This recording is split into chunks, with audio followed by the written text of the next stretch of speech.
mwanaume. I only remember there was one girl who got pregnant in our school. Kuna mwenye alipata ball akiwa holiday, akakuja sasa ikaanza kudevelop. Na sasa the funny thing with that girl, she used to like to come to talk to guys, as in sele tuko prep, anaanza kwenda around akifundisha watu mambo ya family planning.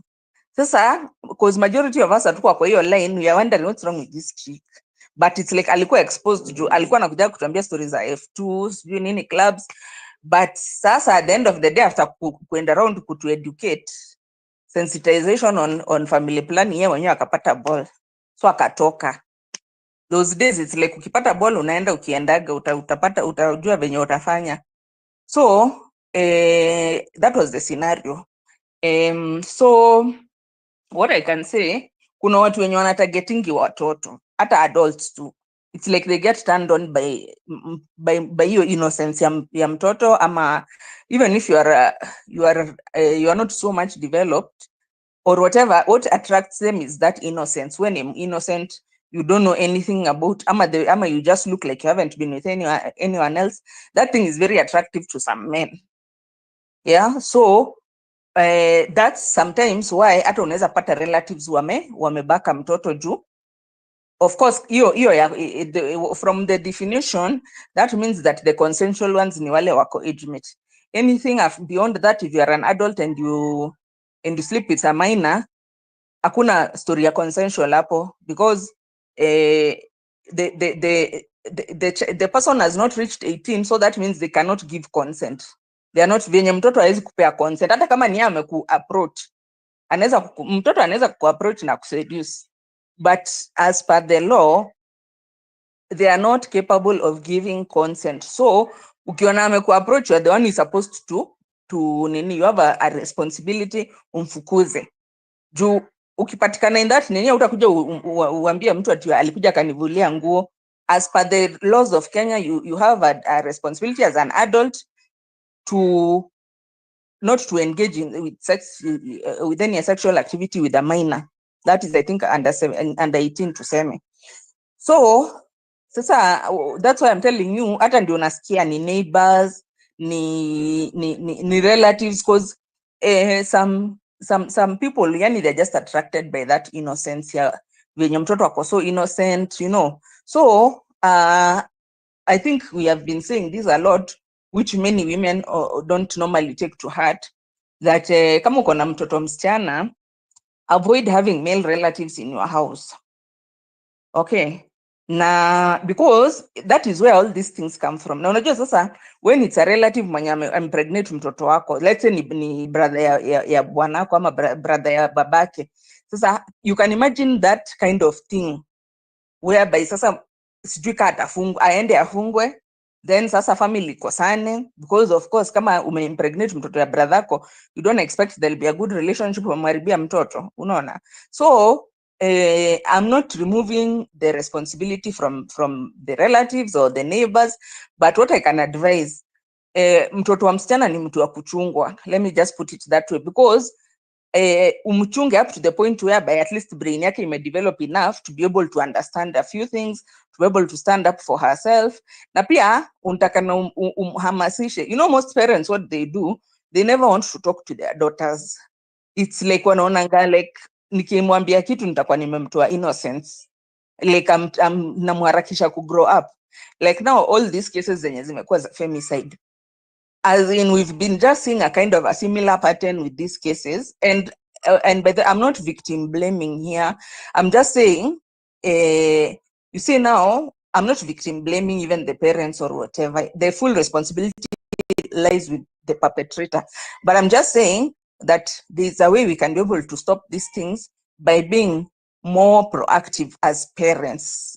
So like msichana yako sasa anaenda campus, unamwambia, you can see kumekuwa na hizi cases, mtu anapata boyfriend, then after that wanakosana, ama this and the other happens, the next thing, as in you see you're talking to your child, ile tu. But most of these parents, it's like wanaonanga sijui wanasikia shy, but it means a lot when it comes from a parent, because kama mimi nikienda kampo, my dad always used to tell me, hata sio madhe, my dad alikuwa ananiambia na uchunge sana ukienda campus upate ball, cause ukipata ball hapa, don't think utachia mamako mtoto au urudi shule, utatoka shule ukuje ushughulike na mtoto wako. And he used to tell me that every opening days ile tunarudi shule, ananiambia ukipata ball wewe jua tu utaacha masomo ukuje ule mtoto wako. So that thing used to ring in my mind. Hata ningekuwa tempted, I always used to have that in mind, that such could disappoint my dad. Na my dad ameniambia as soon as nipate ball hakuna mtu atanishikia mtoto, nitatoka kwa shule niende nikalee mtoto. So I knew if I just mess, that's the end of my education. Naona, so it helped me a lot to be able to be focused, na pia not to give in to temptations, to at the back of my mind that, you know, I think sometimes we underestimate our influence as parents, that the influence that we have on our children's lives. Unafikiria hata nikimwambia hata sikiza, hapana. That thing means a lot, by the way, and it can really help your child. So sasa kama hizi cases mingi zenye zimekuwa za femicide, wewe hutaki kuongelesha mtoto anaenda university, you know, huyu ni mtoto mwenye ako green kabisa, most likely alikuwa hata kwa shule high school alikuwa shule ya girls, so the interaction with men was very minimal.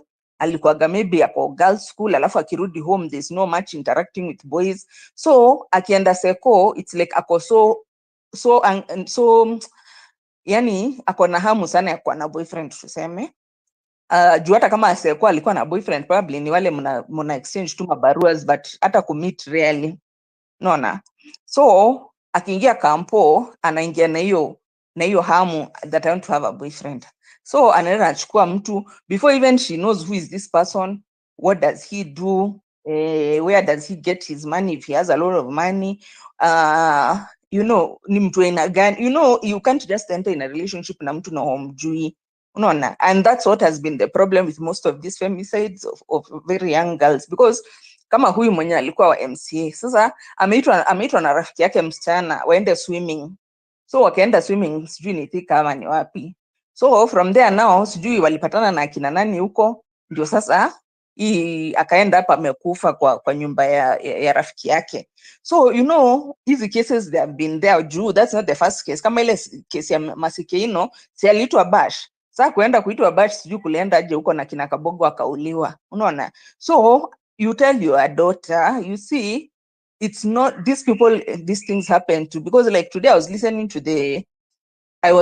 to is it yesterday, I was listening to the latest homicide, the victim, she's 33 years old, anaitwa Lilian. Brother yake alikuwa anasema ati tunaonanga tu hizi vitu TV, we never thought it will come to us. Unaona? So you need to tell your girl as she's going to campus that yes, you are an adult. Yes, yeah, you are under the law, you are an adult and you can have a boyfriend and all those things. But where jua anything can happen. You can go to a party, be careful mambo za party. Unaweza enda party uenda pomoliwa kama venye huyo Masikeino aliuliwa. She went to a party, after that only God knows what happened, and she was killed, which is the same thing that happened to this other lady who's being called Seth Nyakio. Sasa if you just sit down with somebody and hata just go case by case, useme huyu na yeye ni boyfriend walikuwa na yeye, kufika time ya boyfriend alikuwa anamnunulia, alikuwa anamlipia fees ama alikuwa anamnunulia nini, anamlipia rent, then venye alimaliza akadump boyfriend akaona amewaste pesa yake akamuua. So be careful in kureceive ma presents kutoka ama ule daktari ule the one who was killed in Eldoret by the boyfriend. Don't take just gifts from men, you know, because it can be a bait. Mtu anakupea gift ndo sasa akutrap. Unaona, ndo sasa even if you don't want, even if you are not interested, anakupea tu vitu na wewe, the more you are receiving, it's like ana get the feeling that these gifts are you in the box. So the moment when you decide now you don't want, anaweza kukua. So they are very hard. Sio topic ya rahisi, by the way. But it's very important that anza kuongea na mtoto wako even when they are very small. You have to you need to educate the matter. Nobody should touch your genitals. You should not be alone somewhere with somebody. You should not, even if it's a relative, nobody should touch your genitals. No, na vitu kaa hizo. And then number 2, if you're having a girl or girls in your house, don't entertain male relatives. That one, they are very, kuna watu wengi are understanding that point, but just don't entertain. Ambia tu bwanako that I have girls here, I have to protect them, we have to protect our girls, will not host any male relative. Simple as that. Thank you. Nitaongea baadaye, wacha niachie wengine. Asante for that, Malia. I know you're wondering why we are talking about that. It's because we were reading through a news article from the Star where they're saying boyfriends are the top perpetrators of teen pregnancies. Most of the times we want to pretend as if it's only those ones who are in school, but wengi wanafanyiwa rape. But you know, some of our girls are also having relationships. Yeah. This is Home Run with Pipi. Tune into the mic and tell us what you have you have in mind on this conversation in general. Of course, today we are looking at this issue. How is it that 29% is made by boyfriends who are impregnating girls, and then 18.4% are neighbors, majirani? So you look at, and you know these days most people live in flats. So mtoto anaweza kuwa ametoka hapo hivi kumbe ameenda kwa jirani you know. So these are the realities that we are getting now from this statistic inaitwa situational report, where they went down and decided to understand what causes these teen pregnancies. You know, during COVID they said these long times where parents were staying at home without the kids were staying at home without their parents, that is how they got themselves pregnant. Sijui kabisa. Naona Ismail Luta ametujoin hapa hivi. Of course, how are you doing, Ismaili?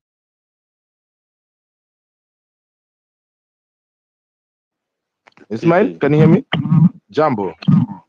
Salama sana, habari za jioni. Njema.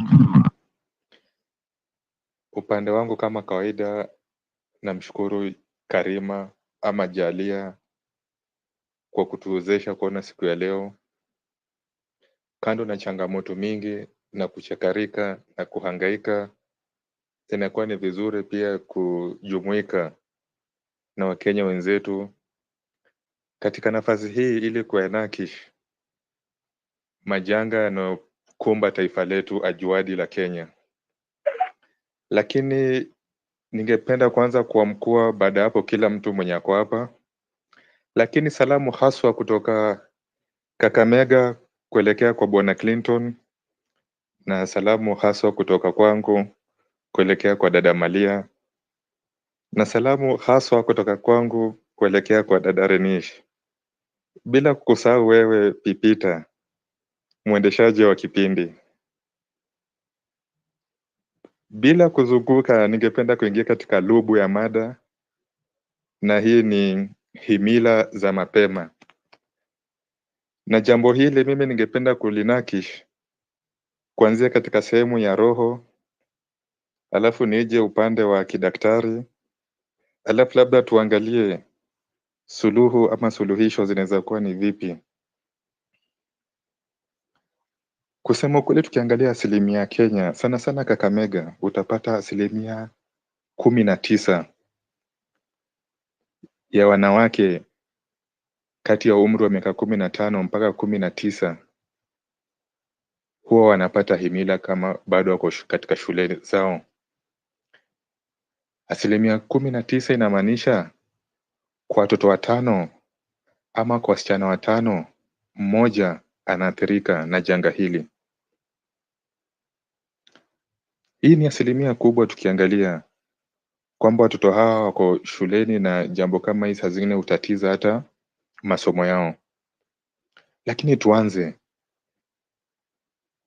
janga hili lilitupigia wapi, lini na nani?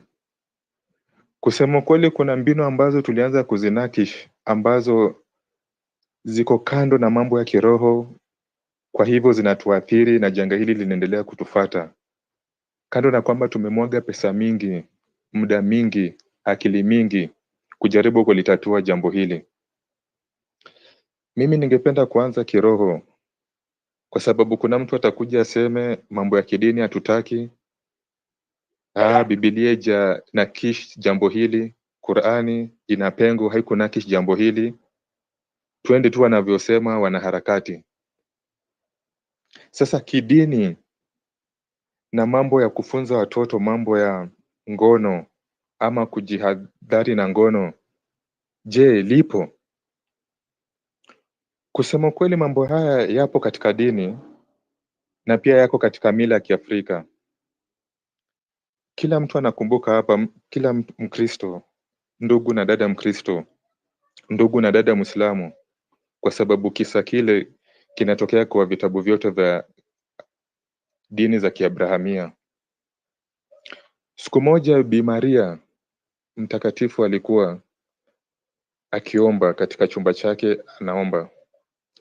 Mara malaika akamtokea na kumweleza, ewe Maria, hakika Mwenyezi Mungu amekuchagua, utakuwa mimba na utazaa Yesu ambaye atakuwa ni wa kuokoa watu katika ulimwengu. Yule dada Maria mtakatifu inakisiwa miaka yake ilikuwa 12, 13. Akastajabu na akamuuliza yule malaika, hivi kweli mimi nitashika himila na sijaguswa na mwanamme? Malaika akamwambia, hakika utapata himila kwa nguvu za Mwenyezi Mungu. Na ikatokea hivyo, Maria akapata himila na mwisho akamzaa Bwana Yesu. Rahma za Mwenyezi Mungu ziwe juu yake. Sasa katika hii nukta, upande wa kidini huwa tunanakish na tunasema kwamba pale mwanamme na mwanamke watapokutana katika tendo la ndoa, mwanamke atapata kuwa na himila, na tunasihi watoto wetu waachane na michezo hii, na tunawahisi kwamba wao wenye kujitenga mbali na vijana, mbali na matendo kama haya mpaka pale wanapooleka. Na pia ni jukumu ya kila mzazi kuambia mtoto wake anapoona mienendo yake inaanza kubadilika, kumwambia, ya binti yangu lembe lembe, binti yangu baidha, binti yangu husna, matembezi yako kidogo siku hizi yananipatia wasiwasi. Marafiki zako unaotembea nao sio kufu yako, hawaendani na wewe. Badilisha marafiki, badilisha mienendo. Ni vizuri ukuwe na mnakish na kumwambia mtoto wako na kumpatia mawaidha. Unapoona habadiliki, ni ruhusa kumpiga viboko ili aelewe kile unachomwambia. Lakini siku hizi katika falsafa zetu tumebadilisha, tumesema sasa hii maneno ya watoto tutabadilisha, tuwafundishe kutumia mipira ya kondom, tuwapitie madonge ya kuzuia kupata mimba. Nadhani mambo hii ambayo tumechukua kidogo, pia kando na kwamba yanaenda dhidi ya dini, pia yanaenda dhidi ya tamaduni zetu. Tusonge upande wa mila na tamaduni. Je, upande wa mila na kitamaduni hatukukuwa tuna nakish masala haya na watoto? Upande wa mila na tamaduni, ndio baba hakukuwa anamkalisha mtoto kumwambia, ndio tunakubali mama hakukuwa anamkalisha mtoto kumwambia, lakini mjomba na shangazi, hiyo ndio ilikuwa mambo yao sasa, kwa sababu ofisi ya baba katika mujitama wetu wa kitambo ilikuwa unaheshimika sana. Sasa kuna mambo fulani haungeongea na baba kama baba, na pia ofisi ya mama ilikuwa inaheshimika. Sasa kuna vitu fulani haungeongea na mama kama mama na kuchekacheka nao ovyo. So kwa hivyo kijana angeelekea upande mjomba, na mjomba angepata kumnasihi, kumwambia, umeshabalere mtoto wetu, sasa kutokea sasa lazima ujihadhari na wanawake, na ikiwa utafanya nao kitendo la ndoa unaweza wapatia mimba na pia ukapata magonjwa. Vile vile pia shangazi alikuwa anampatia nasiha mtoto wa kike. Sasa jambo la mwisho ni kwamba sisi sana hasa Kakamega tumepigika sana na mambo haya, na lazima tuangalie vipi tutawasaidia vijana wetu waweze kupata nasaha nzuri. Jambo lingine ambalo linakaribiana na hili la mimba ni mambo ya virusi vya ukimwi. Ukiangalia huu mwaka, watu ambao wanaongoza katika maambukizi mapya ya ukimwi ni hawa vijana wote wa kiume na kike baina ya miaka 15 mpaka 19. Sasa ningependa tujue kitu kimoja. Unapomnasihi msichana kwamba ameze vidonge, ndio vidonge vitazuia mimba, lakini vidonge havitazuia ukimwi. Sasa kama lazima basi wanasihiwe wameze vidonge, waambie tumia pia mipira, kwa maana mipira pia itakusaidia usipate magonjwa ya zina. Kusema kweli, hiyo sio njia ambayo sisi tungependa kunasihi, lakini penye tumefika na venye mjitamo wetu huko, inabidi tu sasa tumetoa hiyo nasiha upande wa kibiolojia. Lakini mwisho ni kwamba kwa kila msichana anayepata himila kwa miaka hii ya miaka 15 mpaka 19, jambo hili huwa linamrudisha nyuma sana. Kwanza upande wa kielimu, tumeona watoto wengi sana huku Risafi, pindi wanapopata mimba, masomo ukatikea pale. Maana baba mzee kwa boma na mke anatangaza, mimi sitalipia karo bibi ya mtu, mimi sitalipia karo bwana ya mtu. Kwa maana gani? Ukishapata mimba, umeshajua kuvua suruari, sasa wewe ni bibi ya mtu, sitalipa karo tena. Na ukishaanza kupatia wasichana katika mtaa mimba, inamaanisha sasa umekuwa mwanamume, hautalipiwa karo tena. Sasa hilo ni athari ya kwanza, kukatika kwa masomo mubasharatan. Lakini jambo la pili, kuna shida zinatokea upande wa wanadada kwa sababu maungo yao hayajakomaa, na wengi wao pale wanapoenda kuzaa huwa inapata mtoto haizi pita, inabidi ameenda amefanyiwa operesheni ya cesarean. Sasa jambo kama hii, kama labda hospitali iko mbali, unapata wameanza kupata shida kama zile za fistula. Mgonjwa alikaa siku 2-3 hajifungui, mwisho kibofu chake kikaathirika, mwisho sehemu yake ya nyuma ya kuweka choo ikaathirika. Sasa anapokaa mkojo unapita, na anapokaa choo cha nyuma kinapita, inaitwa fistula. Sasa hii pia ni athari nyingine. Lakini athari nyingine ni kwamba pale nyumbani pia analeta suitofahamu baina ya baba na mama, kwa sababu baba anamwangalia bibi yake yule kana kwamba amefail. Yeye alipokuwa anatoka kwenda kutafuta, ilifaa mama ya mwafulani alinde mtoto, hakikishe kwamba malezi yake yako bora. Lakini leo mwafulani amepata himila, baba anaona ni kana kwamba bibi yake alifeli kabisa. Sasa kunakuwa na suitofahamu katika familia. Nadhani ni jambo mzuri la kulinakish leo. Shukran sana Bwana Pipi kwako kwenye studio.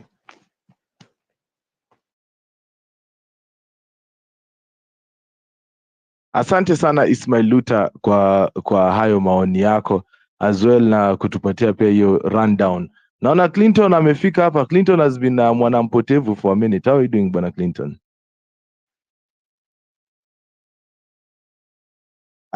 Mic yako haiko hot Clinton. Refresh. Toka kwenye earphones. Nasikia tu. Shout out to you Luka Matoke as well. I see you wanted to talk. Sema na mimi Clinton. Poa sana people, unanisikiza sasa? Nakupata loud and clear ndugu yangu. How are you doing? Long time. Sana. Niko salama, mimi nasukuma tu ndugu yangu. Familia naga kwa space. Yes, who is listening. Today's topic is interesting by the way, especially when we talk young parents. Most of us are millennials. Wengine wako na watoi. But at the end of the day, protecting your kid from this thing called teen pregnancy is very important.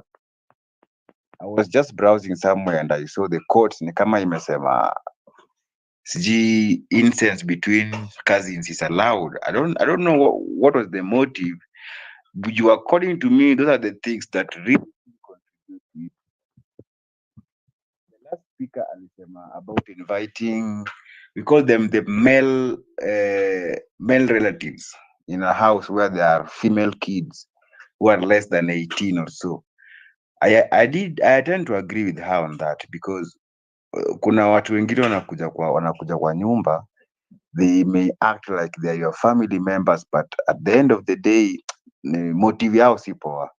Some of them want to ruin the lives of your kids, and unapata mtu anakaa hapo kidogo, within a couple of months something bad may happen. We have had such stories, by the way, PP.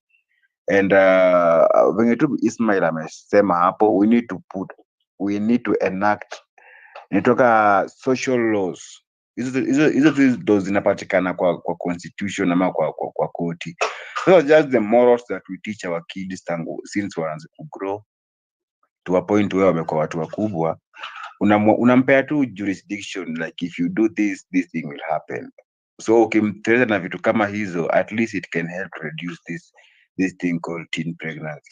But sasa shida yetu, the normal parents, I don't know why we always go wrong. Unapata mtu anafanya kazi from Monday to Friday, ikifika weekend ameenda dunda, Saturday Sunday ameenda church. This person has no time to play or even to talk with the kid. So kid ana growing tu hapo akijua mimi niko na dada ama niko na mom, but hapatikanangi. The guy or the lady is not always there. So mtoto anagrow anajuanga tu kazi ya paro ni kumletea tu food na kumlipia school fees. We need to move away from that notion, by the way. I'm seeing we are raising kids who don't even know about the morals. Society's moral imefade mbaya. Kwanza huku kama wazana hata ushago. Huku kwa mtaa, huku ma cities, huku ma urban and ma suburbans. People are really doing crazy things here. In the name of, I want my kid to be free to choose what he or she can do. That is the wrongest thing you can ever think of. Unafaa ukuwe strict kwa mtoto, unaona, hata kama ni kumpiga, hata kama ni kumshow the best way ni kufanya kitu ni hivi, whatever it takes, because mtoto akibalehe aende off road, ni wewe utakuwa na shida, you as the parent, because a kid is an investment. So if you treat your kid as an investment, then you will create time for your kid. Si ati kila siku uko job, ukitoka job unaenda kanisa, kutoka kanisa umeenda dunda, like mtoto hata kuoni hata jibu babangu anakuanga wapi. You don't teach her anything. Alafu unamwacha hizi these social things we have in the houses. Wengine wako na ma iPad, ma TV kubwa kubwa, they can access Netflix, they can access all that sites. Kuna mpaka mtoto ako grade 7 anajua mambo za proxy, anajua mambo za VPN. So I think we need to understand how we are dealing with kids, especially the ladies one. Otherwise, people, I'll keep listening. I'll changia in the course of the conversation. Nimefurahi sana to be back, people. Thank you. Asante sana kwa kufind time ya kurudi pia wewe ndugu Clinton. As well, I think it's very important to note that statistic that was put out is a very concerning statistic. When you tell us that you can't have male relatives around because uko na daughters, kwani ni nini tunakuanga nayo kwa akili? You go to people's houses na unaenda kulala na wasichana wao wadogo, your relatives. Okay, it's quite something. Ismail, neighbors, jirani. Unajua sasa shida ni watu wengine wanaachianga majirani watoto, so these kids trust them. Yeah, at the end of it all, these same people also indoctrinate them. Ismaili, and also the rest of you can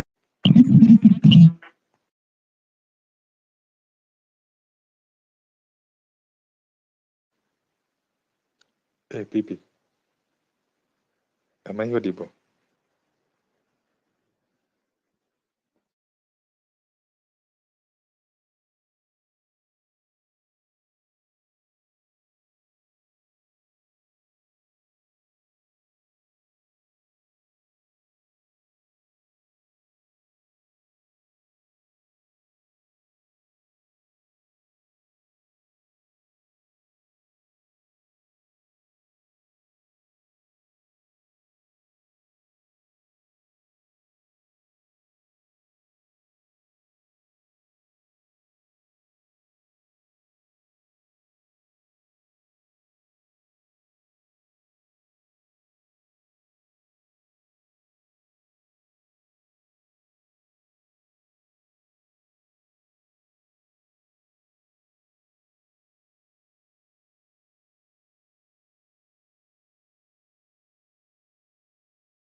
PP.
Thank you for tuning in again, because we had to quit the space for a minute because at this moment in time, our network could not be connected back. Now, my story today is on about teen pregnancies. The statistics are out. I don't know how to receive them, but it's actually quite disturbing news. Huh?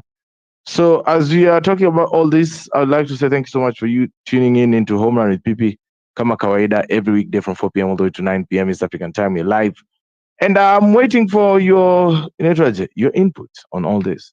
Yote tisa kumi ni kwamba teen pregnancies are not a joke. They're happening here with us. They are here. Malia Davis.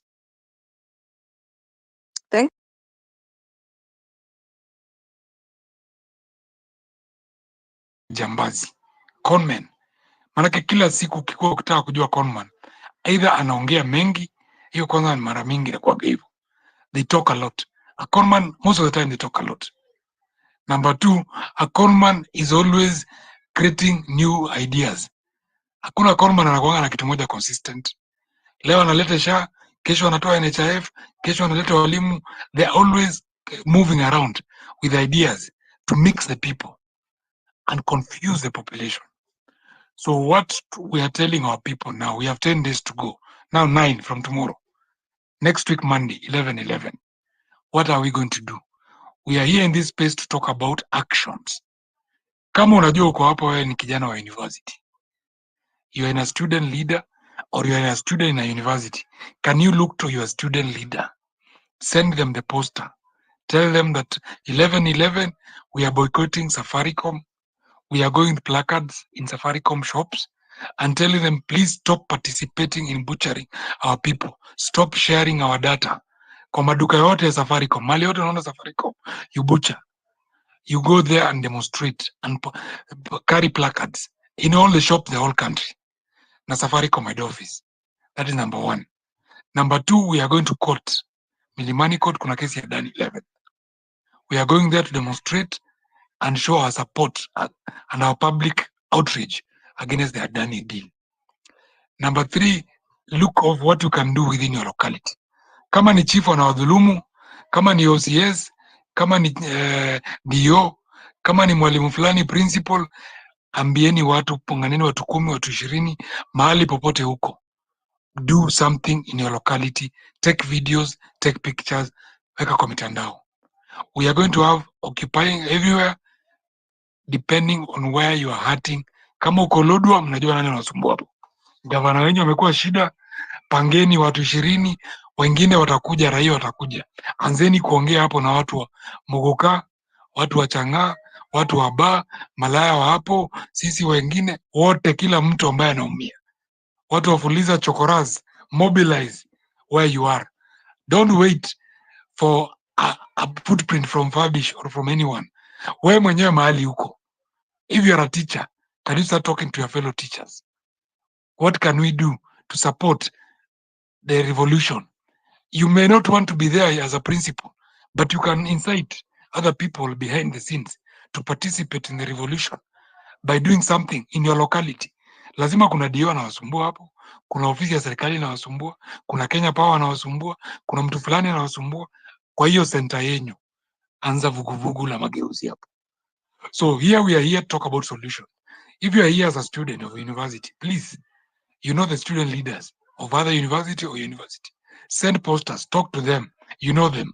Start mobilizing for where they are and also in Nairobi and other cities. That is now the starting point. So ukikuja hapa kwa speaker panel, please, let's save ourselves our time. Tumekasirika ya kutosha. Kama unajua uko kwa Fuliza, if you know you're in CRB, if you know your loans, if you don't have help, hujapewa ya funding model, if you know you are home because of school fees, if you know you cannot teach, read, be able to pay school fees for your children, do something. Demonstrate against this, the Ministry of Education in your area. Kwa hiyo ofisi ya DO, DEB, anaitwa District Education Officer, go there with placards and say we are in trouble. Organize parents wengine 20 kwa hiyo shule yenu, mseme imeshindikana kulipa. Make your voice be counted and let's make it local. Let's take this rebellion to locality of Ruto, so that now we see how many policemen can be everywhere to protect Ruto from power. As we march to higher from 11/11, we shall begin. We shall be evaluating, we shall be changing tact as we go. When they come to Nairobi, we shall do it in Garissa. If they're in Garissa, we shall do it in Mandera. If they are there, we shall do it in Mombasa State House. We shall keep moving. And it is a beginning of the revolution. Leaders will emerge. We are not following any leader. We only need our God on our side. We don't need all these people who have been there. But if they want to come and take advantage, no problem. Come and support us. We don't care. But remember, even if we remove Ruto, we shall measure you. If you have been eating in these governments for many years, we shall discuss your discussion after we're done with Ruto. Now we are happy Gachagua is out. The next is Ruto. And we are praying that Baba does not come back. We understand he's sick. We pray that he joins the devil, because he's part of the devil kingdom in this republic. They are the people who have taken the blood of our children. We wish them death. The way our comrades have died, we wish them death. And if we can, anybody can eliminate them, wherever they are, make their security a matter of your business. Kama ni mheshimiwa, let him live with a permanent threat. Take the threat to their homes, to their children, to their families. We cannot have our children dying, and yet their children are enjoying, their wives are enjoying, their concubines are enjoying. Let's take it local. And that is a revolution we're preaching. So let's come here with a solution. Wewe kama uko hapo umesikiza, think about what you can do where you are. If you're in an estate, kama uko Mathare, Kibera, think what you can do from there. Ongea na watu wenyu wenye group yenyu. Squad yenyu mjipangeni hapo. Msiongoje kitu kubwa. Jipangeni mahali mpo, vile mlivyo, fanyeni jambo la kugandamiza serikali ya Ruto ili ianguke. Thank you very much. Kenya Leaks, I don't even know if I can follow that with any sentence or with anything else. Like Maze, like that was amazing, and I know that was, you know, for maybe a bunch of other people who are listening, it might feel like a bit, you know, brutal, a bit too harsh, a bit too strong. But honestly, I think even if you look back at like the revolutions in Zimefanya, even like the French Revolution, you know, like they went there, they went for the king, they were like, okay, you are coming down, or it's not, or like there's nothing else happening. And I think global nikiconnect na chenye Kenya Leaks alikuwa anajaribu kusema, like I think both of you are saying the same thing from different perspectives. Kenya Leaks, you are like, is it like we need to step out there, we need to step into the streets, and we need to actually like force this thing to happen global. On the other end, unasema kuwa like you don't understand how, or rather like how do we, like the things you're learning saizi, how do we communicate?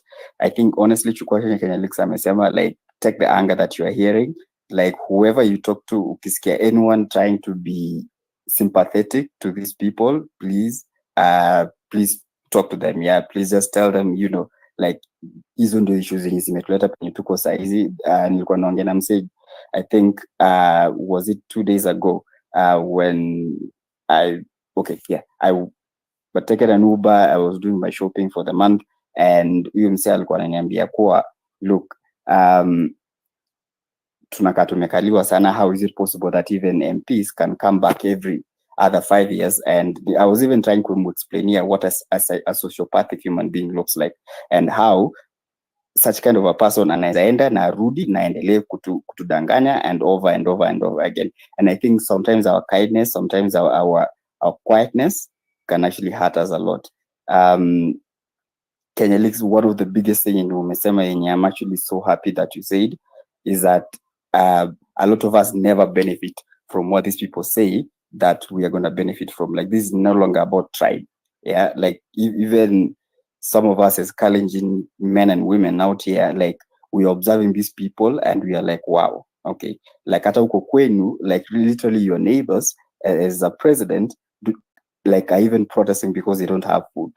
Yeah, and like it's really painful to actually observe that, you know, these people can actually do that. And at the same time, like you've mentioned something about Kina Raila and the rest of them, like it cuts across the board. And even if you look at this current particular man, he's doing exactly chenye alikuwa akifanya kitambo. Yeah, he's gone back to his original roots of 2007.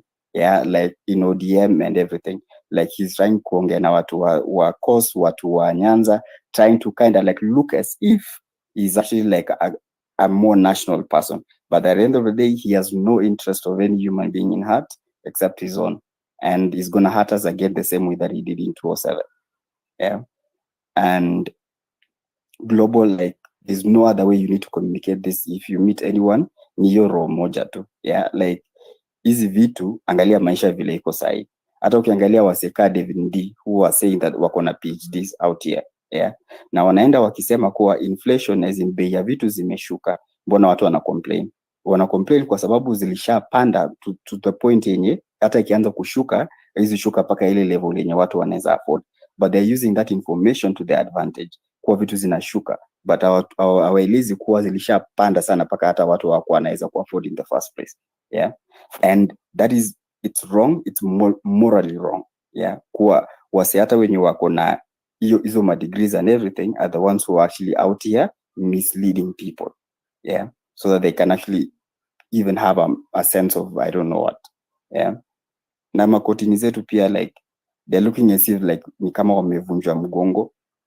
Yeah, you don't even know what's happening anymore. Like, are they even on our side? Yeah, like how many cases have you seen in the past 2 years? Awasepade wamekuwa hapa for only 2 years, nothing more than that. But within those 2 years, how many cases have you seen being dismissed? The first one, one of the first ones ilikuwa ya Gashago, and after that, like another one. Now what? A bunch of Kikuyus and Kale men, mostly men, who are associated with this particular government. Yeah, and after they started to like now associate na the ODM, and Raila's point is what,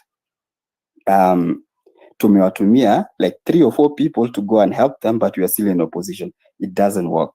Yeah, like you cannot lie to us that much every day and every time. Yeah, and let's not forget, like they hurt us every day and they hurt us every time. Yeah, they confuse us, they make us look as if we are the ones who are fighting, but we are not even sometimes the ones who are rightfully fighting. They make us fight. Yeah, like honestly, if you go back to 2007, like some of the things that was said on a radio station called Casa FM, yeah, they were despicable. Yeah, and like think about what it makes for a bunch of young men to go to a church, yeah, yenye iko na watoto na wamama hata wazee wako, and burn it down. And when they see a woman akijaribu kutoa mtoto wake who is 3 years old, anamrudisha ndani ya moto. How much do you have to do to radicalize a person mpaka afanye vitu kama hizo? Yeah, and that is the person who we are sitting here like watching him run out to the ground again. Yeah, even if you remember during the Gen Z protest, like immediately that evening after the parliament, watu waliingia ndani, no one overthrew parliament, but then nothing happened. Parliament came back a month later and they ran as normal. Parliament wasn't overthrown. A bunch of young people entered parliament out of anger. Yeah, and at the end of that day, the president stood on his podium at State House and said there were a bunch of terrorists who entered the parliament and they tried to overthrow the government. And he was very angry. And then the following day, after I realized that all what he was doing was out of anger, out of sociopathic anger, what did he do? He started to apologize. He started to try and mend things. Yeah, and that's what he's been doing up to today. Like, he's not the kind of person who will do anything. He's the kind of person who will fly around the world and then come back home and say, oh, I didn't know what was happening. Oh, I didn't realize, oh my God, what was happening? Yeah, so let's talk about it. And then when you ask him to talk about it, what does he say? A child was shot 12 times. Is he alive or dead? Is that a conversation you're supposed to be having? Or come on, like sometimes like we don't need, how do I even put this? Like, we don't need that much information to actually realize that some people, the humanity in some people doesn't exist, and that they don't need to be leading us. Yeah, and I think that's the anger we need to carry around. Globally, if you are looking for any way of like how to explain this, ni hivyo tu. Yeah, like angalia kama huyu msi anakaa ni binadamu, ana behave ka binadamu ama ana behave ka stories zingine, which is exactly what Kenya Leaks anasema. Yeah, but Kenya Leaks is taking it to another level, which is like ban all of them, including their children. I think that is a little extreme, but still, yeah. Anyway, and Joga, as a doctor, you probably even know more when it comes to shift size, which is some of us are paying as much as 5,000, 10,000, maybe even 15,000. Yeah, and yeah, like I'm very sure you have heard about a bunch of people. Maybe you can talk more about that.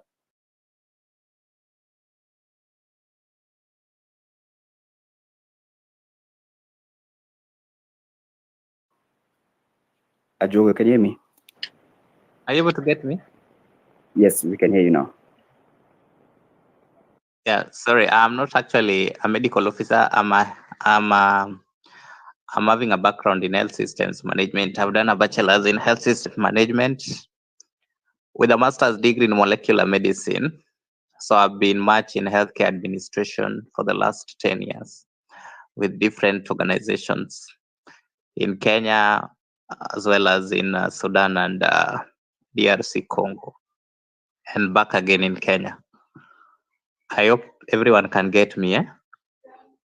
If you are getting me, kindly tell me you are getting me. You can get me? Yeah, we can hear you. Kindiki, unaweza msikia vizuri, si ndio? It could be only you getting me, maybe the rest are not getting me. Brenda, can you hear Adioga? I can hear him. Yeah, so okay, as kindly know that is my background. I'm a healthcare admin. Ukitaka your facility to be well managed, you can always contact me for a few questions. But I wanted to demystify a few things on this she. You know, people don't make. In fact, there's a friend who was telling, is it called shisha? Can we give it a name called shisha then? But irrespective, there is a reason why it is called SHA is what is in legally registered or legally mandated to offer insurance cover for citizens. SHIF is an act. It is an act under SHA. Okay, it is social. They call it Social Health Insurance Fund, which was part of the 3 acts of parliament that were passed by the August House sometimes back in last year in October. But again, they are also part of the whole bill that were thrown away by the court for the purpose of not being done in the right way, that is involving the public participation. But then many people are wondering, because I've been in about now 3 health facilities in Nairobi, just to monitor what is the effectiveness of this dragon called SHA, and what are the weaknesses and the strength that it has. But it is literally coming to, we all need to know, or it is coming to the public knowledge, and many of you know this, that SHA is dysfunctional. It means it, by all rims of the 3 acts that it's supposed to be providing to the public, it is not operating. In short, ni kama kukua na you have a manhood, but it is not standing. That is what simply I can put it.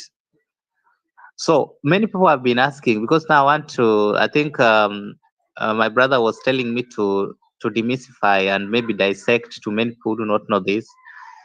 But since the inception of NHIF, NHIF has been in operation for almost 20 years, since 1998. And it is so sad to note that the NHIF Act was deliberately repealed in its totality. And the SHA was brought, this SHA thing was brought as a savior. And by the way, from the physical outlook, I will be explaining to you this in a moment. You will look at SHA and see there is some sense of reprieve to the common mwananchi. But when you go back to services, there are no services being offered. Why? These are the questions many Kenyans are asking themselves. Why is SHA not operating the way NHIF used to be? What really was the main objective of bringing on board SHA and repealing NHIF Act in its own in its totality? Why was the NHIF Act not just amended if there were issues with it?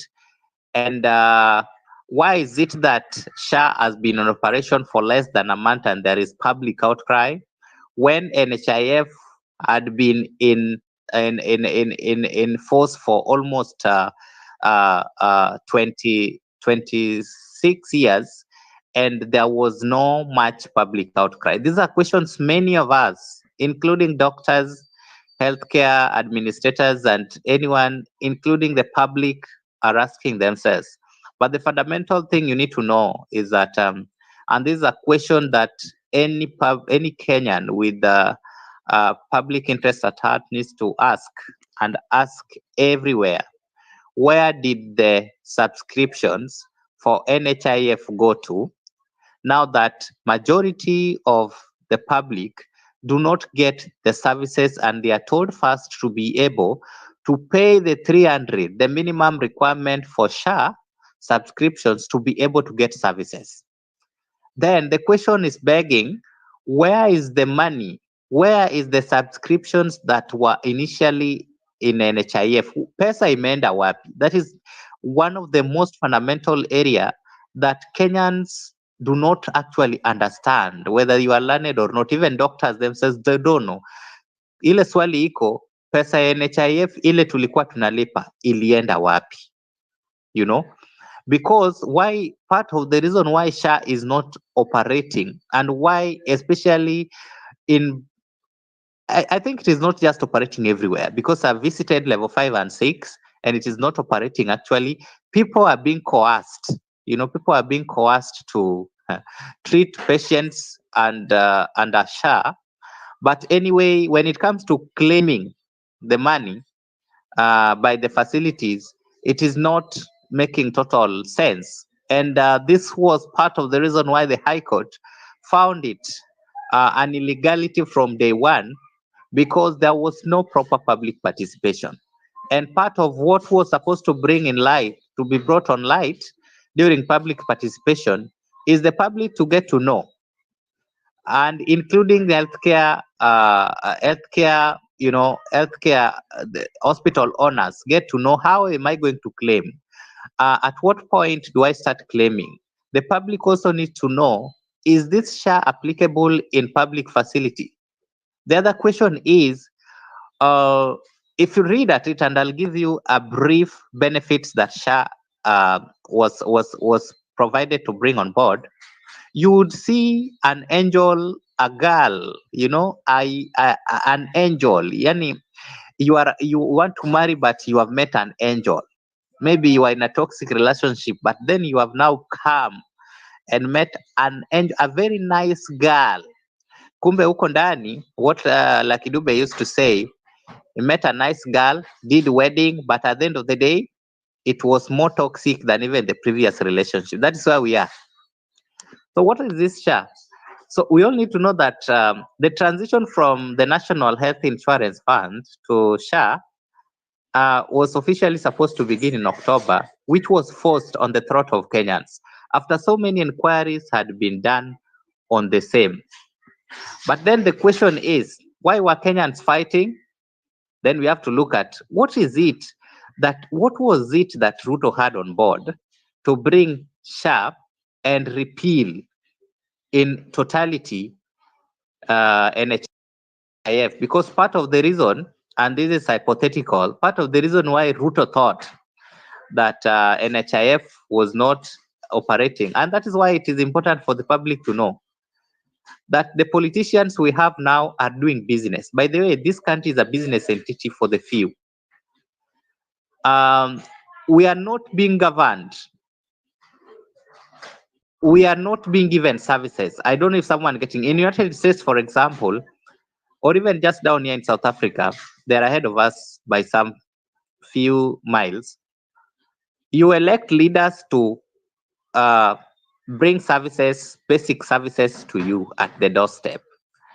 But in this case, for the issue of SHA, and even for any other issue that is in the public domain, our leaders are in business. This is something that is need to be known, that if our leaders or the people we took or given the power, the mandate to take care of Kenyans are not in business, are not making our country a business, a profitable business entity, then what was it that was so difficult to bring amendment or repealing of NHIF in the public space?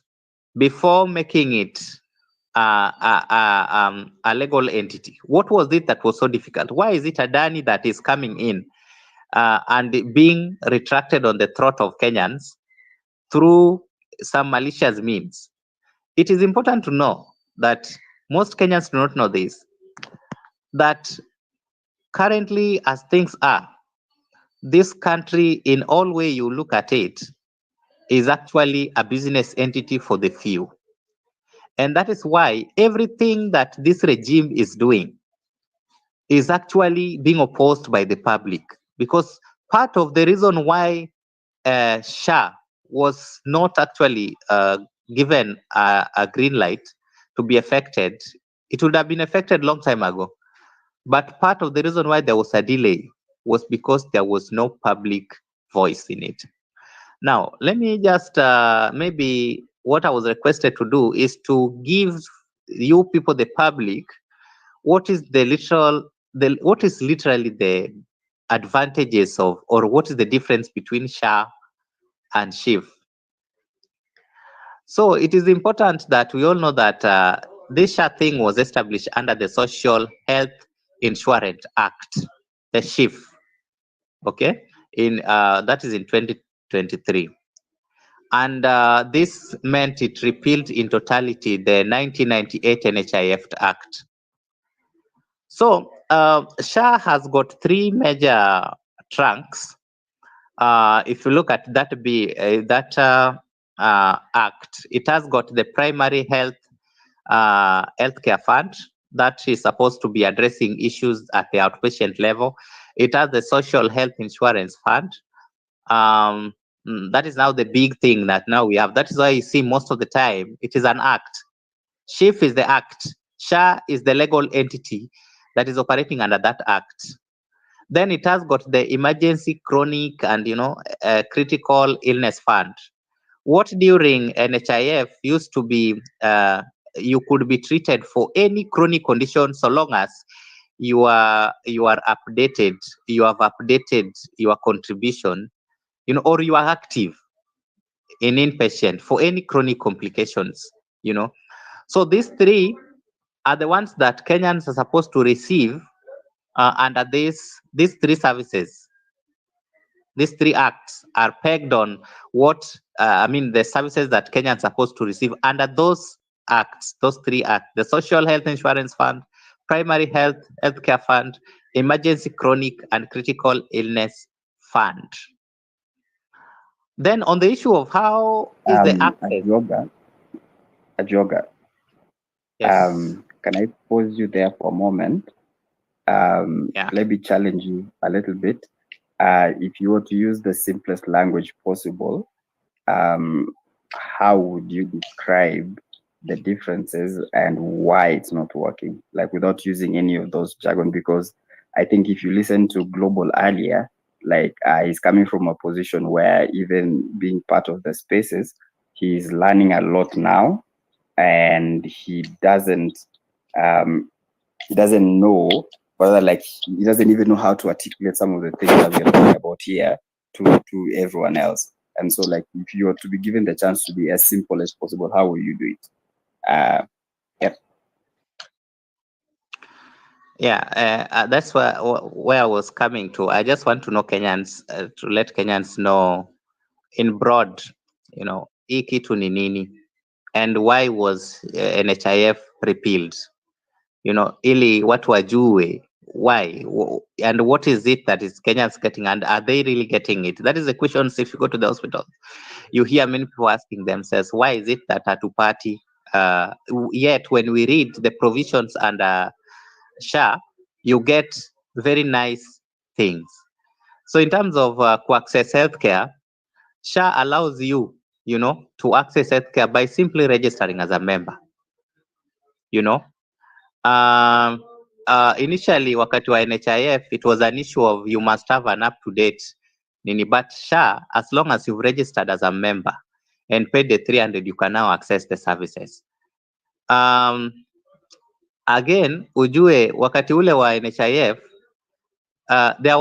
most services were limited, but in this case here SHA wanasema you can get services, you know, irrespective of what you actually suffering from. You can easily get services, whether you are looking for inpatients or outpatients, because it covers zile chronic conditions, primary health care, hizo zote outpatient and inpatient. Lakini ukiangalia NHIF ilikuwa ni, it was limited only to, hakukukuwa na primary health care, zile outpatient. If for NHIF lazima ukue admitted, ukue inpatient hospitali ndio uweze kupata the services. Ukiangalia mambo ya maternity for example, again NHIF, wakati wa NHIF CS used to be around 5,000. Around there, I think. But in private facility, it was about 17,000. But under SHA, normal delivery is 10,000, but CS is 30,000. Renal care, the same. Mambo ya figo, for CS, now they are saying, I think there is a lot of money, like if you look at, for example, maternity, you will notice that wakati ule wa NHIF pesa ile ulikuwa na contribute ni kidogo sana, lakini hii CS you have to contribute 30,000 to be able to get those services. But there are so many. In short, what I'm saying is that there are so many good things that are covered under SHA. Unfortunately, they are not taking place. And why are they not taking place? Kwa sababu rolling SHA was not done in the right way, and it is clouded with a lot of storms. One is the transitioning process from NHIF to SHA. Public didn't need to suffer to this extent that people are suffering. It was, transitioning any entity to a new entity, a public entity. It is like taking a one-year pilot. Then you address the challenges. But because of things looking like greediness, it was a sharp turn, and SHA came on board, and NHIF was disbanded. Then the question was, now that SHA has come on board, and they are saying, once you are a member and you have paid the subscription, the 300 subscription, you can easily get the services. But are Kenyans getting the services? They are not getting the services. Why? Because the money that were in NHIF has not been rolled under SHA. So when you go there and you expect to get any service because you have been contributing to NHIF, you are not going to get it. Even if you register for SHA, you will still not get it because there is no any private hospital that would treat you for free, maybe on dialysis, just because you have, a card for SHA and you are a member. And yet the money for NHIF that used to be there, which you claim to be contributing, is not reflected on the SHA. So these people are having difficulty in claiming that money. It is important for us to know this so that when finally we make decision to go to any healthcare facility, even when it is private, that is why they are charging directly from people, because there is no money to claim in SHA. But then the Kenyans are saying, but we have been contributing for NHIF for a long time. Where is the money? That money is not being reflected in SHA. Let's get that right. That is why majority of the health facilities are actually charging you. SHA had a lot of very good angels in it, but unfortunately, the way it is being rolled and being conducted is not what is supposed to be done. It is completely opposite what NHIF used to do, but it is done out of greediness. Thank you so much, Bernard. I'm seeing your hand. Thank you, Joga. Yeah, because I wanted to stop you a bit there because I felt like you were you're going a bit too deep, and maybe you are losing some of us. For example, me. And when I say losing, I mean that, for example, me as myself, as a someone on payroll, I used to pay probably like 1,700, and now I pay way more than that, like to the point where like even I could get like an international insurance, and it would literally cover my copay and everything, and I would be able to get like a huge way better like insurance. And so like but at the end of the day, like at the back of my head is like I pay that, and then everyone else or someone else gets covered, yeah, which is the universal healthcare. Yeah, and that is the understanding that I have, which is like if I pay 2.75%, yodo itachukuliwa, it will be put into a fund that will actually make sure that everyone else gets covered. But it sounds like right now, no one even knew how to transition from NHIF to NSS to SH or SHIF. And one of the things that you have to think about is, yeah, from some of us tukiwa huku nje, two things come to mind. Yeah, one, like when SHIF was rolled out, they just basically rebranded everything. Like hata ukiangalia the NHIF building in Upper Hill, yeah, they just simply rebranded that building into SHIF. So for most of us, that is SHIF, yeah. And when we look at our pay slips, like we stopped paying for NHIF, we now are paying for SHIF. And so like when the government says that good, we have rolled this shit out, we are doing it, and we know what we are doing, yeah. And then see our pay slips and we're like, damn, this is painful. This is very painful, but let's see what the government can do. And then even before anything happens, you see people saying that, their parents are dying because they cannot access dialysis. Yeah. Or they are patients of dialysis, but they cannot access extra medication. Yeah. Or you go back home into the village where I come from in Baringo, and you hear of like elderly, people saying that they cannot access like some of the simplest medication that they used to get through NHIF anymore. And so now you wonder, like, if this was supposed to be universal healthcare, that what are we even paying for? Yeah, like where is the money going to rather?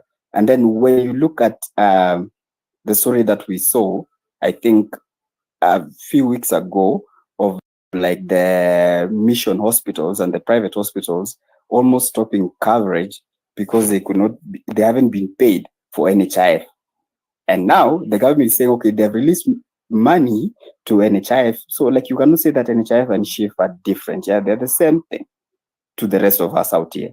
And so as a person who paid for NHIF before and who's paying for SHIF right now, and I have not stopped paying for it, and then now I hear that things are not working, like that is despicably annoying to even hear. Yeah, because it's now you wonder, like, where is that money going? Who is taking the money, and where is, or rather, like, okay, the most important question in mind is like, where does the level of care lie? Yeah, like who's responsible for the health of these people who are in hospital waiting for NHIF to pay, and the hospitals are saying that they are not gonna pay, yeah, or rather they're not gonna give them healthcare because the government hasn't given them any direction to pay. And how do we reconcile that? And I know this is not for you, Ajoga, to answer. This is for everyone actually to think about, yeah, because this is actually a failure, yeah, where the government now is sitting there and telling us to be patient. Yeah, how do you become patient when you're sick? Yeah, if you're gonna choose, like, if you think about like how Obamacare was rolled out, Obamacare has one of the biggest issues that they ever had, but they're all computer system issues. But at the end of the day, everyone got actually help. Yeah. But now here we are with like people telling us, oh, they're going to roll out some kind of like new system, but then no one is getting help. And then even like right now, when was it, like yesterday, they're rolling out a new like program to like take care of women. Yeah. And now you sit and you wonder, okay, but the Ajoga, I want you to talk about that. Like, how is that different from Linda Mama? Linda Mama was working perfect. How in the devil did you take that out? And then now you're telling us that that's something that you're like, is it even gonna work?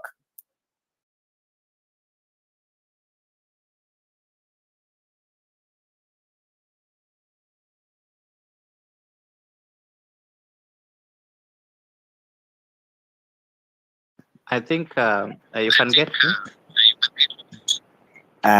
Yeah. But before you go, I'm gonna let Mr. Cool say something first. Hey, hi everyone. I Okay. just ended here, so I didn't hear much of what everyone spoke, but from what Bernard has been talking about, I do not personally, I do not understand much, about the Shifsha and all that. But I'm just wondering if you are doing whatever the contributions are those mandatory, whatever. If they are not, can you just like pull out from it, or how does this work? Yeah, I think I need to answer that straight away. Yep, go ahead, Joby. Yeah, if I don't know if people know, this is why sometimes I bring so many context into play before I get to this issue of 11-11. I don't know if people know that. But Yoga, like, let me challenge you. Be very direct and use very simple language. Like you can be very professional. Use a very simple language that we can all understand. Okay. I don't know if many people know that. I don't know if people know what we are dealing with. It is all through conmanship from day one. What I was saying, Tangu from the time it was rolled out, it had public interest issues that were not solved. But now coming straight to Linda Mama. Linda Mama ilikuwa ina fund, like ilikuwa ina deal na all healthcare za wamama from the time of conception. Yani unaenda clinic, una deliver na pia even postnatal care, na ilikuwa pegged on NHIF.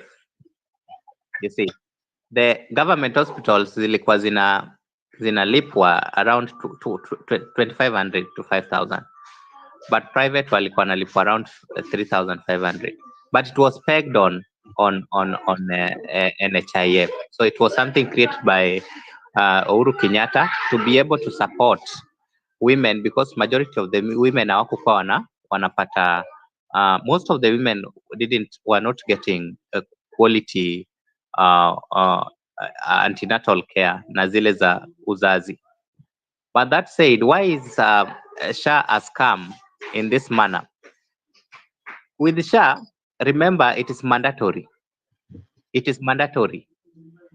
It means no Kenyan will be able to get service yoyote in any private government, in any government facility without that card, ya SHA. The bitter where it becomes bitter is on the people who are working for the government, where it is mandatory you must be deducted 2.7%, which was not in NHIF. In NHIF, the minimum for any Kenyan was 500, and NHIF also had rates. It had rates, but it was not as exaggerative as you can see it's under SHA. The question is, how many people paid? Because since it was rolled out, I think people have been able to get salaries, and people have been deducted, and people have gone to the same to hospitals after deductions, and still they cannot be able to get services. Those are the questions that we're asking us. Where is the money going to, and why are public people working for the government being deducted this huge amount of money? And why is it going to? Because you cannot say you are being deducted 2.7%, and out of that, dental you only get 900 per year. Dental care, other services, you pay a lot of money, but what you get at the end of the day, I don't know which facility in Kenya will be able to give you a dental care of 900 for a whole year. It is not making sense, and that is why the private facilities are shunning away from this, since when it comes to claiming the funds, I know it will be a tug of war. It will be a whole war.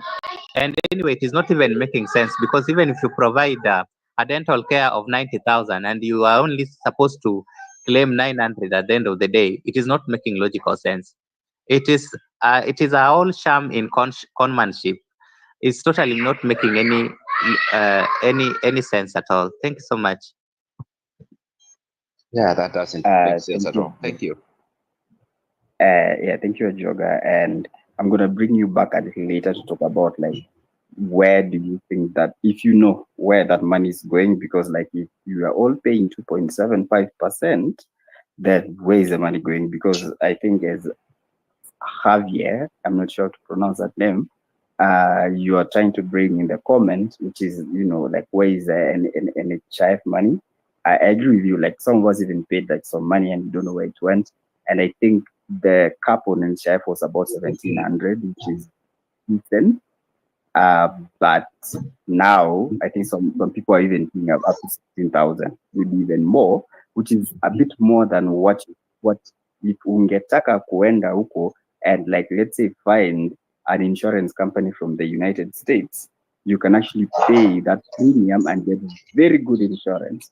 And so like the question is like how are we paying all this money, which Safaricom is supposed to be channeling through their system that they're supposed to wametengeneza, and up to now we're having situations where hospitals are like we don't even know how to identify a patient. Yeah. And even in some situations like if this patient was under NHIF, Joga, could you please mute if you can?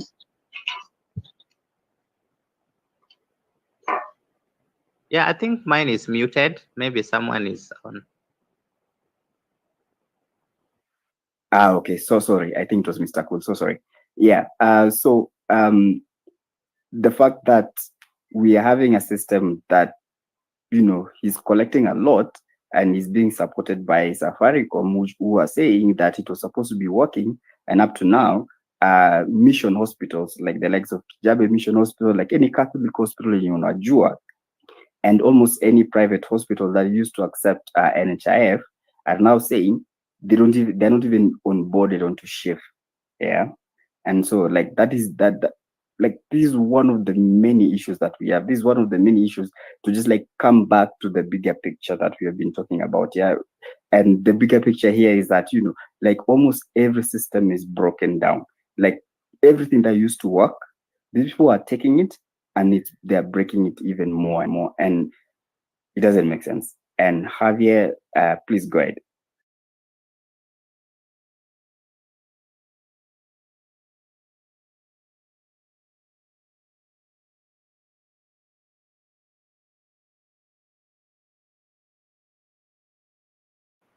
Javier, I am Xavier,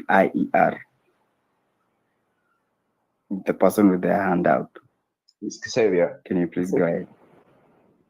Miss Xavier, okay. Xavier, go ahead. Meanwhile, Mr. Cool, do you have anything to say?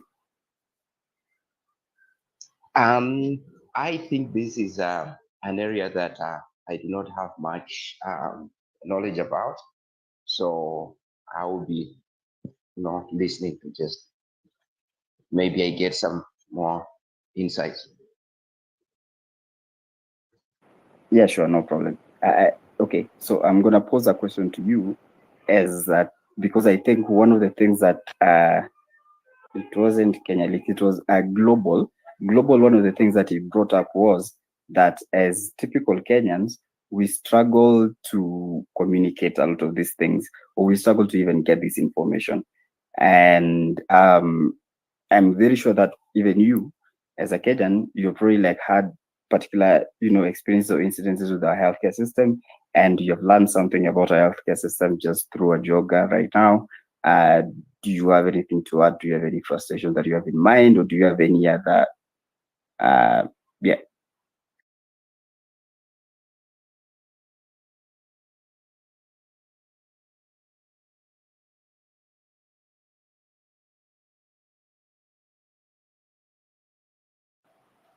Kenyalix, do you want to chime in any way?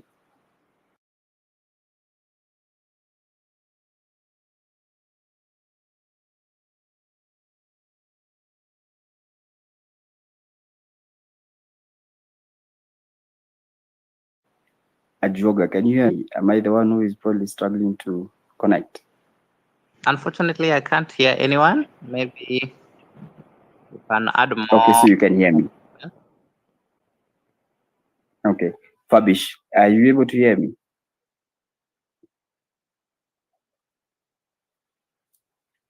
All right. Sasa, Matea, do you want to join? Do you want to come up as a speaker?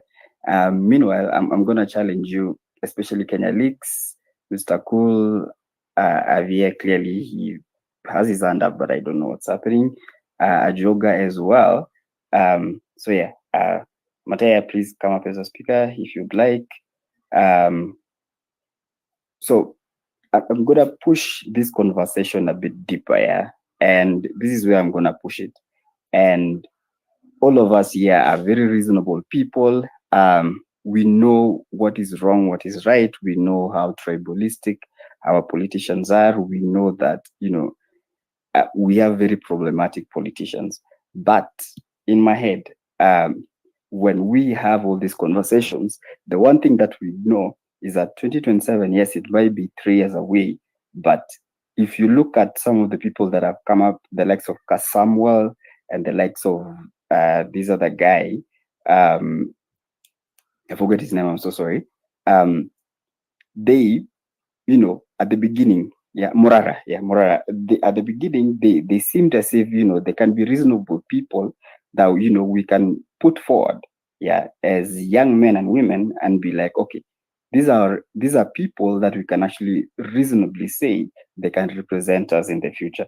But like they have already had their own like bespoke issues, like with either financial or like the way they talk or like some of the beliefs.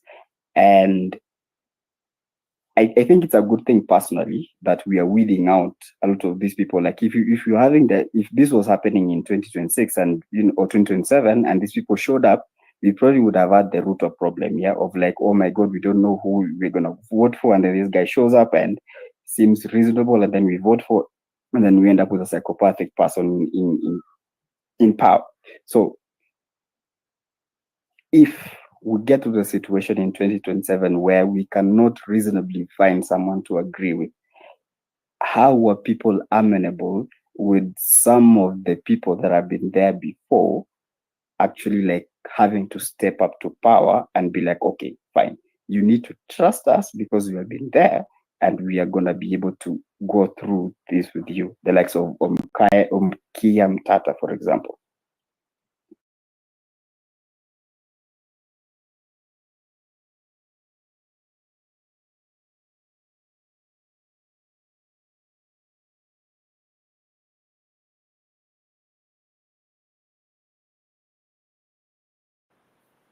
Mr. Cool,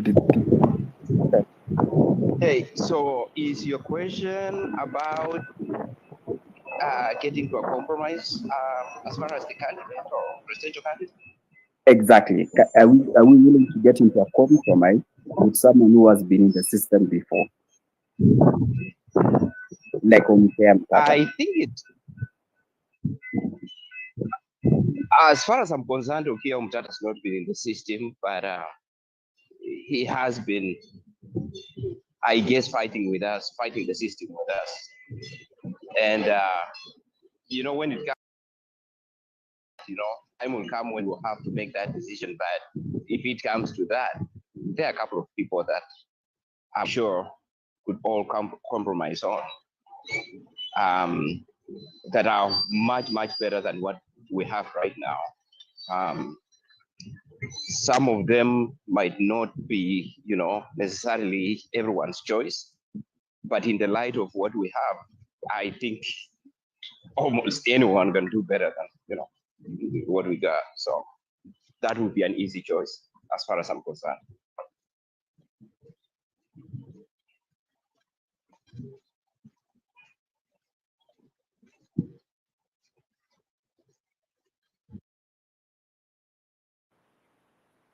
All right. Yeah. Thank you, Mr. Cool. I didn't think it that way. I didn't think that it was going to be an easy choice. In my head, it was like, even for someone like Omkia, he's already in the system in the sense that he's already a senator. But you're right. Like, okay, I think Omkia might be a bad example.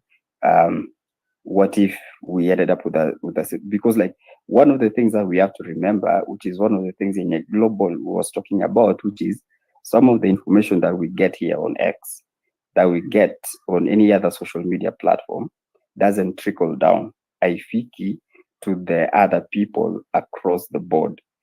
In my opinion, I think in Africa, I think at the very least, in Africa to the younger generation. Yeah. And I think they already a very huge voting population. But we should not ignore the fact that there are a lot of, outside of Gen Zs and millennials, the older generations, there are still a lot of them.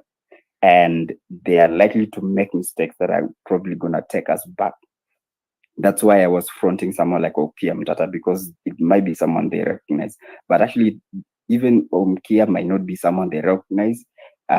If most of us were to think about like what could possibly, and I think maybe this is a question I'm trying to ask here, which is what could possibly happen in 2027 if our elections, or rather like if our politics were to continue the way they continue right now. Bernard, sorry. Yep. Nimetoka kidogo na nimerudi tayari mshani pandisha pressure. You know, first, me personally, I don't like when we turn and start discussing even 2027, because forget about 2027. You know, hata nishachoka akili jamani. You know, 2027 hata museme mutafute, hata museme munalete John Paul. I mean this Pope that is there. Under this William Ruto. I don't know why sometimes. At the moment I'm driving. My network is not good, so in the next 3-5 minutes I should be in a better place. Okay. So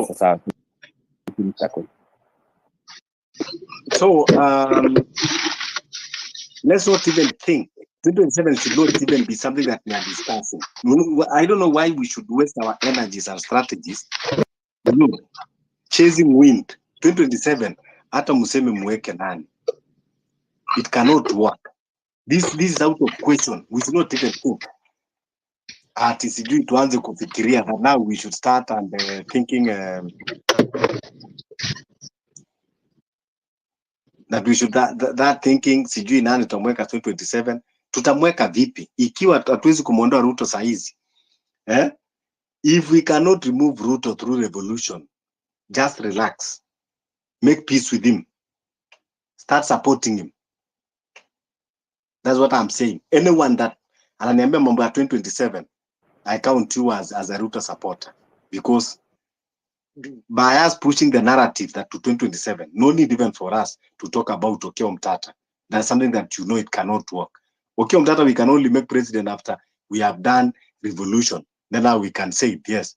What we should be talking is after revolution, who do you think now we can front to be there? But if we are saying 2027, anyone that is talking 2027, let's just support Ruto. Kama wewe unakaa ukipanga mpango ya 2027, then there is no need. Let's all just support Ruto. Anything you want to do, let him do for 10 years, or even he can stay more than 15 years. So sometimes tunaenda baka, I think sijui akili zetu zinakwama ama zinachanganyikana wapi. Tunaanza kuongea mambo ya 2027 under William Ruto. How? And even we start now sijui kufikiria sijui nani, sijui ni bro. With William Ruto, 2027 is out of question. Your elections are how? There'll be sasa kama saizi unaona, you know the reason why ana delay IBC tactically. Now it is only 2.5 years before next election. Sasa hii tumefika 2025.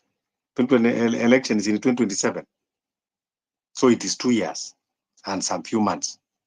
Baada hata tujeform, tuanze kuform alafu tuzungushane kotini kidogo, because hiyo ndio Kenya yetu.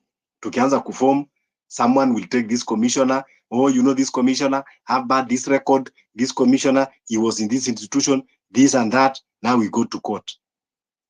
Before hiyo case ishe kotini, tutakuwa tuko 2025 around August. Will be 2 years down the line. Now commission sasa iko in place. Before tuanze mambo ya cleaning the register, before we talk about the new registration, the registration of new voters. Before tukuje sasa mambo ya procurement. That procurement in fact itakuwa ni kitu ambayo inapelekwa rush, and they already make the system who are those companies ambao wata supply the materials, but itakuwa inafanywa tu kienyeji, because where even it will be lies a big problem is even getting the right company that will supply the materials, but these people they already have in place. Sasa before you realize tutakuwa tunazungushana tena kotini huku mambo ikiderail, so there will be no time to even arrange for a proper election first, and that is what Ruto is targeting. So someone that is, when we take our conversation to 2027, that is a pipe dream that we should not even talk about it. William Ruto can only be removed through revolution, no any other system. Kwa hivyo tukiongea mambo ya sijui kufikiria mambo ya 2027, hiyo tu tunaongea tu kuchokeshana akili. Yes, Bernard.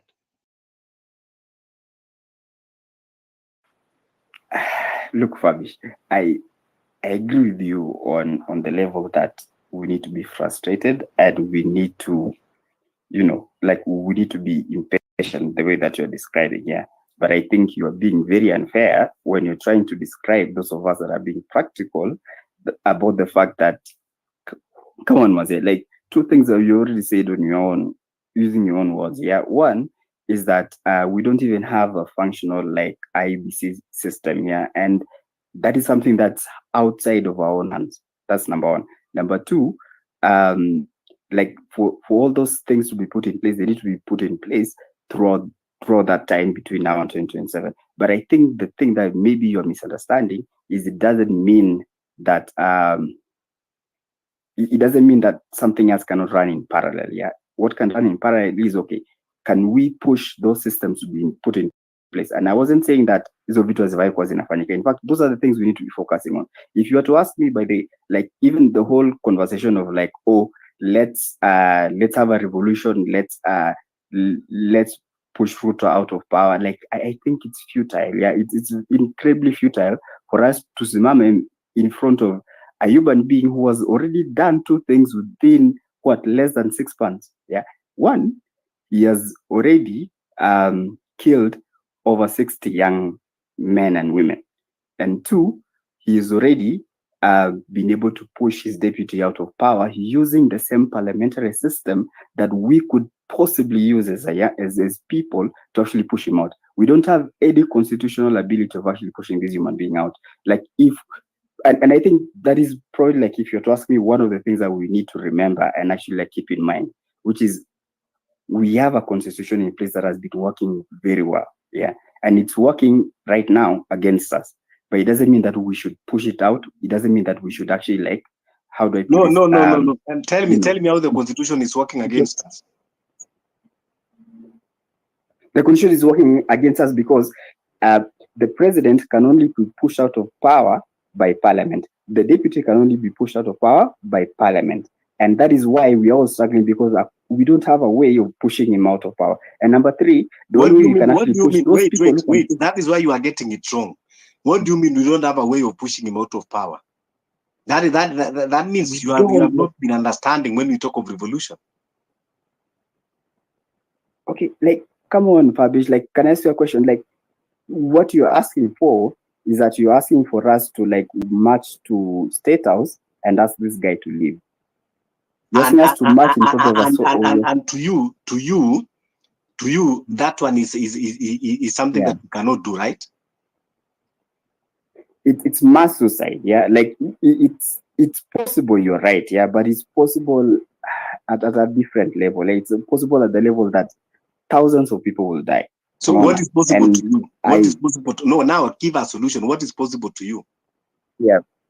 What is possible to me is what we are trying to talk about right now. Yeah. Which about is like, what? About 2027? Yeah, like, come on. Like, look, we don't have a way out here. And I thought you are smart enough, Bernard. You are disappointing yourself. You know, you cannot just come here. We have been talking all this while. Even I'm making you co-host. I thought you are enough. You are smart enough. So all this thing that you are talking is not making sense to you. It's not entering your ear. Alafu nakuja hapa kutuambia ati we cannot do this, we cannot do that. And yet again, you want to tell us that we can remove him in 2027. You are coming to tell us that, oh, he has removed his deputy, he has killed 60 people, and now we should now raise our hands up at alafu tungoje 2027. Come on, man. People are not stupid, Bernard. When you are talking something, you know, zingine unanifanya tu. What are you saying? I want to nimekuita tena. Make me make sense. And don't just because of talking.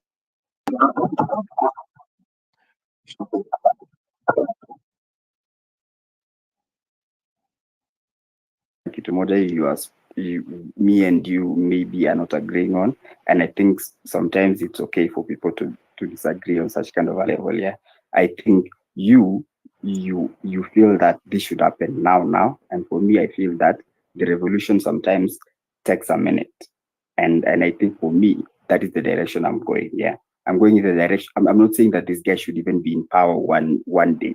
Yeah, I'm not even saying this guy should be in power 1 second. No, tusitumie kizungu nyingi, Bernard. Let's assume revolution haijafanyika mpaka 2027. So what are you telling us? Let's assume revolution haijafanyika mpaka 2027. Yep. Thank you. So, okay, this is what I'm telling you here, and I'm gonna go back to what Global was saying earlier, yeah, which is that Fabish, Wewe, Kenyelitz, Brenda, Usakul, and more importantly, the doctor who was here earlier. You are professionals. You understand what's happening.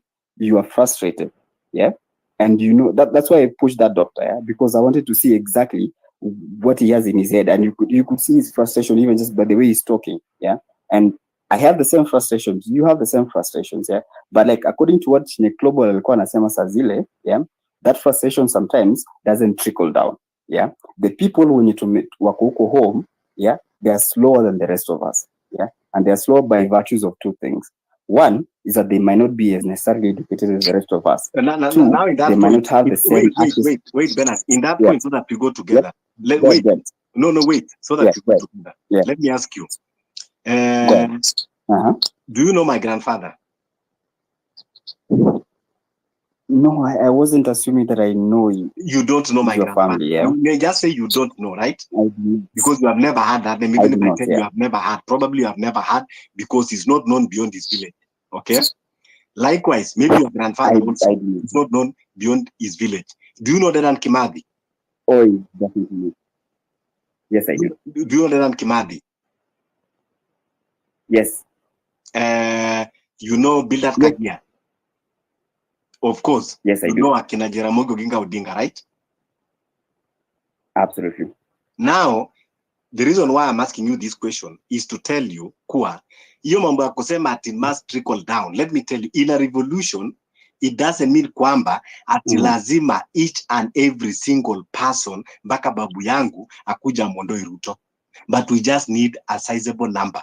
We have 55 million Kenyans. Not all 55 million Kenyans. Ruto will steal. All these dictators that you see, they always maintain their supporters. Don't think they don't have their supporters. They have their supporters. So what we just need is like-minded people. And then the reason why I disagree with you is when you want to narrow your mind and tell us that, oh, now the constitution is working against us. We don't have a way to remove William Ruto. So William Ruto now can do whatever he wants. Then we wait in 2027 for him kwenda kutupaka matope in a sham election. Alafu tena tuseme kuwa, oh, unajua sasa the constitution was against us. Come on, Bernard.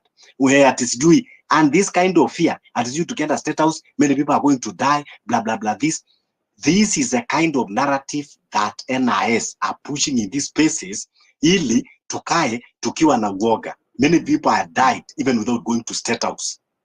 Some people are abducted. They have never even gone to chief's house.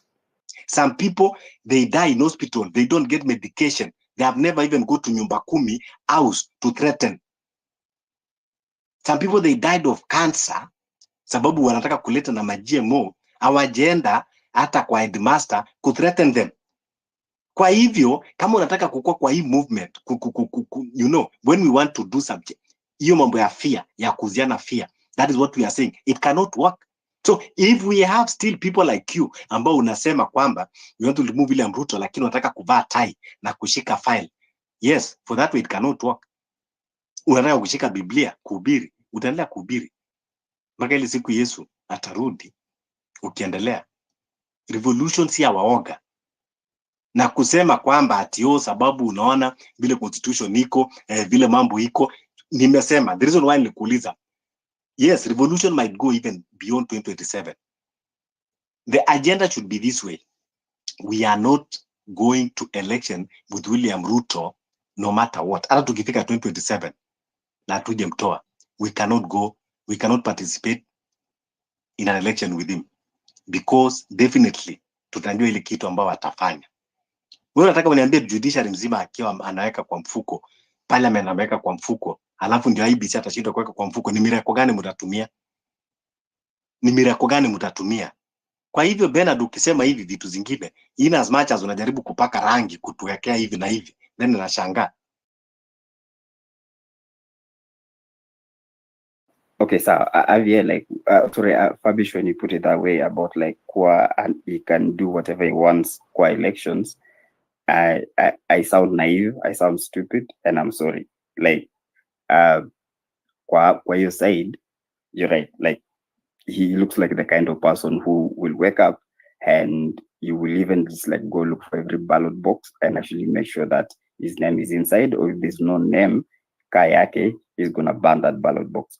Even like, I think, when was it, like right now there's no the IBC is not constituted, but like the lawyer IBC that they have as draft actually says that they can use mobile, which is like vehicles, as polling stations.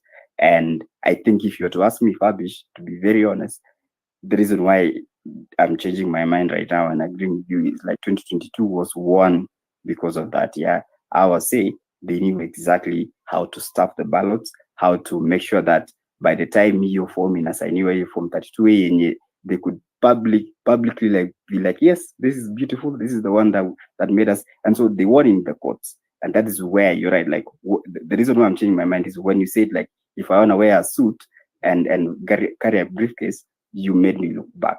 And I'm sorry. I think you're right. Like, that is what's going to happen.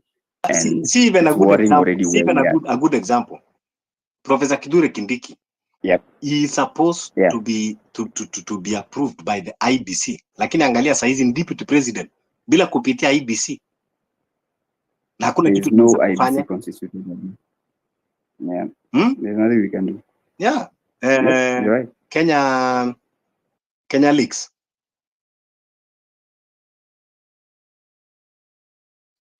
Yes.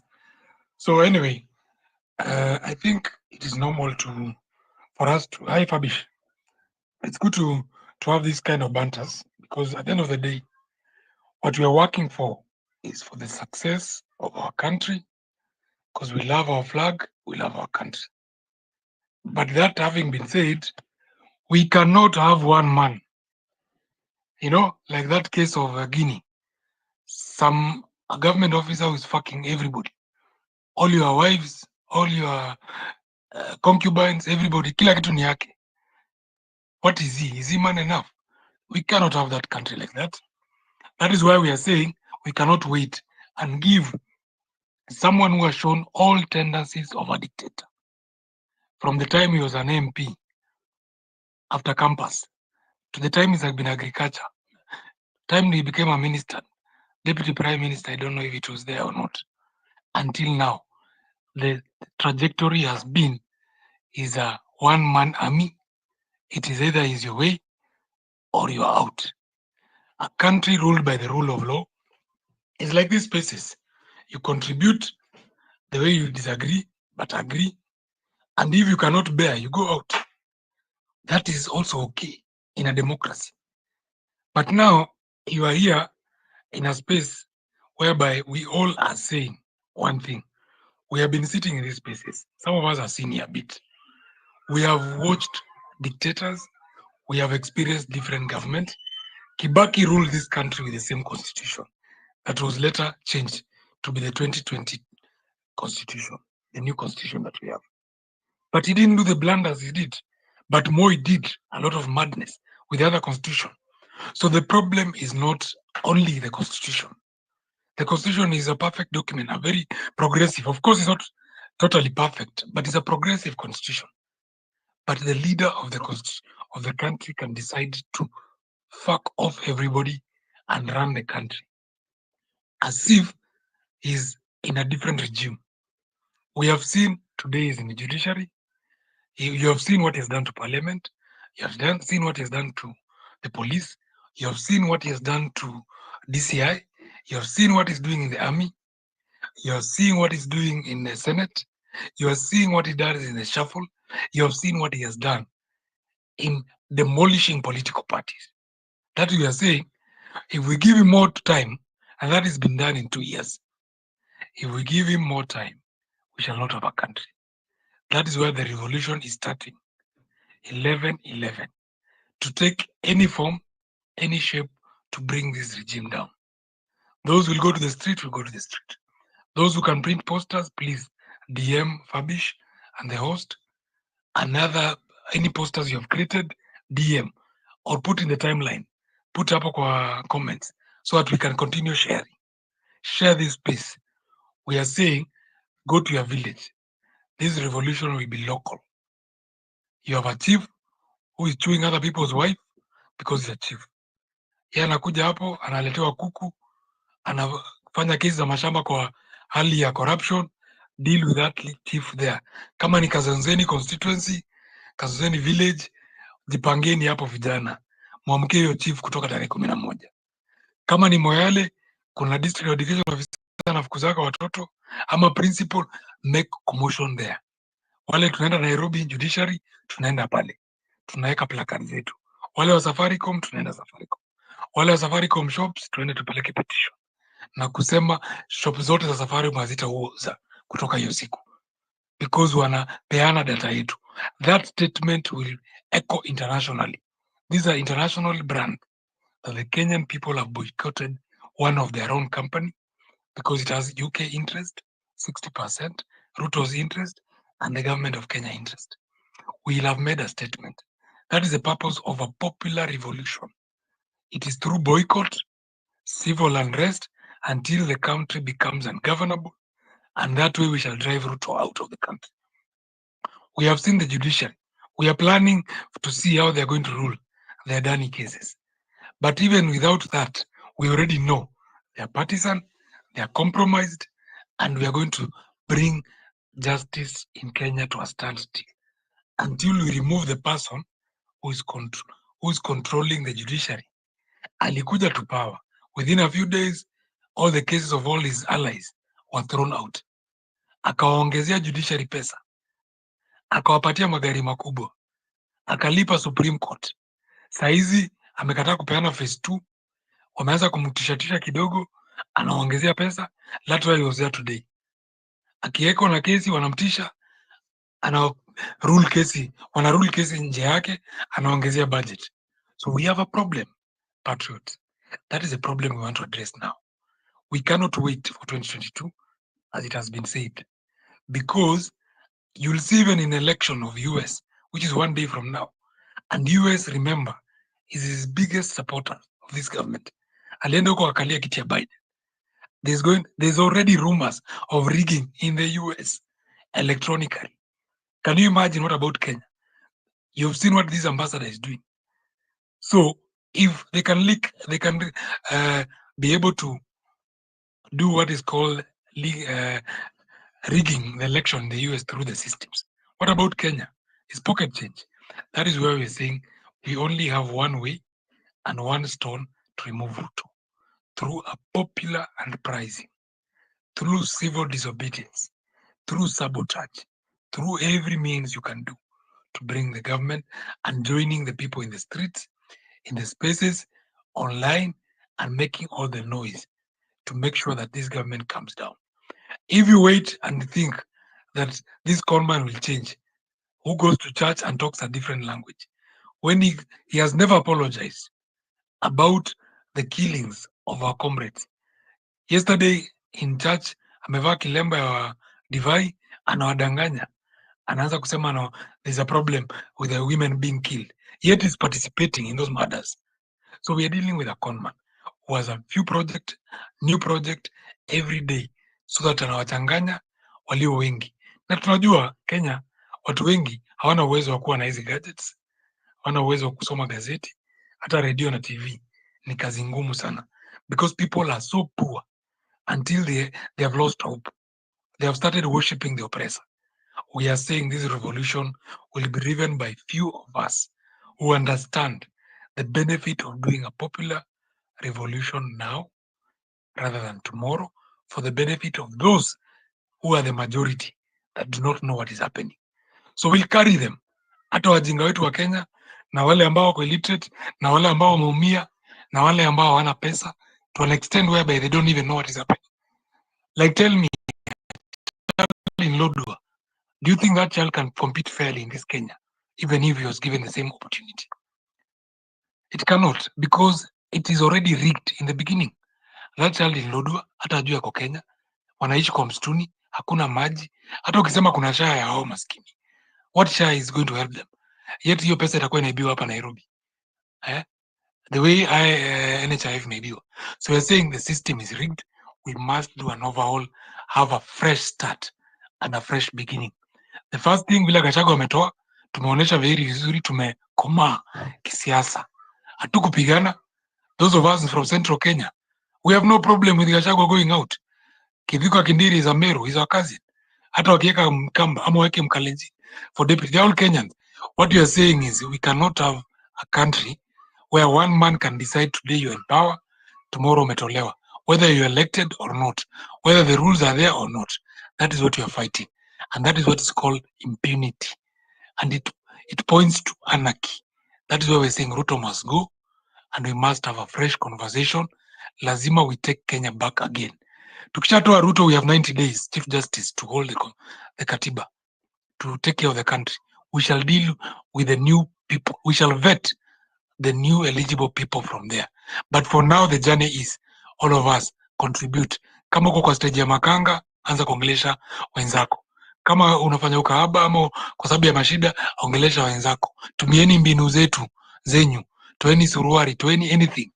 Protest from whatever way you can. Because hata hiyo kazi unafanya, si kwa sababu unapenda. Kama unauza mogoka, start mobilizing. Vijana wa campus, talk to your fellow student leaders, fellow comrades, start mobilizing. 2024, what can you do? From campus, from without campus. Andikeni posters, talk in WhatsApp. That is how revolutions go. We don't need a central command to start telling you, ati kesho tutafanya hivi, kesho kutwa tutafanya hivi. Anzeni kujipanga kulingana na shida zenyu na udhaifu ambao serikali imewapatia. Don't wait for people to come and tell you, we need a leader. Tumeona ile ujinga iko hapa. Serikali inatafuta huyo kiongozi wenyu, inamnunua. Na serikali iko na pesa nyingi ya kufanya hiyo mambo, ya kununua hata adui zetu. So let us organize locally, mobilize locally. Kila mtu afanye role. Ukichukua mic, please tell us, what are you going to do? Me, I'm planning on how to stop 2 major highways in Kenya. I will not say how, but I have my guns, I have my gangs, my people, my mobilizers, to make sure we have a peaceful way to tell other people who want to work, while us are in the street, that even them, they can spare a day for the sake of the country. Do your part. Do your contribution. Thank you. Yeah, thank you, Kenya Leaks. That is the spirit that we need now, a spirit of revolution. There is no losing hope. There is no buying fear. We must persist. We must push. Na hatuwezi kukaa tukiuziwa uoga ama tukinunua uoga wakati tunazidi kunyanyaswa. Now, ile kitu nataka kumwambia William Ruto, I just only have one appeal to make to him. We know now that he's looking for the CS of Interior, and I have a name to suggest for him, because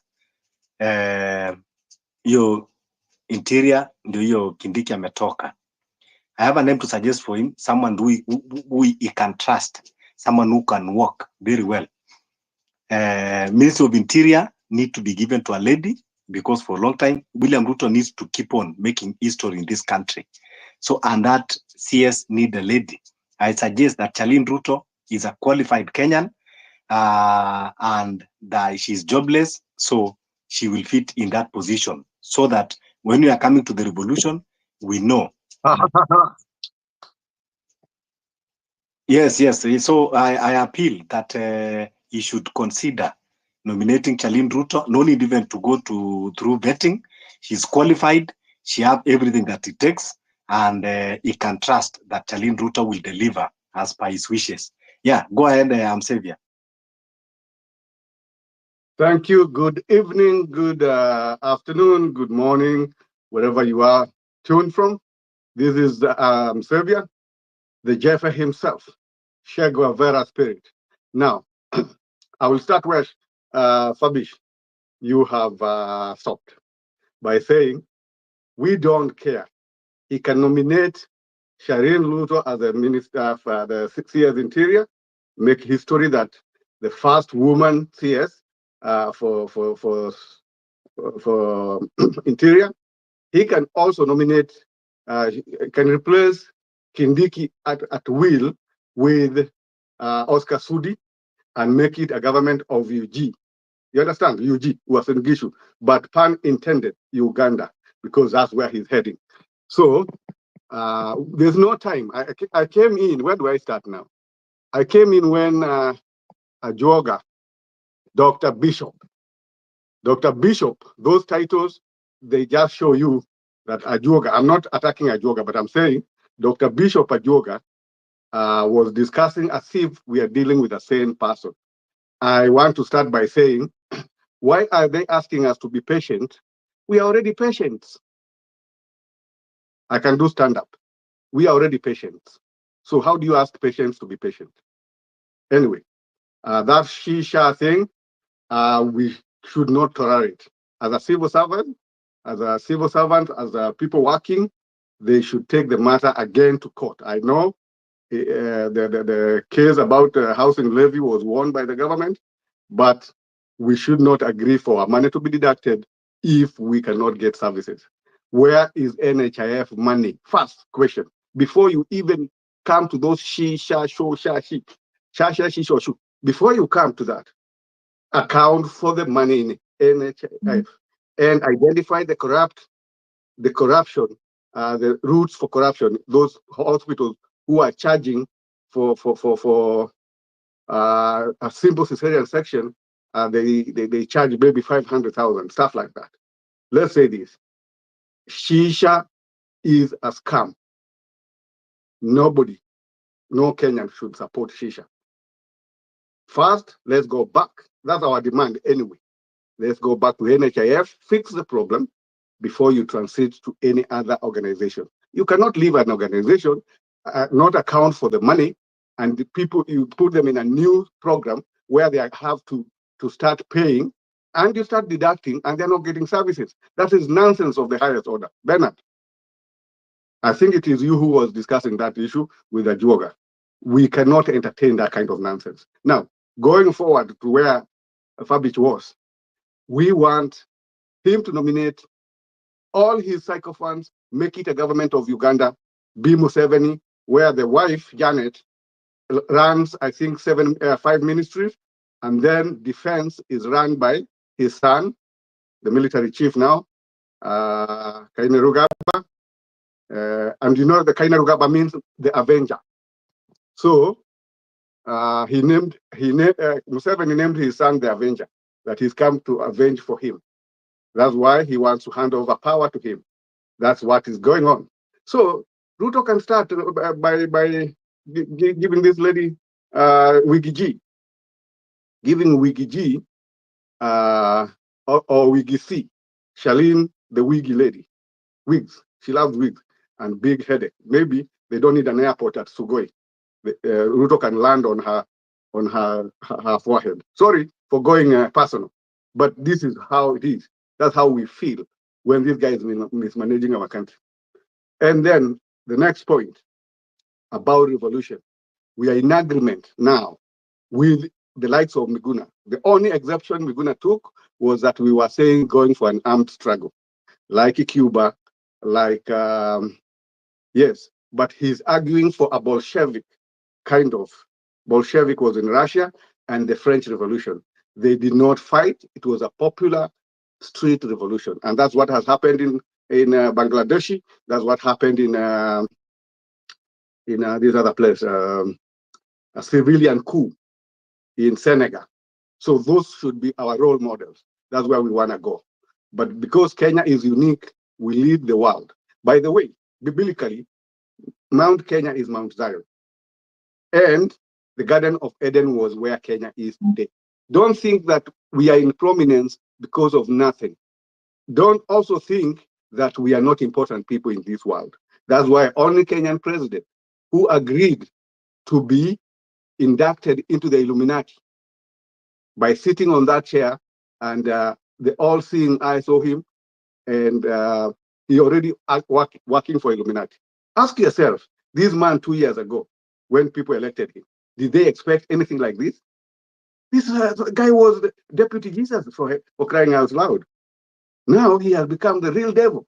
He is actually the devil incarnate. In fact, I don't see Wakuraya here.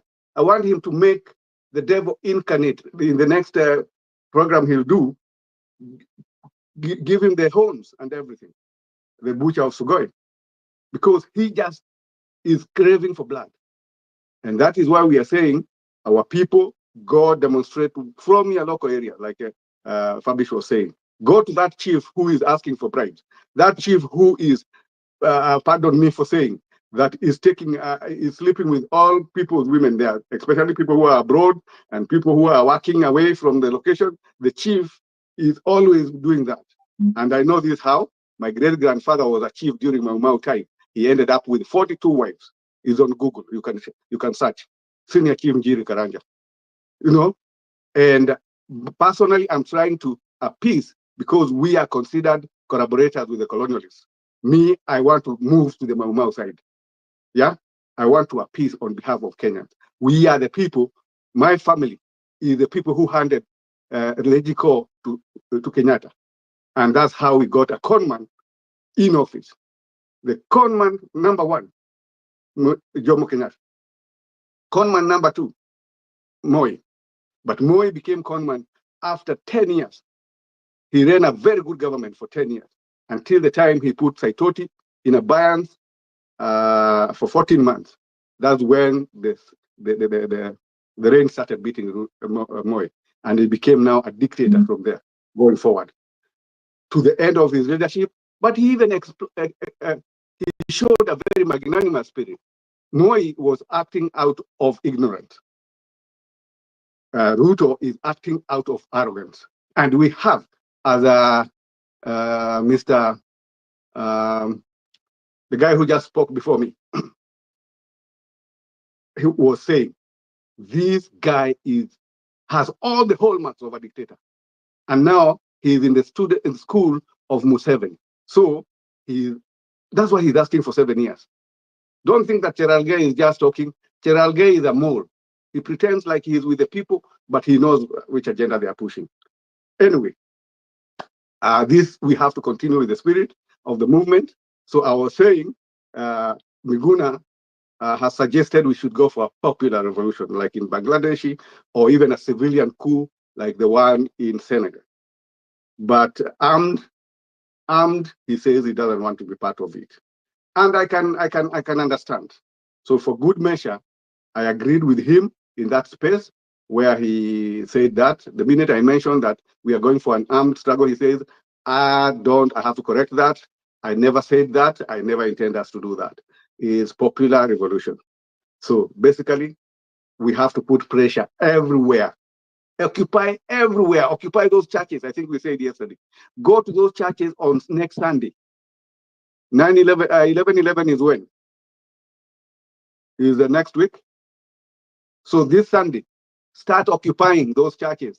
Go to the Catholic Church. Go to the CPK. Go to these big churches, especially the traditional churches where we have big masses. Go there. Ask to sing a song. And your song should be a nationalistic song, and eventually you should inject and tell the church, you sold us out, but you have a chance now to kick this man out with us, like the Enjoyers did, like all these other church leaders did, because we have no parliament. There is no parliament of Kenya. It was impeached first by the Gen Zs. Two, it was discredited by people being shot there. Three, we are demanding the dissolution of parliament in line with what advisory to Kenyatta, which still stands, of the parliament not meeting the two-thirds gender rule. So therefore, we have no parliament. It's a group of pigs. And that's why they eat anything. They have accepted themselves. They were paid 500,000 each inducement to vote out Gachagua. And some are even saying, even governors out there, senators, they are saying they were paid billions of money. Karongo Zango, I can mention him. He says he has never seen that kind of money. A boot was opened and he was shown money he has never seen with his own eyes. But he still went and voted no. So what are we saying? Basically, that Kenya is a crime scene and we cannot continue treating Ruto as if he is president. He is an illegal occupier of State House. The time for him to go is now. Okay? We cannot come here to entertain shisha, I don't know, people are paying. No, there's no time for that debate. It is in our demand that we go back to NHIF, fix NHIF before you transition to anything else. And you have to do a pilot. You cannot bring a program that is the whole country. You have to do a pilot. That's the way things are done. You don't just say everybody transition. No, do a pilot with a few districts, a few areas, a few hospitals, and see how it works. You cannot tell us that you are going to implement something and now people are not getting services today and they're still being deducted. Kenyan people, go on strike. Go on strike. Let's bring this government down. Occupy everywhere. Those offices of the Ministry of Health, the offices of the Ministry of Agriculture, because of them bringing that nonsense agriculture bills. Let's go occupy those places.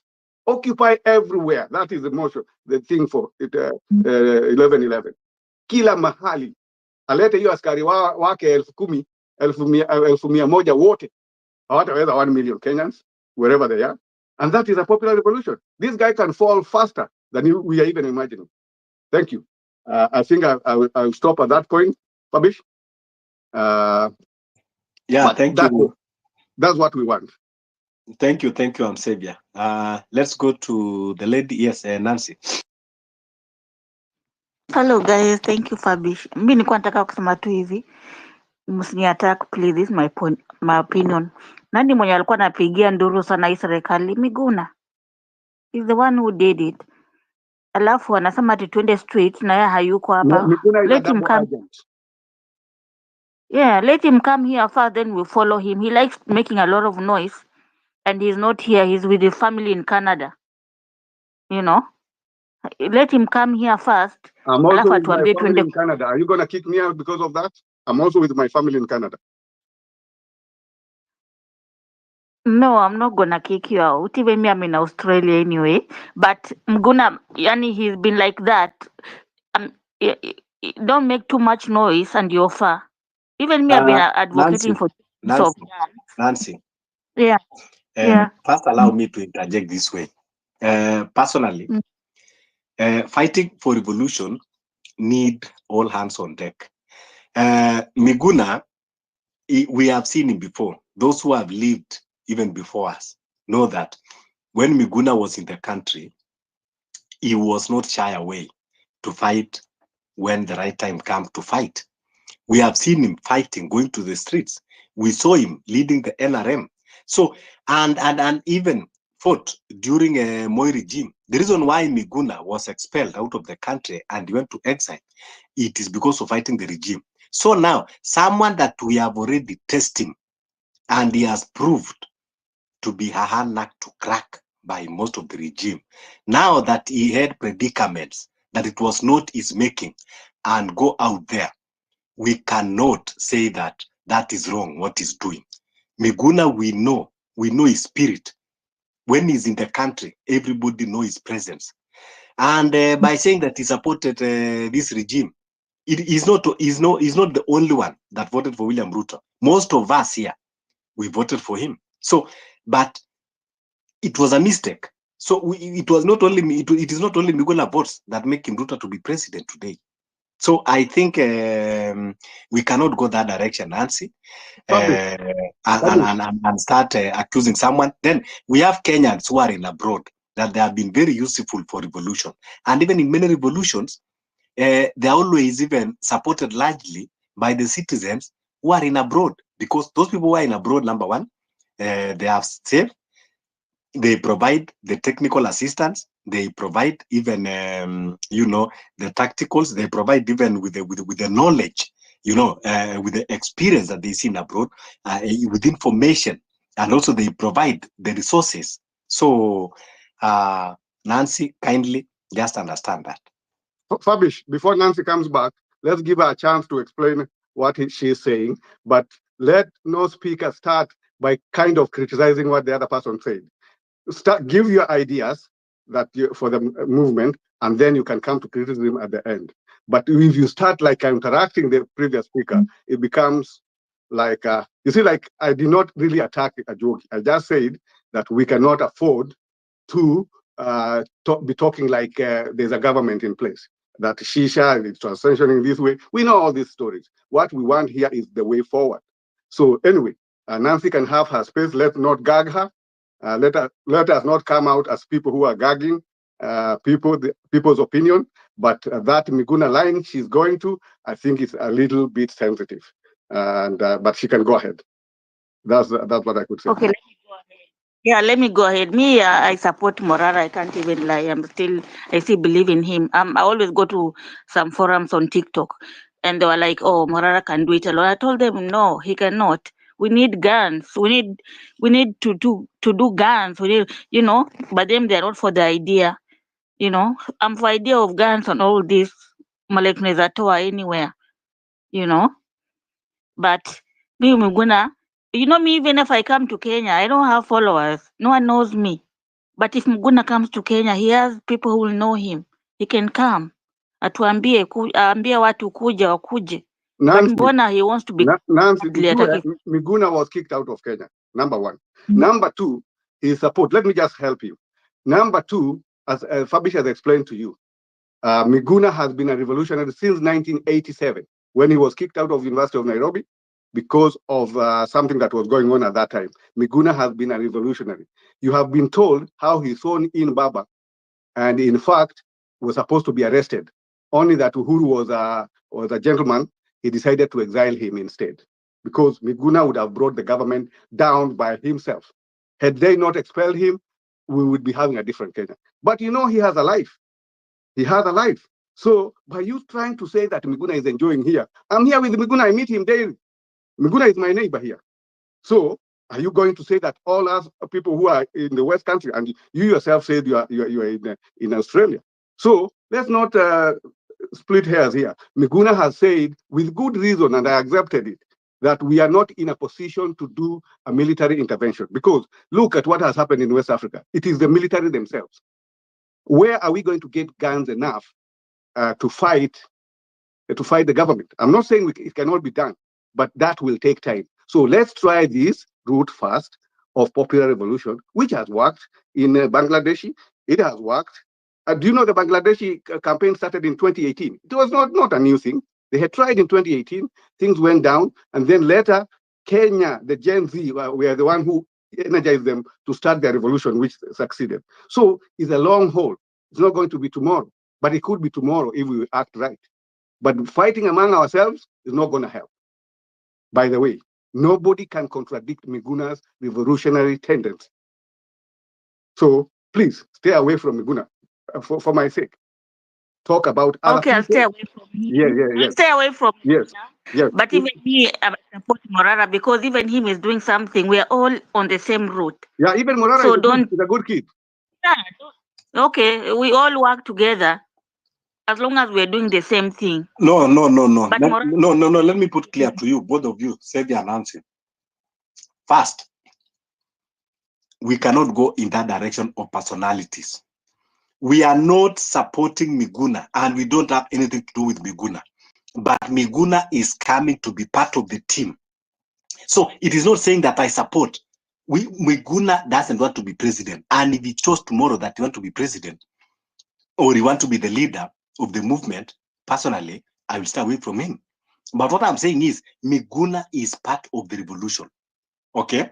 So it is not that now we are coming about personalities. This is versus that. We are not into that. We said we will remain to be steadfast, we will remain to be tribeless, we will remain to be partyless, and we will remain to be leaderless. So we cannot agree to have that kind of conversation of this one versus that one. The reason why even the movement was derailed is when some people start personalizing Morara, that is the leader of the movement. And when he lacked ideas, or when he's tempted, or when he's conflicted, then the whole movement is derailed. I know he's a human being. Everybody can have that. That is why we are saying that we cannot be about personality. When we started the movement of Change Kenya, we were not looking for position for anyone. The movement that we are talking is to remove the rogue regime. When the time of positions come, that who will take what, who will take this, who will take that, that will be another agenda, that will be another platform, that will be another conversation. So for now, it is not a matter of who. I'm not fighting because of Miguna.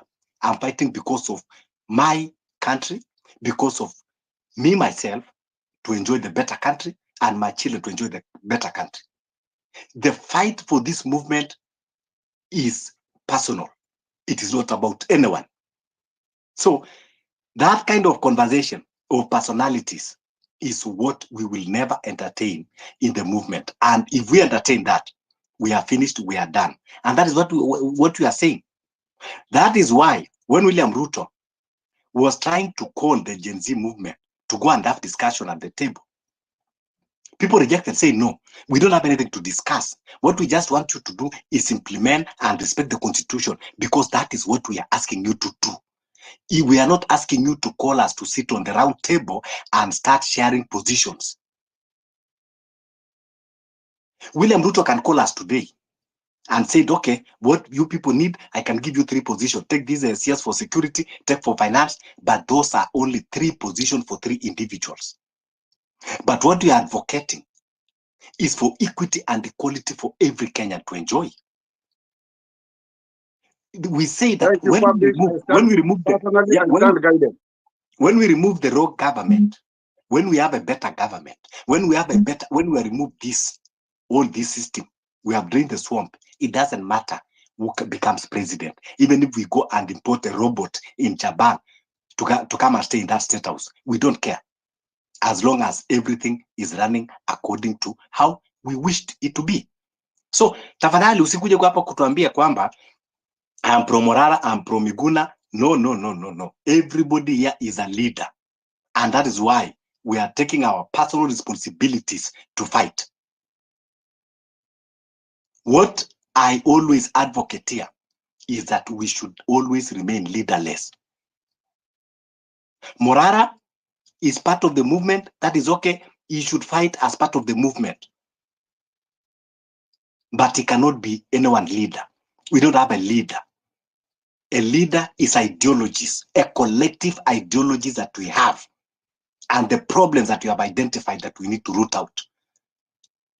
That is what is driving the movement. Thank you.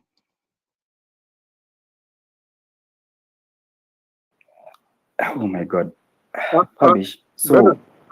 Fabish, Fabio, go ahead. that's guided, but maybe let's give Nancy a chance to complete, because I will not speak myself. I stand guided. No personalities. We are talking about ideology, and the ideology I was discussing was, are we going popular or civil revolt or armed struggle? That's all point I was trying to introduce, not personalities. Thank you. Okay, me, I was pro armed struggle, That's why I always go to the to those platforms on TikTok, they're like, no, we can't go that way. You know, those platforms are for Maraga. Me always like, no, we can't. Maraga cannot do it. We need arms. We need to go. We know the way Ruto is ruthless. We can't just do it like this. We need arms. We need to be revolutionary. We need arms. You know, because they come with arms. There's no need mtakuja tu hapa ati kidogo dogo exposing program nini. No. Na unaona nini hizi leader nini hizi tribal things zimerise. You know,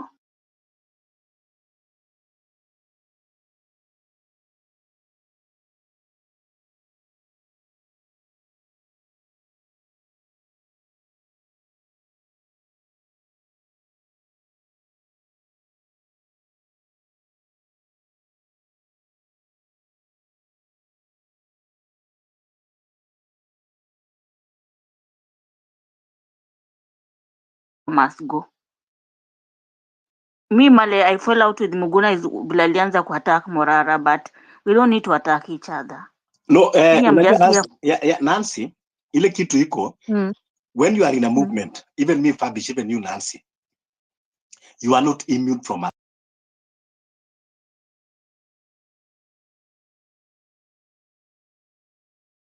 Morara from beginning. But when he lost the track, we must call him out. It is not an attack, and yes, it can be attack, and for you to understand yourself and come back to your senses. Morara, when it reached a point, wakati aliwacha kukua consultative, and he think that he can plan things by his own. That is when you lose the focus. I give you an example. When we said we were going to Uhuru Park, 10 days we are planned for Uhuru Park. Only for 3 days to the Uhuru Park, anakuja anatuambia Narok, of which it did not need a rocket science to understand that there is a script going on here. Why do you want to divert the attention of the movement? And he came to the space, and everyone was telling him, stop. Let's go. And he start giving flimsy excuses. I don't know who is funding that Uhuru Park. I don't know, my life, my security. Then we begin asking, what do you mean? Is your life more important than ours? Is your life more important than those, our generals, that they lost their lives? So in a movement, Miguna, yes, even himself, he has received several attacks. And even me, any time that he lose his focus, I will attack him. So when you are already in the movement, you must always be ready to receive friendly attack and any other attack. But if you think that you want to come and have the monopoly and then to be massaged, to be pacified, to be babysitted, you cannot be a revolutionarist. So, and we cannot just say, because the reason why tunasema ni kuwa, we cannot again follow someone blindly. The reason why we are where we are ni sababu wakati tulikuja tukauziwa wheelbarrow, we were blinded. Tukaambiwa hustler, we were blinded. Tukaambiwa bottom up, we were blinded, and we followed blindly. And that is where we are today. We cannot continue repeating, entering the same hole every now and then. Hata punda hizi kuingia shimo mara mbili, anaingia moja anakumbuka. But we cannot stay always having that mistake. And that is why we are led kwamba kwanza tukae leaderless. So wewe kama Morara is part of the movement, akiplay civic education, of which siye peke yake, kuna watu wengi. Kuna jamaa moja huwa anafanya civic education kwa mabasi, akihop from this bus to the other bus. Hata kuna mtu anamjua huyo jamaa, is not even in a limelight, lakini akwambia ile kazi anafanya, but nobody is focusing on him. That guy, he have never asked even for 1 single cent from any Kenyan to do that civic education. But I tell you, he's doing from morning to night, hopping from one bus to another. I don't even know how he managed to pay the fare of those buses. I don't know whether you already give civic education to the drivers and conductors to an extent that they are not charging him anymore. He's doing a very tremendous work. And many other Kenyans, that they are doing the same civic education, educating our people in society. So it doesn't mean kwamba when you are taking one part, even us online here. We are doing mobilization and also we are educating ourselves. And tunaweza kukaa hata usiku mzima. We sacrifice a lot. So no one is better than the other one in this revolution. Even when Nancy kukuja hapa kwa space peke yake, I mean, kuna vitu nyingi ungeweza kufanya productive to your own personal life, lakini umeziacha. Ukasema nataka kuja space kuparticipate tukitafuta solution ya Kenya. Now even you are giving us a very nice solutions, even for revolution, of which I cannot dispute personally. Even me, that is one way that I would want to choose. Lakini tunasema kwamba because this is the beginning of revolution, tunaweza kataa saa hizi vile Nancy anasema, lakini maybe in 2 months time tutasema hapana, we will go Nancy way. So this your option. Haiwezi kuwa tu kwamba ati tutaitupilia mbali. It is also part of option katika revolution. Yes, at some point tunaweza kufinywa sana tukasema now wacha kama ni kuharibika kiharibike, let's go that way. Tuanze kutafuta allies kutoka nje ambao wanaweza kutusupply na ammunition. It is very much possible. Tunaweza kutafuta enemies wa our regime. We can go for countries ambao tunajua kwamba they have rubbed shoulders. We can pacify countries. Tunaweza kuongea na Russia, tunaweza kuongea na China, tunaweza kuongea na you know other countries na wakaanza kutusupply. That is how revolution works in other countries. But for now tunasema let's focus katika popular revolution huku tukiendelea kuangalia. So kama wewe unataka kukaa revolution na utaki kukua attacked, kukua criticized, bado hujakuwa na that spirit. You need to sit down, uamue kufanya kwanza kazi yako private. Ukikuwa tayari unakuja. Wacha saizi ambao unakuwa attack na maneno. Watu sasa wale ambao wanakuwa attack physically. Bado. Sisi ambao tumeanza revolution wote, akina Miguna, akina Sisi, akina Morara, no one is guaranteed kwamba hata tutafika kule tunaenda tujue nani kiongozi. We might not even reach that level hata kuchaguliwa. We might be eliminated along the way. That is one thing that we should know. That is one thing Morara should understand. Miguna should understand. Fabish, Xavier, Bernard, Nancy should understand. Hao ambao tunaanza revolution pamoja, si wote tutamaliza. There are those that will be eliminated along the way. There are those that they will fatigue. There are those that they will be compromised. That is how revolution works. Hakuna revolution watu washaanza wote na wakamaliza wote. It can never work. Kwa hivyo hiyo attack ni kitu ya kawaida. And even me myself, wacha Miguna, mimi nimekuwa katika hii space nikiattack Morara, and mpaka leo bado Morara personally hajani satisfy kwamba anapigania kweli revolution, because according to his conduct, hivi tunaongea leo Keutia kwa Kiambu anafanya civic education is no different from Morara. Hivi tunaongea kuna watu wengine wako Homa Bay wanafanya civic education. They are part of the movement. They are giving report to the movement. Hivi tunaongea kuna watu wako kwa mabasi wanazunguka wanafanya civic education. So why would your own be different? Why would you like to attract attention? Sasa kuna watu ambao nimesema wameingia kwa movement with different agendas. There are those that they came for content creation. There are those that they came to look for numbers. There are those that they came to look for fame. And there are genuine organic people that they came to push the movement. Remember Eric Omondi. He has been doing tremendous work and he's still part of the revolution. Doing civic education. Akaanza hata sisi kwa sisi. Where people contribute and give direct solution to those poor Kenyans ambao wanahitaji usaidizi instantly. But even we are not focusing on that.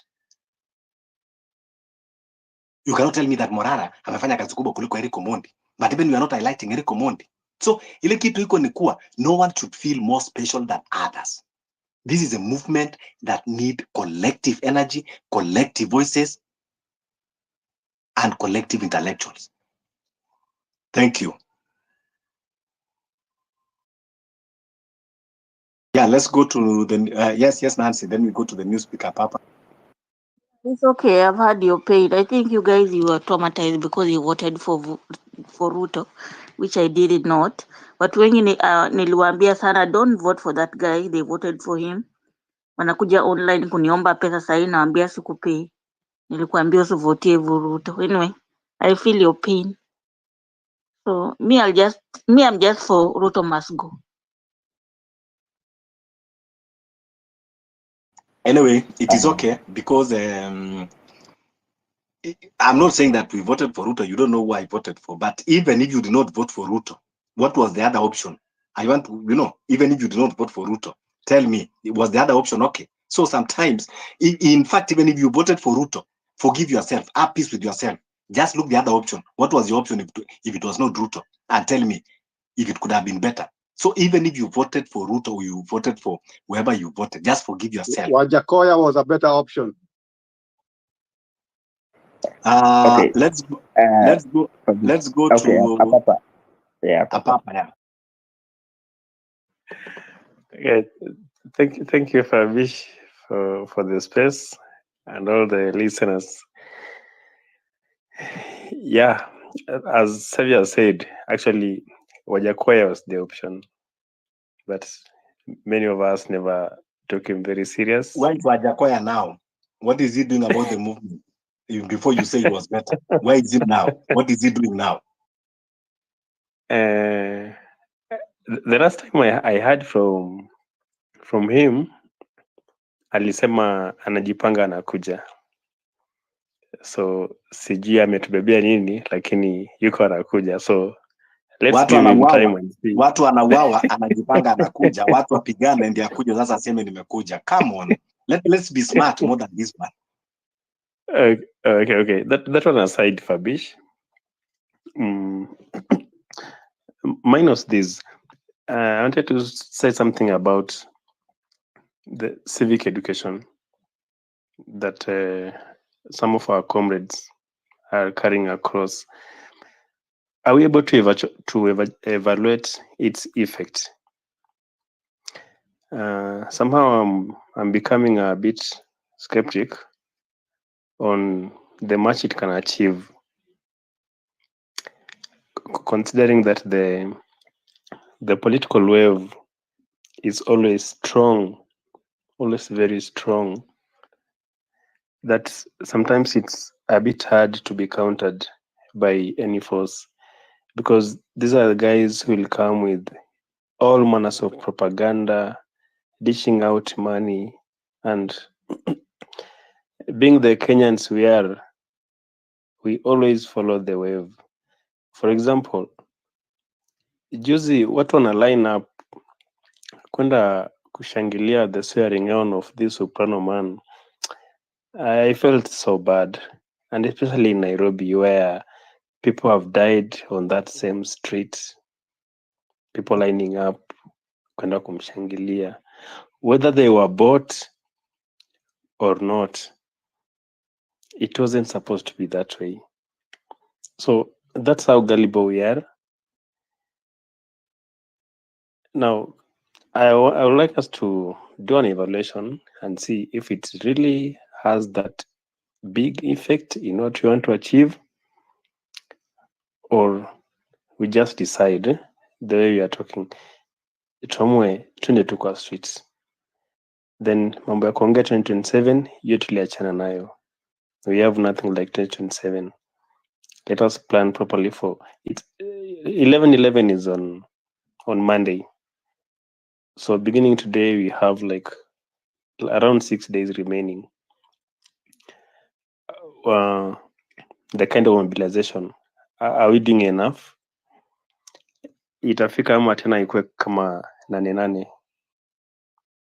or any other day that we planned for protests, things turn upside down for us. We really need to have a good strategy if we really want to make it happen. Thank you, guys.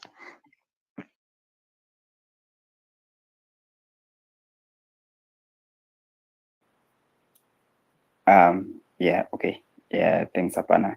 Can I comment something? Yeah, sure. Great. Yeah, great. Yes, I happen not to know who is speaking, but your voice is very familiar. And I want to just say one thing about project management theory is that first you plan by doing a SWOT analysis, your strengths, weaknesses, opportunities, and threats. Then you do implementation and then monitoring before you do evaluation. In other words, this is not time to evaluate. This is time for implementation. If you start evaluating this early, you might consider data. You might not consider the entire data you need. So for me, I think civic education is good. There's one wing should continue with civic education, and the other wing will continue with the popular resolution, and the next wing will be an external arm, external diaspora, continue with the fundraising and stuff, and then we shall do evaluation when we reach that stage. It's not time for evaluation because we could lie to ourselves it is not having impact, but I know really those are the people with impact, especially the people who are going mashinani, not online, in the buses, in the church, in these places. This is quite effective, but we cannot say definitively. So we have to wait and do monitoring. What you should be asking for is monitoring, not evaluation. Thank you. Yeah, I want to add to that. I think Papa have a point there that need to be noted. Because that is what I've been also asking. That is what I've been questioning. Because, the civic education need to be well structured. In a way, there will be monitoring and evaluation, so that we can know the impact that it is creating, not just only to be doing, an ending circle of civic education. And that is why even yesterday when I'm talking to KOT as he's going to Kiambu, I told him, listen, now go and tell people of Kiambu, after you are finished with civic education, 1111 will be an evaluation point.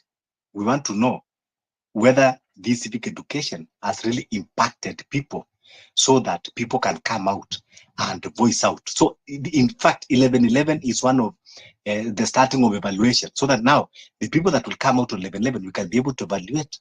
Are they really now understanding what is ailing the country? So yes, evaluation time to time is very, very important, because so that at least we know the impact of this work that we are doing. Papa, yeah, it's very important, and that's why I keep on asking. Even Maraga, since he started the civic education, but there is no evaluation. There is no more, even that monitoring. It is not there, because look, some people then they will say we keep criticizing, but this is like you go, you highlight the failed projects, then now you need to go, because actually what Maraga is doing is not even civic education as such. It is what we call vampire diaries. That is only exposing the failed projects. Someone that is doing civic education on the ground is KOT, because KOT is not going to expose projects. KOT, he take that education to the ground. But Morara is only to highlight the failed projects. People should understand what it means, civic education, and who is doing civic education. So I'm not saying it's only KOT, but of course, in the space who we know is KOT, but there are also other people like that guy I told you, is doing civic education in the buses. He hopped from one bus to another, giving civic education. Then, in that civic education, or even as they are doing like even Moral, suppose when you already highlight, then you tell people, see, now, as we have told you about this failed project, hii ilikuwa ni ya milioni 200. Now do this. Nendeni kwa county commissioner, waulizeni hizi pesa zilienda wapi, because county commissioner should have these answers.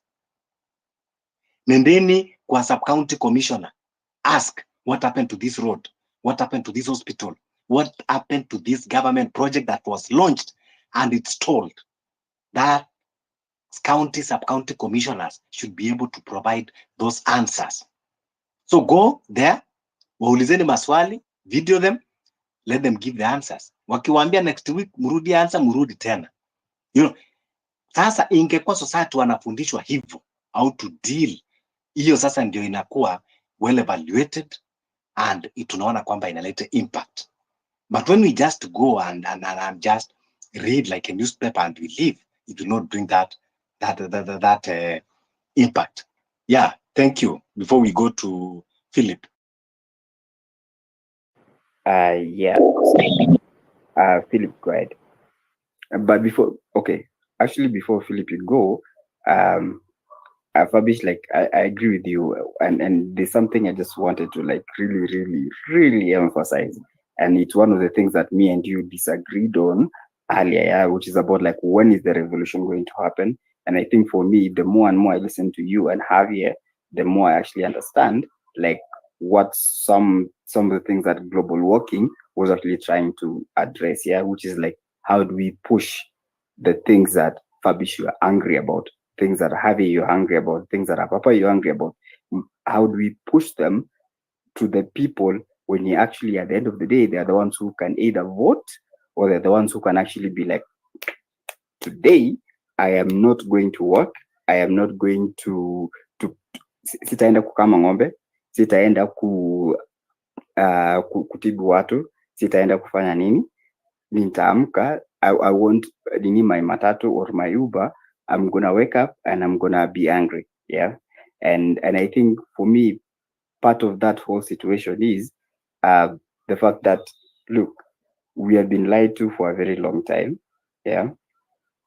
And I think part of the reason why people don't really get angry is because like no one really knows where to begin from, yeah. And it's so difficult to actually tell someone, okay, get angry, go do something, when they don't really even know like what's gonna come out of it at the end of the day, because like they have seen other people dying, yeah. They have seen they've seen other people's business being destroyed, yeah. And so they wonder like, okay, so if I wake up today and if I, you know, if I go and protest, yeah, like will I lose my bread, yeah. And I think one of the biggest things that we forget as a population, yeah, is that one of the biggest tool that our government has is a tool of oppression, yeah. And that a lot of people depend on the system actually being perpetuated.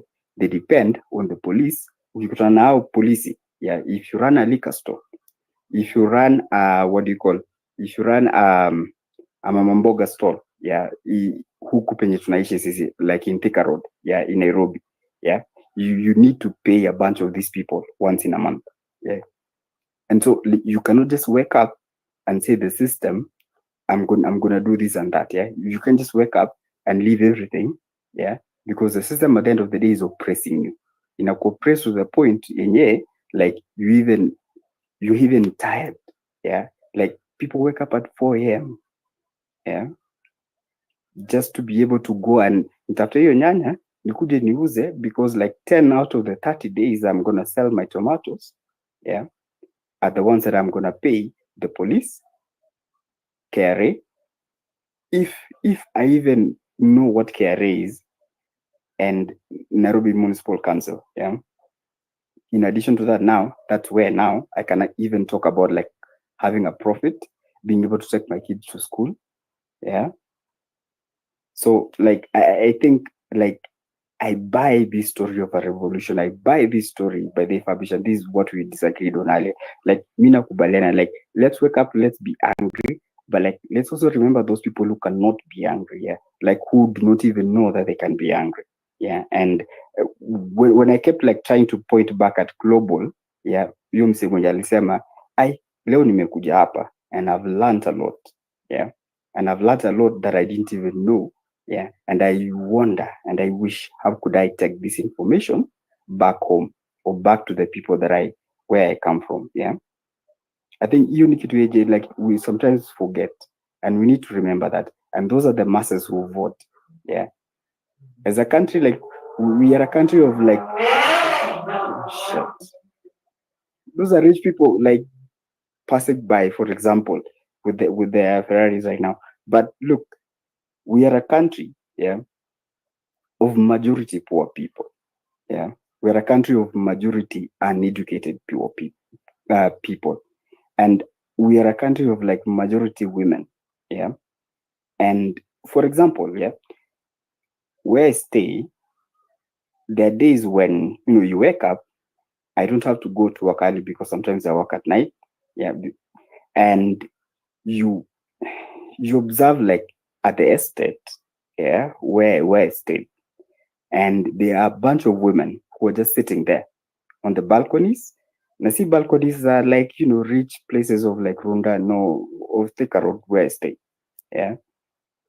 And you sit there and you observe these are young women, yeah, mermaids, who have completely lost any hope of even ever being, anything, yeah, of ever being what, like a secretary, a teacher, or anything, or even getting an education, yeah, because even if they finish high school, they're being told, okay, go stay with your whatever in Nairobi, go be a maid, and we will take it from there.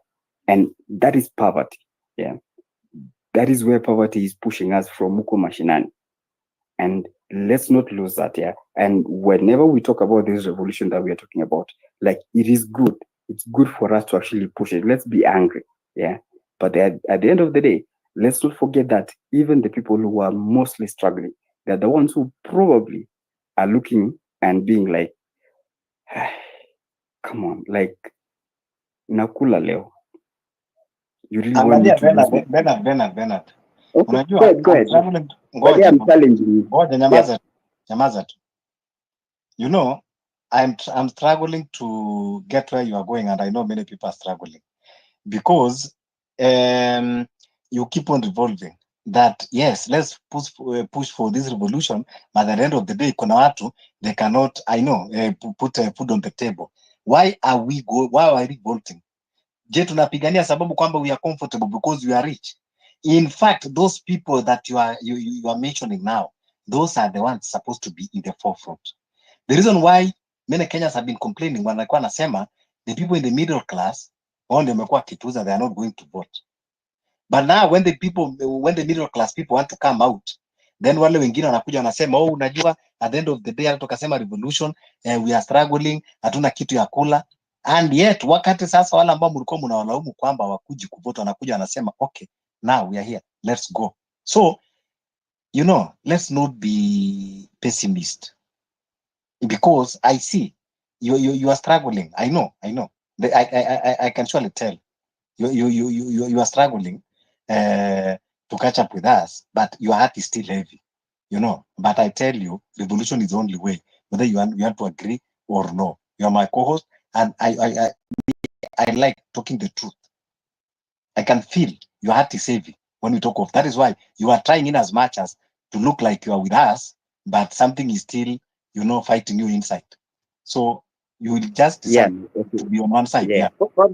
No, actually, Javier, before you go. That's what I say. There is no sitting in the fence. You just either decide to be with the revolution or anyway. Yeah. Let's see. Exactly. Let's see. I'm Savior. No. Yeah, before you go to Javier, like, just to complete my story, yeah, like on the like on the other side. So I live on Thika Road, Kaha West, which is like literally like on this other side of Thika Road, but like during the Gen Z protest, yeah, people walked from Thika to Nairobi, 40 kilometers. They walked home and back. And so, like, Fabich, you have a point. You have a point, me, as a person who is like, yes, I have that privilege, and you have that privilege of actually making a change. Like, these people actually are the ones who actually walked. I watched them being shot up on Githurai, and it's still traumatizing up to today. But yes, you're absolutely right, by the way. Like, I'm not disagreeing with you. I think I was just trying to bring a different perspective that, sometimes some of us can be a bit complacent. People walked 80 kilometers. Javier. Bernard, I understand you, and I'm with you and with Fabish. So I'm like in a middle line here, because they say even a clock that is wrong has stopped is right twice in a day. So I listened yesterday to a space with my nemesis, Kibe, is doing something in Kenya, like a 47 county bike ride. And so somebody asked him, what did you notice? He said, oh, you know what? People in the rural areas are living their life. It's like nothing happened. They are very comfortable. They are living their life. It is only in the cities and suburbs of Nairobi that the agitation is palpable. In other words, there's a big population, I agree with you, Bernard, that is not concerned here. But you know what? There's something called the Stockholm syndrome. Once you a captor or you have been abducted or put in isolation, you start loving your abuser. Is something known with refugees, people abducted, and people like that. So we have to also be wary about that. Finally, I want to say, somebody mentioned here that Kenya is a country of 50 billionaires and 50 million poor. That is indeed the problem. Otherwise, Kenya, we have enough resources if we could share it equitably. And that's why we are saying, yesterday we were discussing, which kind of party would we like to join? It has to have socialist, almost communist values. I think that's what I just wanted to chip in there. So we understand you, Bernard. People really have gone into a state of stupor. They are used now to the abuse. They don't know which way to go. They are saying, you guys online, go ahead and agitate. We are living our lives. Anyway, how can we defeat this? That should be the question. Ni kwenda mashinani, and so the people who are going to mashinani and doing real demonstration of how your problem is related to Ruto, those are doing a great service. Thank you.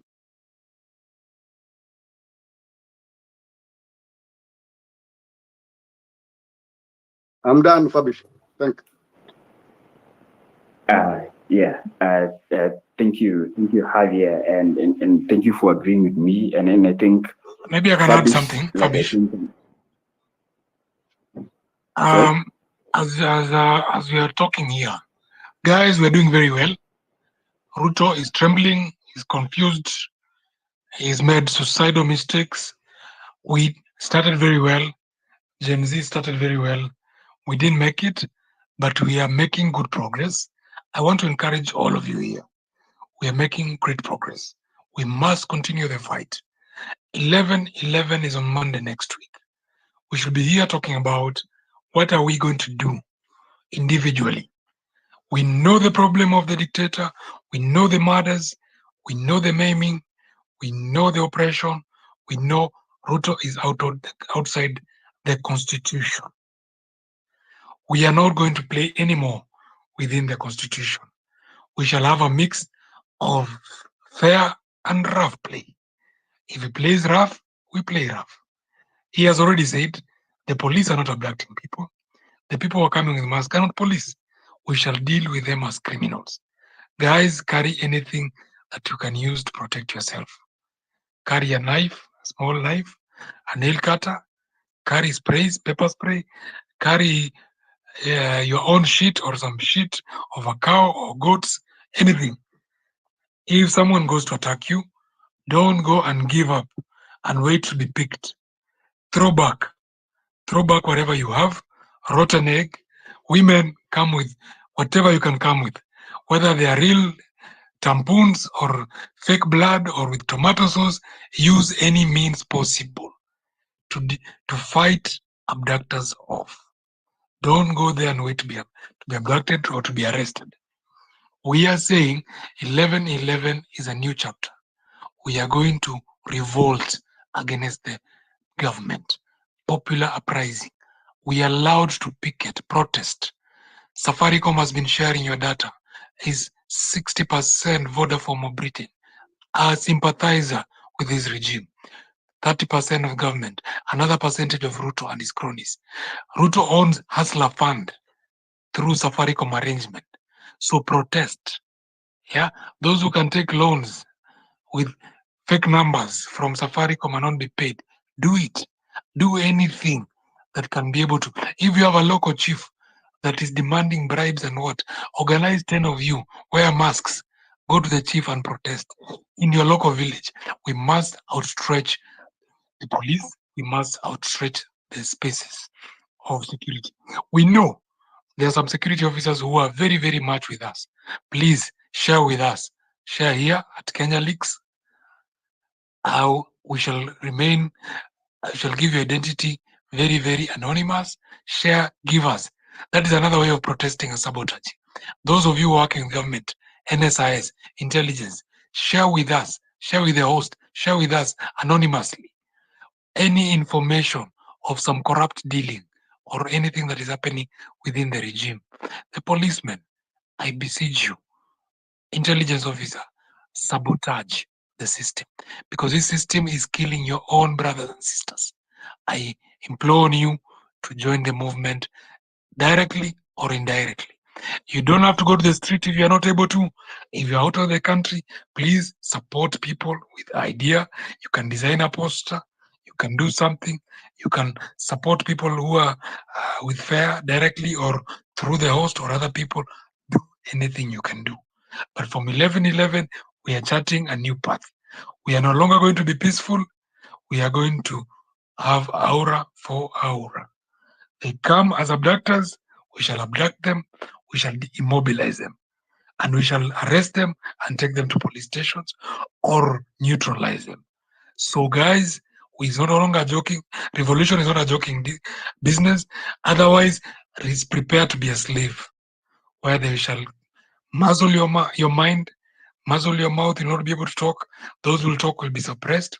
Those who be able to come through the political channel of parties will be detained, the election will be stolen, and nothing will change. This is a very, very brutal regime. It must be brought to a halt before it gets the root. So guys, 11/11, Ruto must go, and that is the spirit. And we are doing very well. We are taking him down. We don't need millions and millions. Do your part. Get 11 people. Make sure you are contacting 11 people within your circle. Give them the ideas. Hear the idea. Let them do something wherever they are. That is how we shall stretch Ruto and his system thin, and we shall achieve full liberty, and we shall enjoy a beautiful country. Thank you. Thank you so much. That is the spirit of revolution, yes. We are saying it is a popular revolution, yes, but we will try to be peaceful, yes, but we cannot allow when we are attacked to just keep quiet. We are not starting the attack, but if we are attacked, we will never keep quiet. The Subaru boys, if they keep on loitering around and looking for us, we will always find a way to look for them. Never allow anyone to be abducted in your presence. Make commotion, throw objects on that car, throw stones, throw everything until you make sure that no one is abducted. Yeah, go for the tires too. Take out the freaking tires if they can't drive away. They ain't got no buttons. Yes. Yeah. Hold on. Before Mataya, you speak. Hey, hold on. So, Philip needs to go. I just wanted to ask a Philip question hasn't to Lyson.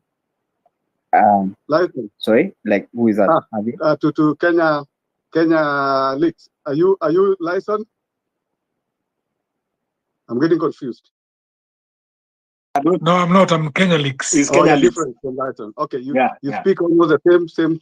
So please give the leakages, bring any leakages you have. We shall be able to bring the tyrant down. We don't millions of people, just few committed people who will go to the bush. Our bush is the spaces now. It's no longer going to Mount Kenya, Mount Elgon, or some jungle. Our bush is in the clouds. Let's organize here and organize behind the tents and cause the revolution. Revolution is coming. We shall only talk about who will be our leader, depending on the effort you have put in this revolution. Not because you are known before. Anybody can be anything after this revolution. So let's put our efforts, and we shall judge you by the value and contribution you have done to this movement, because the efforts will be seen. Thank you. Yeah, thank you so much. And as we're occupying, don't forget to, if those people that you live near your member of parliament or where there is an office of member of parliament, please kindly don't forget to also occupy those offices. Go take the message there. Occupy. Go those offices. Hizo ni ofisi ambao ni za pesa zetu. Go those CDF offices. Nenda muulize maswali kuhusu development, kuhusu zile pesa zinavujwa. So yes, it's occupy everywhere. Those in Nairobi, of course, let's have huge numbers going to Milimani Court. because that is the day that there will be a case of Adani. So we need at least not less than 100,000 people in that around Milimani court outside, and those who will be privileged to go to inside the compound. Let's go camp there. And of course, let's carry the placards. And in the placards for people who are going to Milimani High Court, remember this, we are going by the words that lawyer Camino used. Yes, we'll create those posters. Matea, I'll send you those words. What we want to tell the court is, let it not be said that judiciary is corrupt. So we will have those placards, those posters taking around the court. Let it not be said judiciary is corrupt, because that day is their last chance to redeem themselves and inspire hope to the people of Kenya. If they are listening, or those NIS that are listening here, please kindly, after here, make sure that this information reach to Mother Koome, and so that Mother Koome can tell our entire team that let it not be said that judiciary is corrupt, and they only have one last chance to redeem themselves, and that is in that judgment of Adani. That is the last chance that they will have to redeem themselves. So, yeah, many people will go to that Milimani High Court, but others will occupy everywhere, occupy Safaricom offices, occupy chief's office, sub-county offices, county offices, occupy everywhere. So we go to Philip, then we go to our comrade Justice. Okay, thank you so much. First of all, Ruto must go. That should be the order of the business of every day. Ruto must go. Second thing, I want to say that as you go to the street, manze, usiwache mtu akuwe kidnapped na watu. Say abductors, just burn them alive. Ukiban tu mmoja tu, a group of 5 ati walichoma hapa hivi CBD, wengine watakuja, they will be afraid. Those people are very coward. They are cowards. Ndio maana wanakujanga na gun kwa peaceful protesters. They cannot come with themselves hivyo, wanakuja na magans. Acha ikuwe hivyo. Second thing, manze, usikose kutokea. Any people around Milimani Court, tupatane huko. Let us be there. Tukae, tunini, yani tu tukose, yani hadi tufunge hizo barabara zote. Yani tu wajue tu tuna exist. Any ruling wana make, acha wa make with fear. Wajue siku rahisi. Hawa watu wametuzoea, kila siku wanatufanya tu mbaya. Kila kitu iko na mwisho. Let it be on 11/11. Acha ikuwe their last day ever. Hata ikiweza wengine waende usi. Manze, nimejam mbaya sana na watu, nimejam like extremely nimejam. Like I'm looking for the future of our kids, manze, alafu they want to destroy it, man.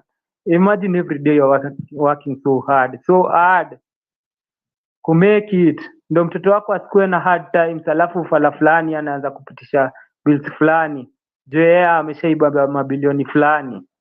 Manze, tujam mbaya sana, tujam. Alafu you cannot have a revolution when you have the fear of death. Please, my brothers and sisters, overcome the fear of death. Unaweza kufa hata saa hii. Die with honor. Acha hiyo loji yako iseme kitu ya maana bana. Die with honor, manze. Si tulienda shule ukakuwa CEO. Die with honor. Let your name be written in the books of history, manze. Let us die with honor. Tukiona hiyo mentality, they cannot overtake us. Tutakuwa tumewashika kwa koo, because ndio maana wanafanya abduction. Ndio create fear. Let the fear not exist in our way. Please, my brothers and sisters, hiyo ndio kitu na plead, manze. Kila siku kienda kwa street, kuwa ready to die with honor. Ukiwa hivyo, none of the above ataweza kukustop. Alafu ya mwisho sasa ni unaona ido inachangwa na the people of diaspora. Let the money be diverted to the protesters who died. Acha do yote iende kwa maprotesters wale walikufa. Let us dedicate everything to the protesters. To dedicate everything, the mind, the soul, the heart, the brain, everything, hadi resources, everything. Acha wale watu walikufa kwa protest wakuwe compensated. Acha tuchange hizo do, hadi wale watakuja kukufa. Acha tuchange hizo do, because people will die, but they will die with honor. Thank you so much. Yeah, thank you. Yes, 11/11/2024 we'll keep on occupying everywhere. Don't forget, mwende kwa ofisi za MPs, MCAs, occupy everywhere. Wale tuko Nairobi, of course, Milimani is the center point. And also we are occupying other places also huku Nairobi. Yeah, Comrade Justus. Thank you so much, and good evening, everyone. And Fabish, congratulations again for this passionate zeal to maintain this voice, especially here. I'm joining you again. And yes, we have a choice in life. When things are happening around us, we can choose that we don't like. You know, we can either accept the situation, or sometimes people can choose to do nothing to change it. But change is hard. But not changing is even harder. And most of the time, to change the direction of an organization, you change the leader. In terms of trouble in an organization, naturally, you look for new leadership. When a country is experiencing hard times, you change the president. We elect new one.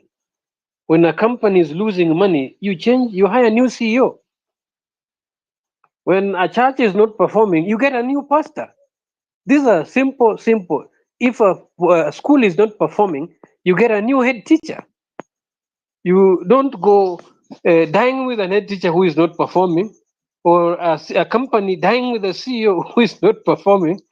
Indeed, where Kenya is today, we have no alternative but to look straight into the eye of our future, because the direction of wind of change, it is here, and we can't alter it. And we need soldiers like us, and soldiers like Fabish, like you here. Not everyone will be able, Fabish, to steer a movement. Just like it takes the captain to chart the course. And I think captainship in the movement requires that we spell out the vision so clearly. And this vision must be circumspect in all the facets. And it must be national, because we agree that all factors remaining constant, this is a great nation. And we are a great people, scientifically, biologically. I've mentioned this over and above before. The scientist says that through genesis, that this geographical location, the blacks, have the strongest or the highest DNA series in human family, because DNA series informs our intellectual superiority, who is more superior than the other. Orangutan, which is a human category, has a DNA series of 3. Gorillas have DNA series of 4. Chimpanzees have DNA series of 5. And the Caucasians, the white brothers, have DNA series of 6. Though they hate this information coming out. They never like this information coming out. I'm sure some people will even rebuttal this in the message area when I use these examples.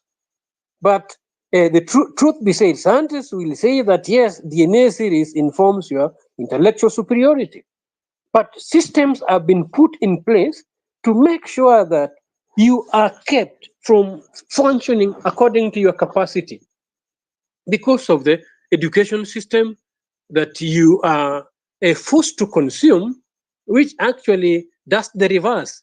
It actually works so hard in killing your superiority instead of enabling your superiority.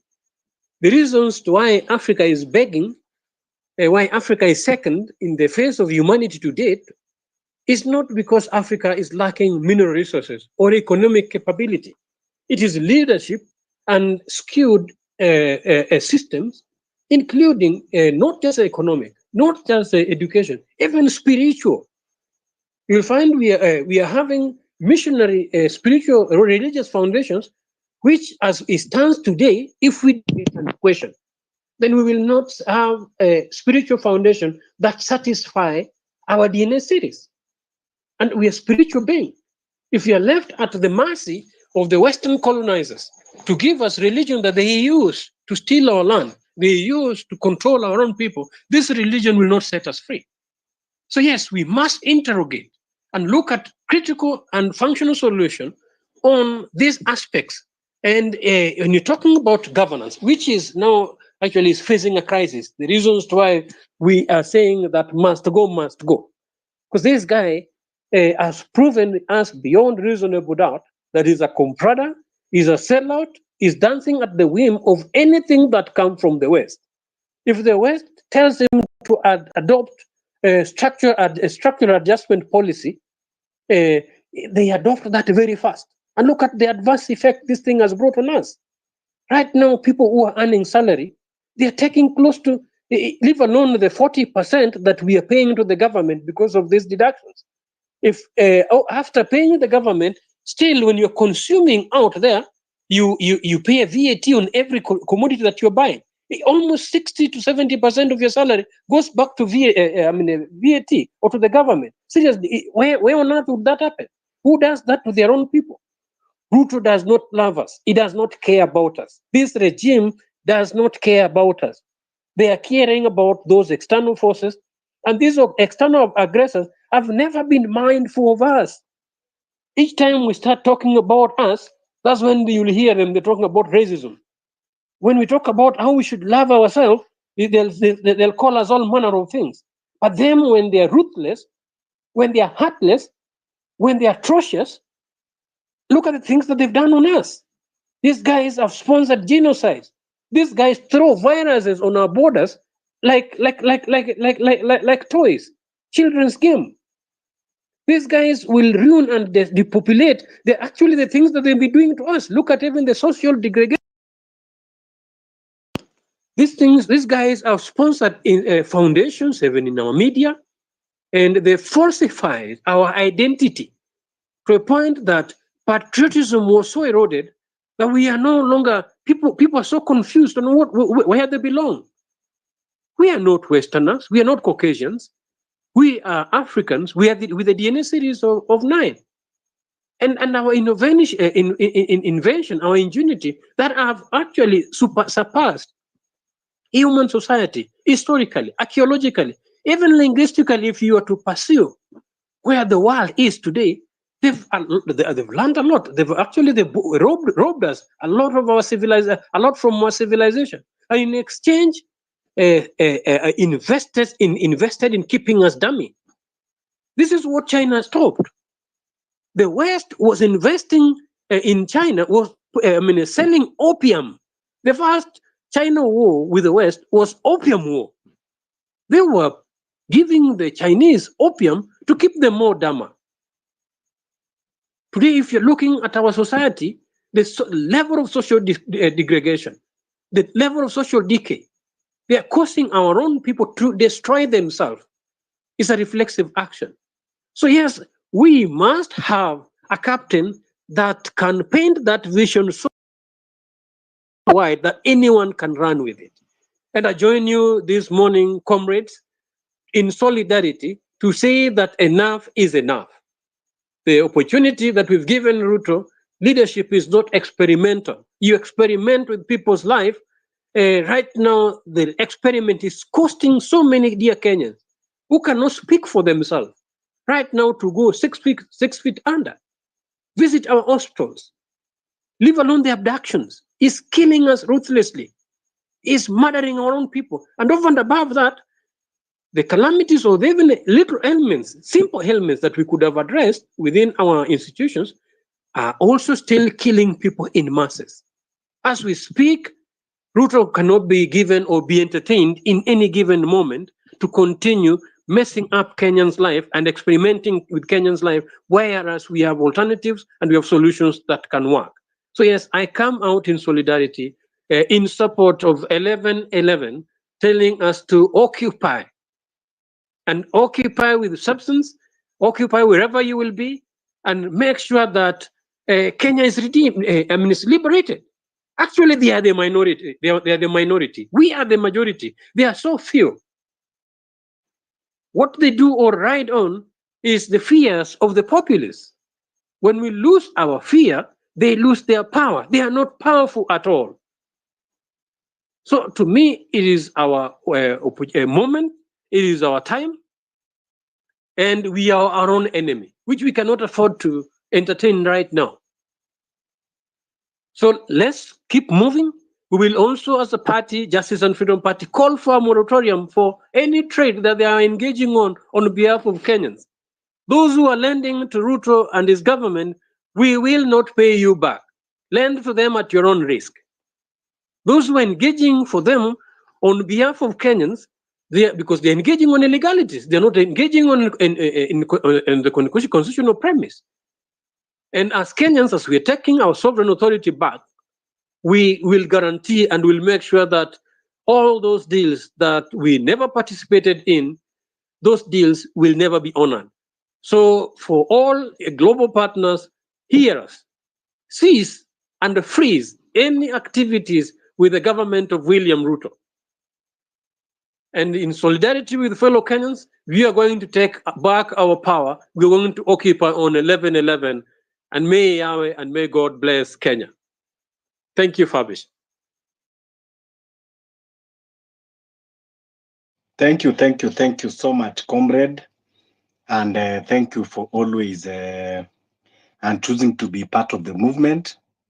Indeed, yes, we need to solidify, unify, and speak in one voice, because we all have one country and we are all united by our mother Kenya.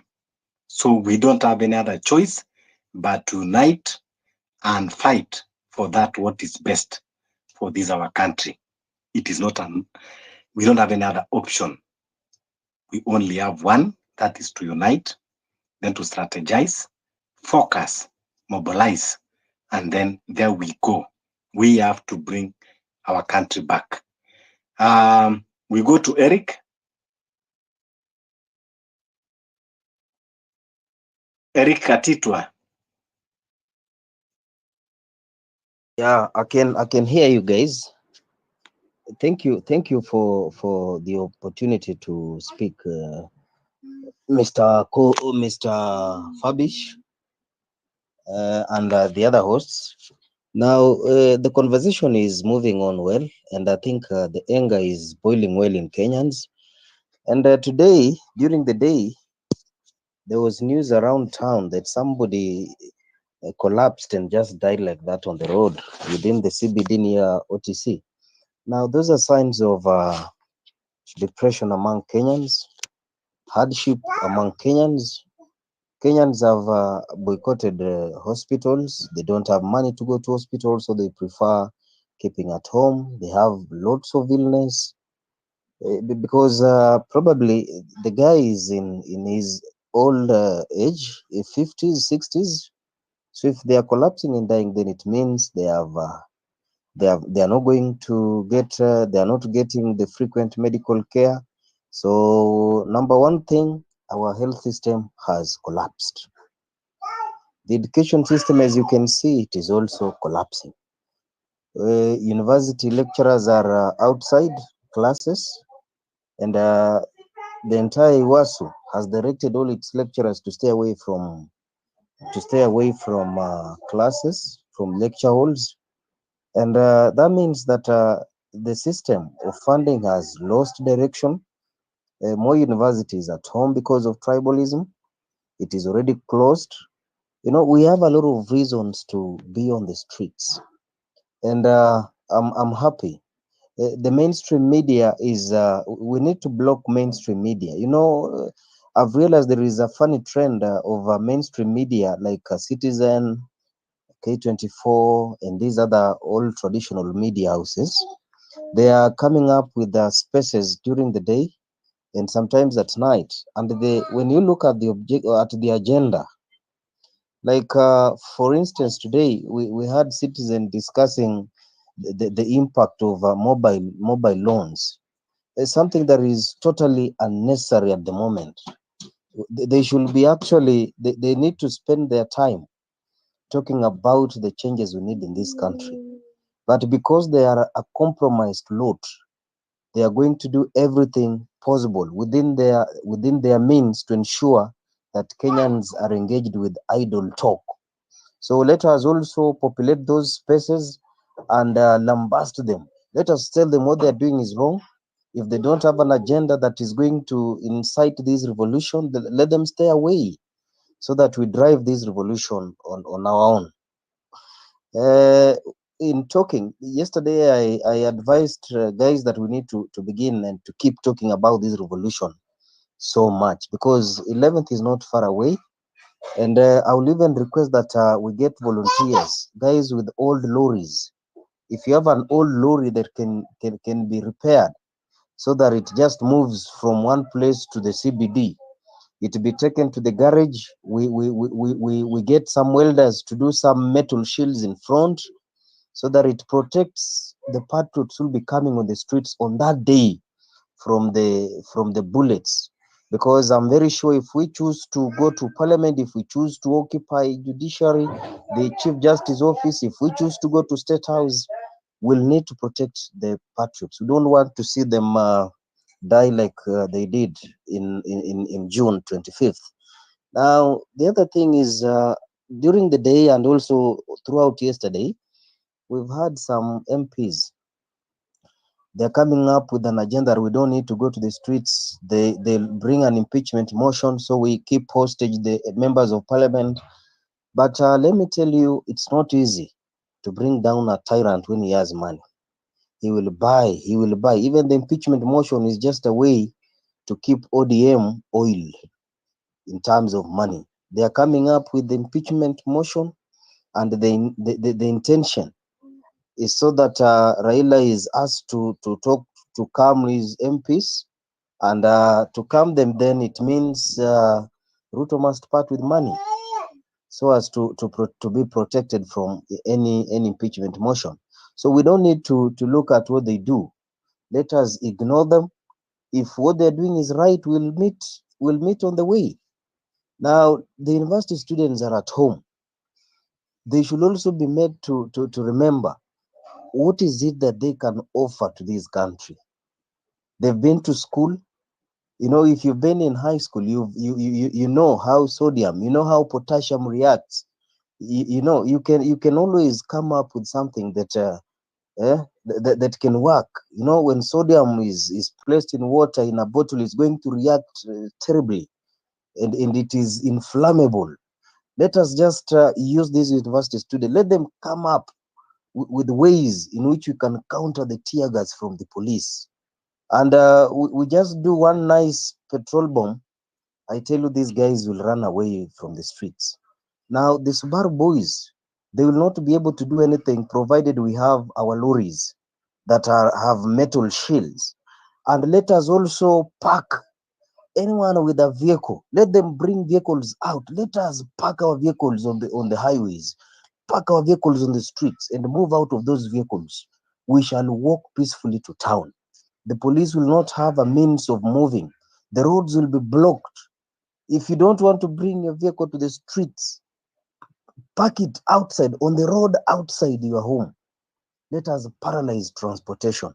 Let us use power saw. Let people wake up very early to cut trees and let them fall. Let those trees fall on the roads, on the highways.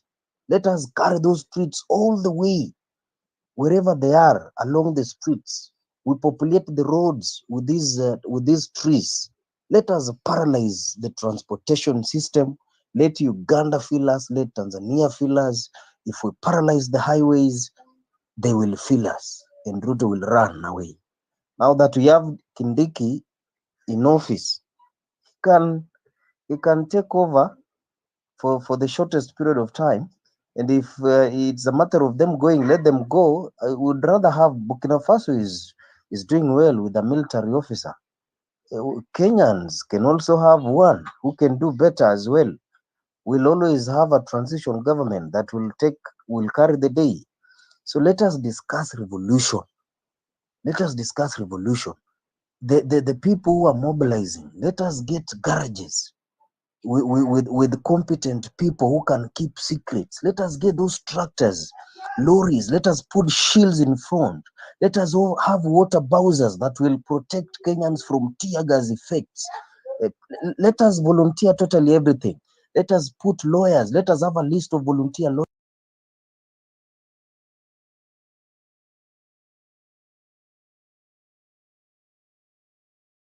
Solution is boiling nicely. If you want to deal with a despot, you also have to act like a despot. Thank you guys that is my submission. Powerful, Eric. That is the way to go. Yes, of course, we cannot just sit down and continue to be killed, to be kidnapped. Yes, in as much as we are peaceful, but also we will not allow to be provoked. We are peaceful, but if you provoke us, yes, we will get provoked and we will react. That is nature of a human being. That is how a human being should operate. We are peaceful, but if you provoke us, we'll be provoked and we'll be react. Enough is enough for everything. So the Subaru boys, be advised, stay away of this. Stay out of this. If you have been sent, tell your boss that no, this is a different time. We are fighting even for the betterment of your life and your children. Not unless the Subaru boys, you are what we are told that you are not Kenyans, that you are from Burundi. And if you are from Burundi, be rest assured, if we ever find out that you are from Burundi or you are from Congo and you are coming to kill us, you will never go back to Burundi alive. You will go in your caskets, or we will even burn your life in Kenya forever. So the movement is gaining momentum. Now we go to Afro culture. Is it Afro culture? Yes. Yes, that's me. So whatever is happening in Kenya right now, we need to understand one thing. These people know, and they're trying to fatigue us mentally. And we need to also stand by it, because we're being fatigued, and we're doing exactly what these people are trying to do to us. They're winning, and it's no longer the same business as usual. Because if we keep on doing this same fucking shit, these people know this. They'll fatigue us mentally, they'll fatigue us emotionally, they'll fatigue us in every fucking way that they feel can suppress our feelings towards this government. And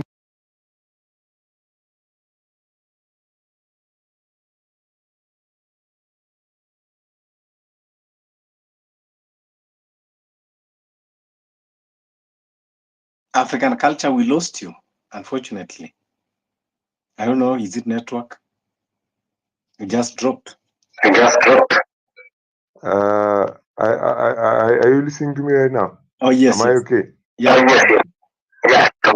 So I'm saying we need to figure out a way where we're not being fatigued, because we're being fatigued in a way that this government is doing this intentionally, in a way that they know whatever they're doing, and they're doing this in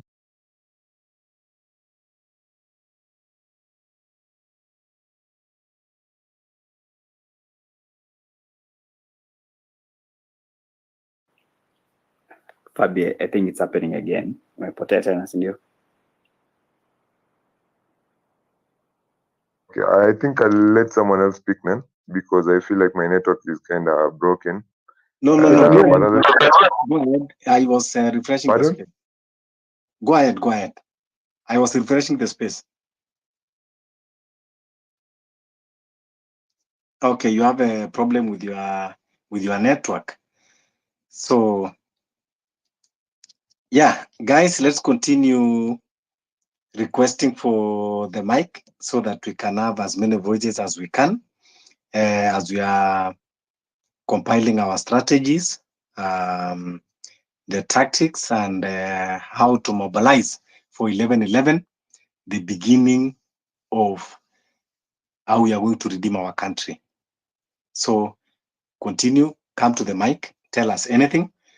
Don't just say on the listener. And also, let's continue sharing the space so that we can have as many Kenyans coming and giving us their views, their opinions, because movement need collective voices. It's not an individual fight, but it is a collective. Yes, I'm Xavier. Yes, Fabish, while the speaker was refreshing his space, not refreshing, rather, getting back, I want to say something. Right now, I just received a call from Kenny in Nyeri, from a family I have supported to start a business 2 months ago, and they're doing well. And they're just telling me the mood on the ground. People are so, of course, this is Mount Kenya Central, Kenny, the area of Kanini Kega. So basically, people are so infuriated. That boy I was talking to, it's like my son, he says, man, we are so disappointed. What do you guys want us to do? I told him, no. I didn't call you about politics. Just tell me some family things. He told me, no, it's politics. Politics is what is affecting us. We did a big mistake, blah, blah, blah. So anyway, the mood is palpable, especially in Mount Kenya West. So we are doing something good. I reassured him that we are getting rid of Ruto in very short course. So we are doing that. The effect is being felt. So people of Kenya, I'm asking them now, if there's somebody from Kenya, just take the advantage of what just happened in Murima and let's kick these guys out. The supermarket guy that, Shieni, who they banned, the GNZ banned his store. The boy was saying, now he has nothing. I said, you need to ban more of those stores, of those MPs, because they are eating your money. So the mood is good on the ground, especially in Mount Kenya. Thank you.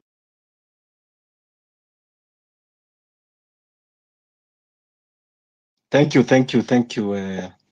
Yes, that is what we want to hear from the ground, so that we know.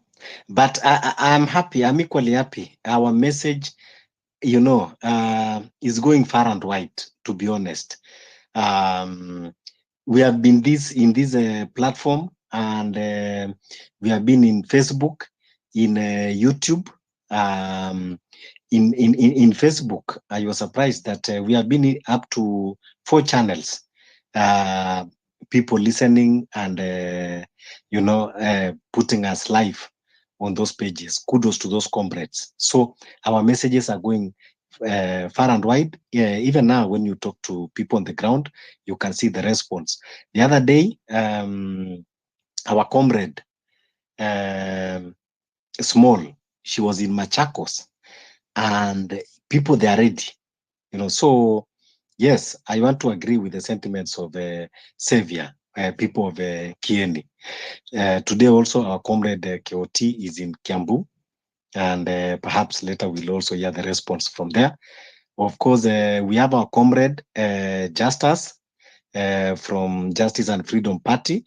They are also on the ground. They are also resourceful to us, because in terms of mobilization, and it is good also that they themselves, they are with us. They are different from other politicians that they only think of themselves, and they want only to have the relevance. But just as he don't have pride, he come with us and he say he's with us in the movement, in whatever we are doing. So we really, really appreciate him and the work also that he's doing. So we are doing this together. After this movement, when we are sitting down now and know how we are going to go about, there are notable names that we will never forget in this country, people that they have stood with Kenyans in the time of needs. So thank you so much. Should we go to Mr. Cool? Mr. Cool, are you cool? Hi, Fabish. Yeah, I am cool. I am busy cooling over here, but I have been enjoying to listen to all the contributions, and I would like to say that we are not doing this for nothing. And Fabish just spoke to what I was going to speak about, and you can tell that what we are doing is causing much damage to the regime, and that's why they are majorly going after social media influencers, because they know the kind of damage that is causing them and their regime. So let's keep pushing. Let's lessen attacks on personalities, not unless they're in the regime, and let's keep debating about issues. And as far as planning on going to the streets, I'm going to echo what we spoke about yesterday. Let's remember to be our brothers and sisters keepers. Let's adopt someone. If they need financial support and you're in a position, let's do that. Let's cover each other. If it's a woman who is going and you know her, make sure that she's in a good company when she gets out. And all of us, let's look around and just be familiar with our environment before we get out there. Let's be smart. Let's be calculative and make sure that each step that we take, it makes a difference and it pinches them somewhere. So I'm really happy that I'm a part of this group that is, going forward to make sure that this regime, is dethroned. And, if we keep going the way we are going, I think it's just a matter of time before they start collapsing. And just as I said the other day, that these guys are uncomfortable. They're trying to craft everything, and they are still just falling each side. They got rid of their own deputy president, and they are talking about getting rid of their own speaker, Moses Wetangula. They are talking about Dindi Nyoro and the rest of those. That speaks to, the kind of damage that is going there. So their house is falling as much as we are thinking that they are strong and going strong. They are not. They are getting weak and weaker. And as far as the opposition that joined them, I think it's just a matter of time before they follow the wayside. Because I do not think that Ruto can accommodate anybody who would want to challenge him or who would like to do anything different. And I don't think like everybody in that ship is just going to be, there are few people who will get to a place and feel like they are getting taken, just on a ride, and they will get off. And soon before we know it, it is going to crumble and it's going to burn down. So let's keep injecting, let's keep exchanging ideas and going strong after them. Thank you so much.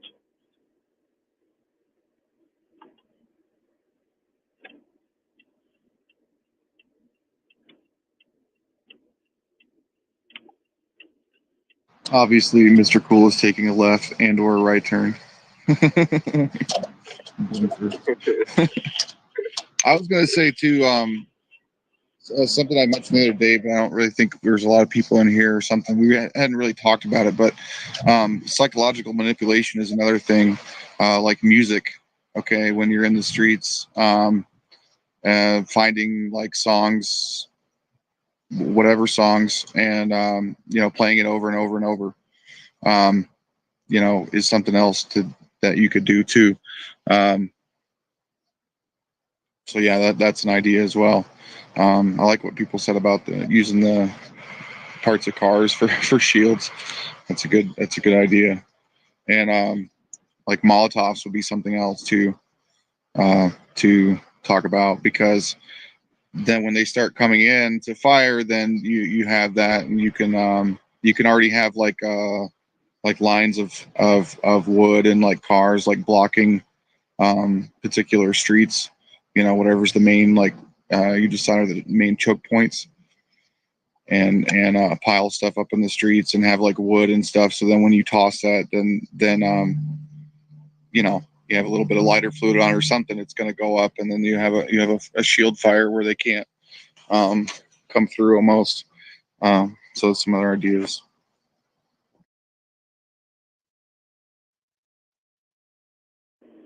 I totally agree, and I don't think it's too late to start maybe talking about making more of. That would be great.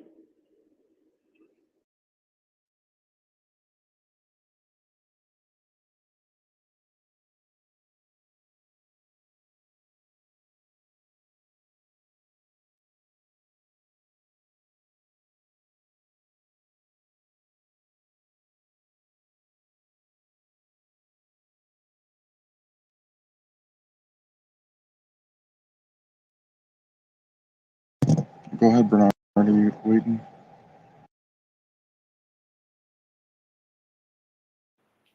Yep. Yeah. So, I'm trying to approve someone to join.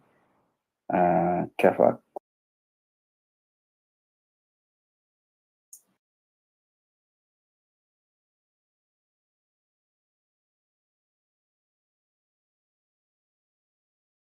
Carrying the space, and of course, yeah, we are now at the peak of our revolution. Let's continue mobilizing, having ways. Office near you, including also those of Safaricom offices, occupy them, pass the message. If it is a DO's office, DC office, chief, sub-chief, all these are government offices, go and ask them questions. Even if you don't have questions, go and rant over there. Go and tell what is not working. Hata mambo ya chief, mambo ya NHIF, mambo ya bursaries, mambo ya, the funding model, everything, go and ask in those offices. They are government offices, they should have answers. And when they don't have answers, tell them to pack and go, or that, so that they can pass that message to their master. Of course, those who are in Nairobi, we are going to occupy Milimani High Court. And also, everywhere you are, make sure that you paralyze activity on 11/11. Let it be known that things are not normal. Close the road wherever you are. You can close for the whole day. You can close for how many hours?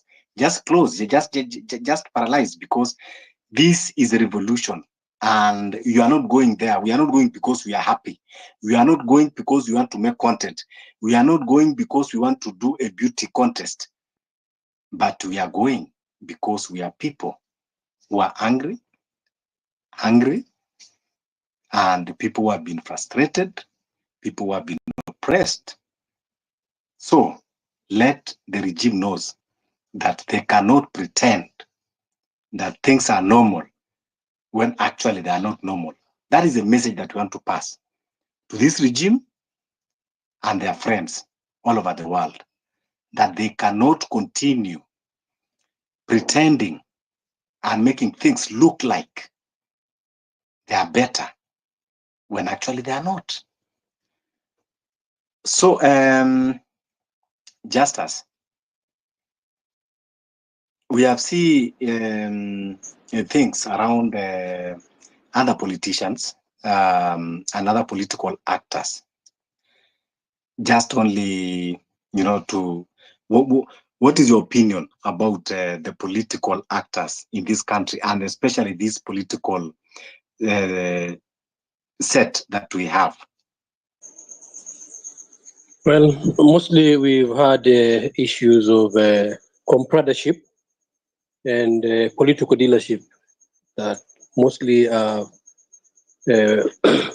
not serve the citizen, but sacrifice the citizen, and their approach is they never feel the citizen, because the moment when you expect even the state to resonate with the realities of the nation, you've seen what their priorities are. People are questioning issues to do with the chief. They have privatized various job creating parastatals, and even at a cost that actually is just throwing them away, and then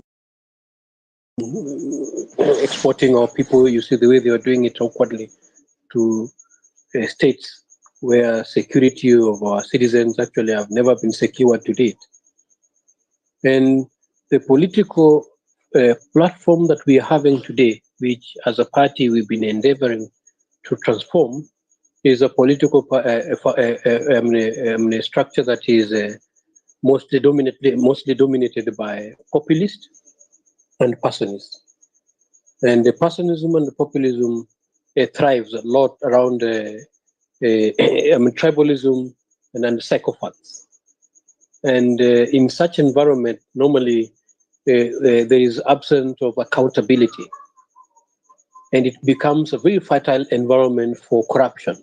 That's where corruption thrives. And when corruption thrives, or when we have such a political environment, then we sacrifice institutions. And it's the institutions that can sustain sobriety, that can sustain civility, that can make a society be harmonious and functional. So if we are forced to sacrifice our institutions, we are sacrificing them for what? For persons. And this is fueled, in New York radio, where somebody was reading, Dr. D. Lee was reading this letter that the Africans or the blacks, they will still remain to be our slaves because of three major things: greed, selfishness, and ignorance. Greed, ignorance is that people also hardly read, and they are hardly informed, and that is one major characteristics of a populist and a personalist. They surround themselves with individuals who are not enlightened. They are not even aware about the constitution of the land. Sometimes when you're talking about reforms and you see them acclimate the way they normally do, is not because they are not reading.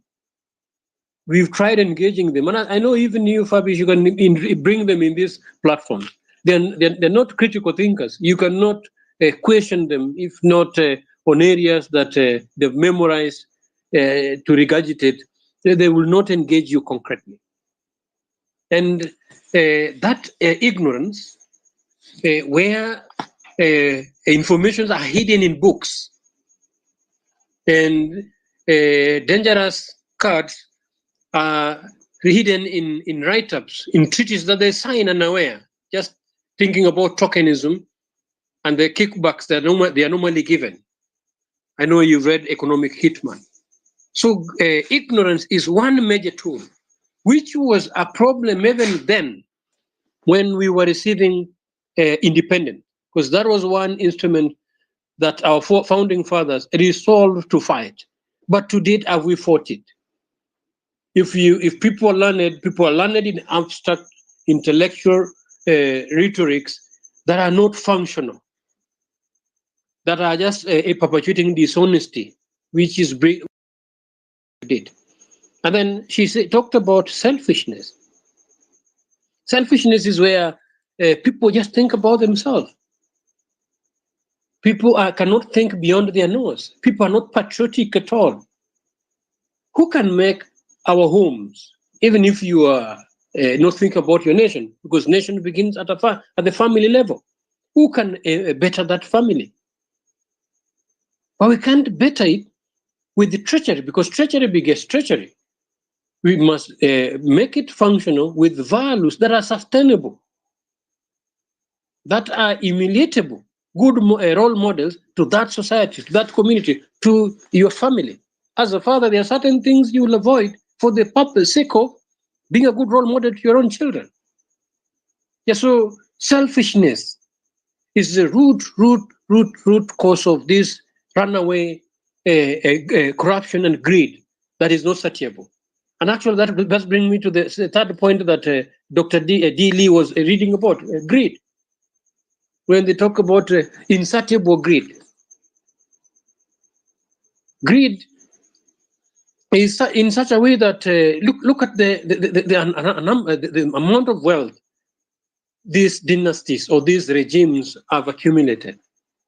When we are tabulating who is the richest man, whether in Kenya or in Africa, you'll find those individuals in Kenya.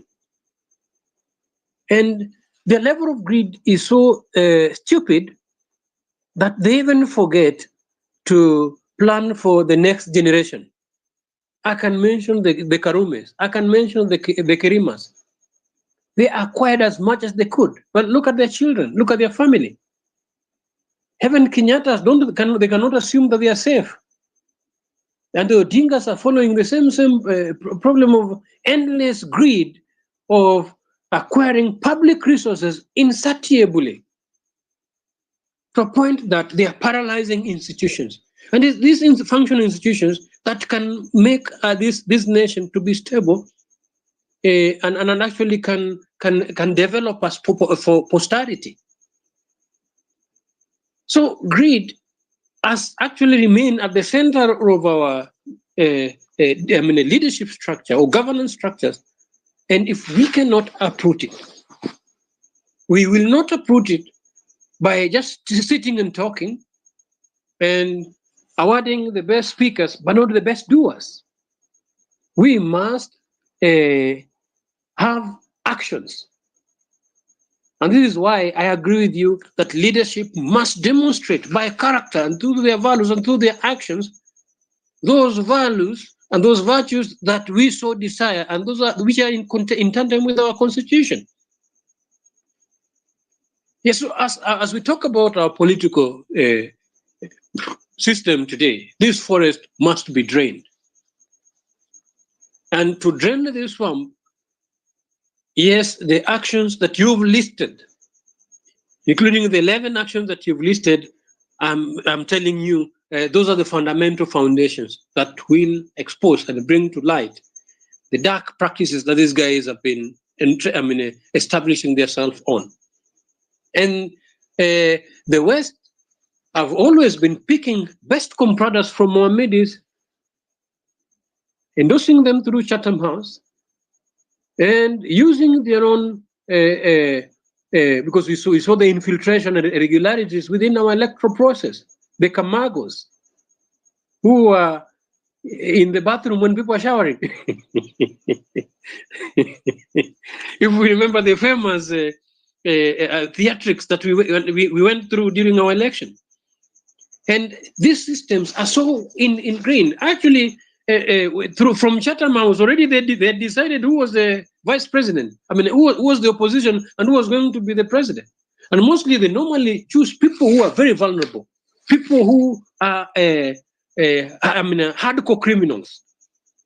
So that should anything happen or should they fail to listen to them, they'll use those criminal foundations not to tilt or to tune them into line, so that they implement these useless policies. Because even any child going, even a primary school child, would not have embraced the policies that Ruto and his government has been pushing down Kenyans' throat.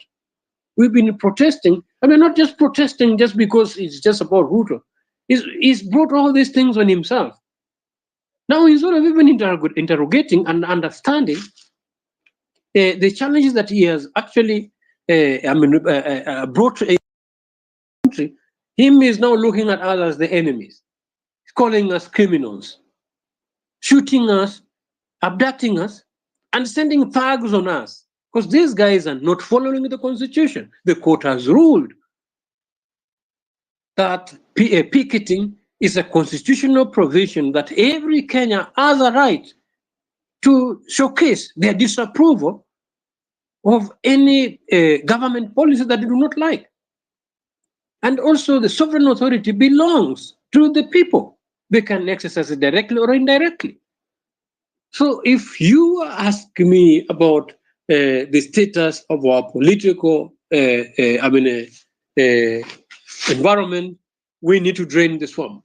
We need to do away with these compradas and these psychopaths, people who thinks whose deity is their belly. They've never thought with their brain. They think with their stomach.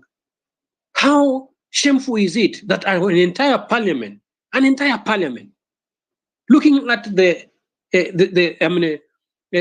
constitutional provision that we have, bestowed on parliament, looking at the responsibility of parliament, that entire house, imagine, is being bought in the toilets and another some useless sums while they are sacrificing our sovereign country. When their children are running out to learn on those other geographical locations where they are not even received as people. There is level of racism outside there is not something we can even discuss here.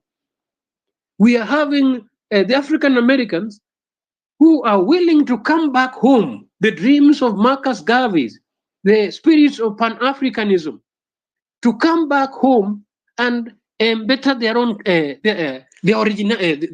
originality. And guess what? They're so surprised at the stupid cultures that they are encountering. They're finding people with the policies that actually people who have leaders who have turned to be their own people's enemies. As it stands, I believe solution lies in actively getting out there and doing what needs to be done. If it is public mass action, we have to do it and pay the price of justice that we are seeking. It will not come without us doing something. We must all get out and unilaterally, everybody responsibly. We are the majority, they are the minority. But if we keep on falling prey to their schemes, their propaganda in our midst, as you mentioned, yes, they live and create for us leaders here. But then again, through information, if you're not ignorant, and if you're not selfish and greedy, we will know them by their fruits. Their fruits normally are in tandem with the greediness, selfishness, and ignorance. And they do not have any cause to die for. We have a country that we would want to live for. And as I reminded you the last time, in the good book of the scriptures, Proverbs 12:17 says, "He who speaks the truth works justice." And in verse 28 says, "In the path of justice, there is no death." Yeah, so let's do what is right. Let's speak the truth. It is the truth that shall set us free. And if we do not speak the truth, when the wicked rule, people mourn. But when the just are in authority, people rejoice. As it stands, the mourning that this country is going through need to stop. The wicked only rule when the just hides. We've hidden for a while. We've hidden for long. It's high time we come out, and the just people scales and calculate the wicked and bring them down. It is our responsibility, it is our mandate to make sure that iniquity and wickedness is brought down. And it is our time. There is no any other time than this. Citizens are tired. He is already guilty in the court of public opinion. He needs to be taken to the gallows. Allow me to land at that. Thank you so much, Justus. Before we come to Bernard and Eric, Matea, do you like to maybe excite us?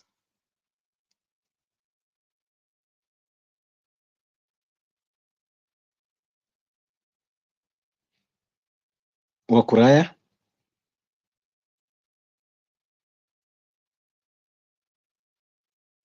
Yeah, I'm here. I was grabbing this other phone. You got Eric. You want me to play this, or you want to go ahead with another speaker first? Okay, then yeah, Eric, you can go. Then we go to Bernard.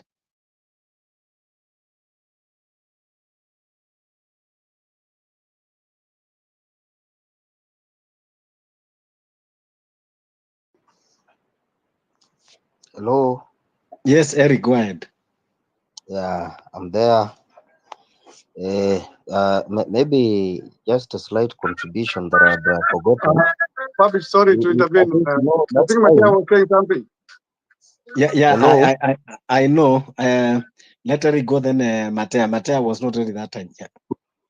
Yeah, I was saying that last time we used Hanifa for mobilization of funds, especially for our patriots who were injured during the struggle. And I know the government is going to be very strict on that, and it may not be easy now that we are working with Safaricom, that is rather the most cunning company around. So I was even thinking that as early as 6th or 7th, we should start finding ways of mobilizing funds that will make things possible for us. Maybe we can get some friendly, like petrol stations that are friendly to us. We talk to them, we get an agreement, then we just mobilize and advise members to fuel in a certain petrol station, so that at the back of our minds, we know that we are channeling money there that can be withdrawn to finance this revolution. And we can do it if a million Kenyans just gave 100 shillings or 200 shillings. We'll be having 200 million, which is enough to mobilize ourselves and to keep us in.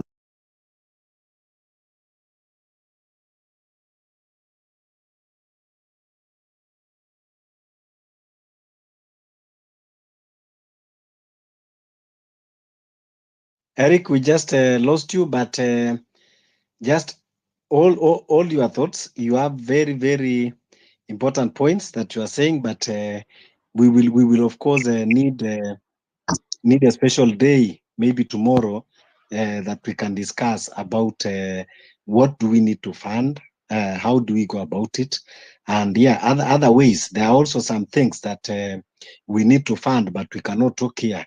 We have to talk behind the curtains, because there are other things that we can do that will help the movement, but maybe we cannot put it openly.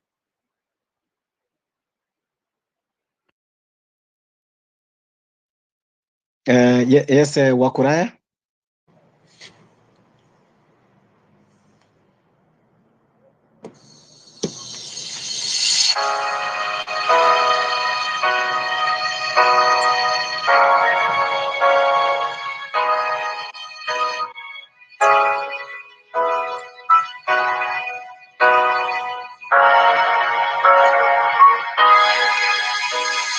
Wimbo huu uliimbwa historia, watu wote mnaombwa msikize kwa makini.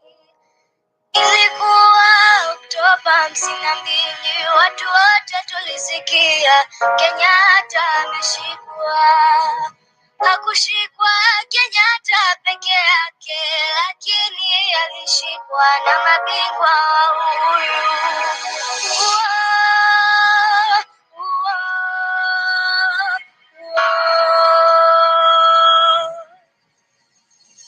Ilikuwa kilio nchini Kenya, watu wote tuliona huzuni mwingi sana. Wakina baba, kina mama na watoto wote walilia machozi wakisema woi,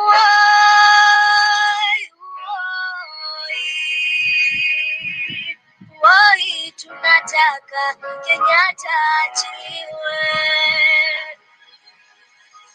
Baba wa taifa alipotoka gerezani, aliwakuta jumbe wetu wametengana vibaya sana. Aliongoza wajumbe mpaka Ulaya, kufika huko alipigwa na mayai yaliyooza. Mzee tu wa kujali alishinda na kurudi na katiba ya nchi yetu hapa Kenya. Mzee tu alituomba tusahau yaliyopita, badala yake tuijenge nchi yetu. Asante baba wetu, wengi we, asante baba wetu. Thank you so much. We have to continue, having those voices, those patriotic songs, because we have to redefine our country. Unaona kilio nchini Kenya haikuanza leo. Watu walipigana msituni 1957, 56, 55, walikuwa forest wakipigana. Started in 52. Started in 1952. Started in 1952, yes. Yes. Until 1963, for 11 years, they fought for this country. Some that they started the war, they did not live to enjoy the fruits of the independence. But at least we are enjoying some of the fruits today. Some of those people that they had aspirations and to live and enjoy with their children and grandchildren the prosperity and off the chains of colonialism. Unfortunately, they did not witness that. This is the awakening spirit that we must understand, that we have to sacrifice, even if it is not for us, but for the next generation. Someone has to sacrifice for the next person to enjoy. So they did it for us. Now it is our time. Now try and resonate and imagine if we were the one in 1963, were we ready to redeem our country? And now look where we are.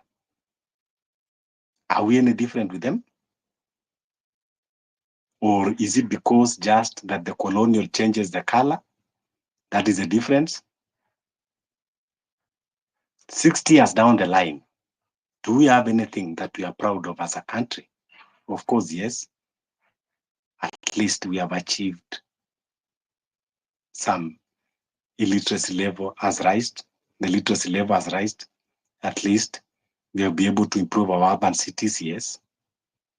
But there are still many problems that those our fathers, they encounter, and yet 60 years down the line, we are still facing the same problems.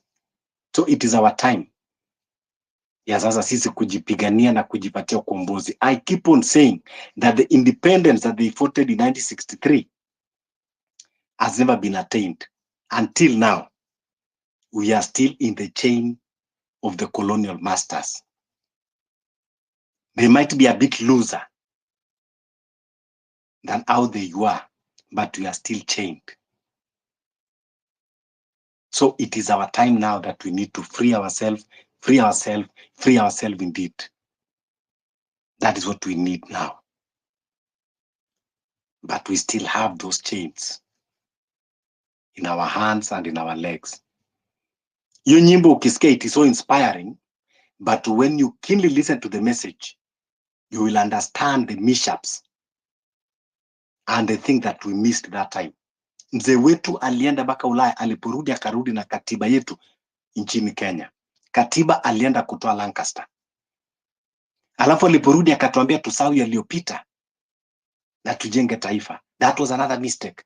That is why until now today, we have unaddressed historical injustices. That is why the rain started beating us. When Mzee Jomo Kenyatta came and say, tusahau yaliyopita na tujenge taifa. This is the narrative that is being sold today. In 2007, people were burned to death in church, small children and women, helpless. But after that, we were told, tusahau yaliyopita na tujenge nchi. When atrocities are committed, the response is tusahau yaliyopita, tujenge taifa. That narrative is what is ailing this country. We should also always stand for truth, justice, and accountability. It is not about tusahau na tujenge taifa. You cannot forget a wound. It is impossible. You cannot forget where there is a scar in your body. It is impossible. So we should, as a country, address the wound, address the scar. And then now we heal and then move on. But the problem, we say, forget and move on. Even with the wound, forget and move on. With a nil scar, we say forget and move on. That is a problem. We have to interrogate these things. That narrative of let's forget. The country has moved on. We go for bad election. We said after that election, we don't want to address. No. Let's not address about the past election. It is over. The country has moved on. While people have died, but we say, no. Election is over. The political period is over. Now we forget and move on. The time that we will know to take accountability over our mistakes and be ready to be accountable and address those issues, no matter how painful they are, until we solve and we heal the wound before moving on. That is when we will get into the right track. And that is why now we are saying in this revolution, we have to address the problem. We can never again live in a country where people commit atrocities and then we say forget and move on. The 2007 victims, their wounds are still very fresh. No one has ever addressed those issues. We are going to election. They lost their precious lives. They are victims that they witnessed their children choking in smoke to death helplessly. Young innocent souls that they did not commit anything, that they were not even aware of the politics around. They were not even aware of what is going on in the country, even including election. Innocent souls, children, they were not aware about the political contest. Just only their mistake was that they were born in Kenya. That was their only crime. They were banned in the church when they went to seek for refuge in the house of God where they were supposed to be protected. They ran where they were thinking they will get protection, only to be met by death, and a very painful death. That you see your child choking in smoke and you cannot help. They continue choking, suffocating until they lose the oxygen. You will see their eyes turning. Can you imagine that experience? There is a mother somewhere that he lost 5 of them. How painful it is even to lose a friend. How painful it is even to lose just a friend, just your classmate.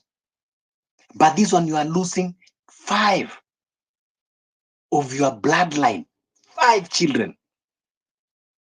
And yet, after that, no one cares to know about the wounds. No one cares about to know about your trauma. No one even call you to address those traumas. But they will tell you, the country has moved. Let's forget and move on. And then you want to tell me that we will ever have solution for our country?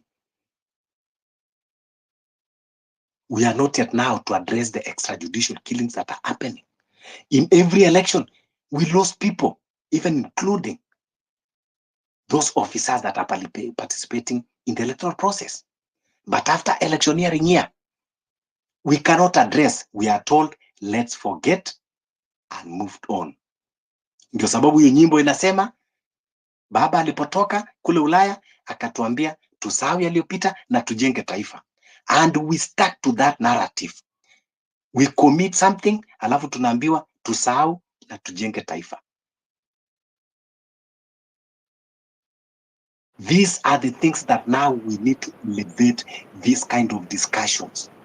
There is no moving forward when you don't address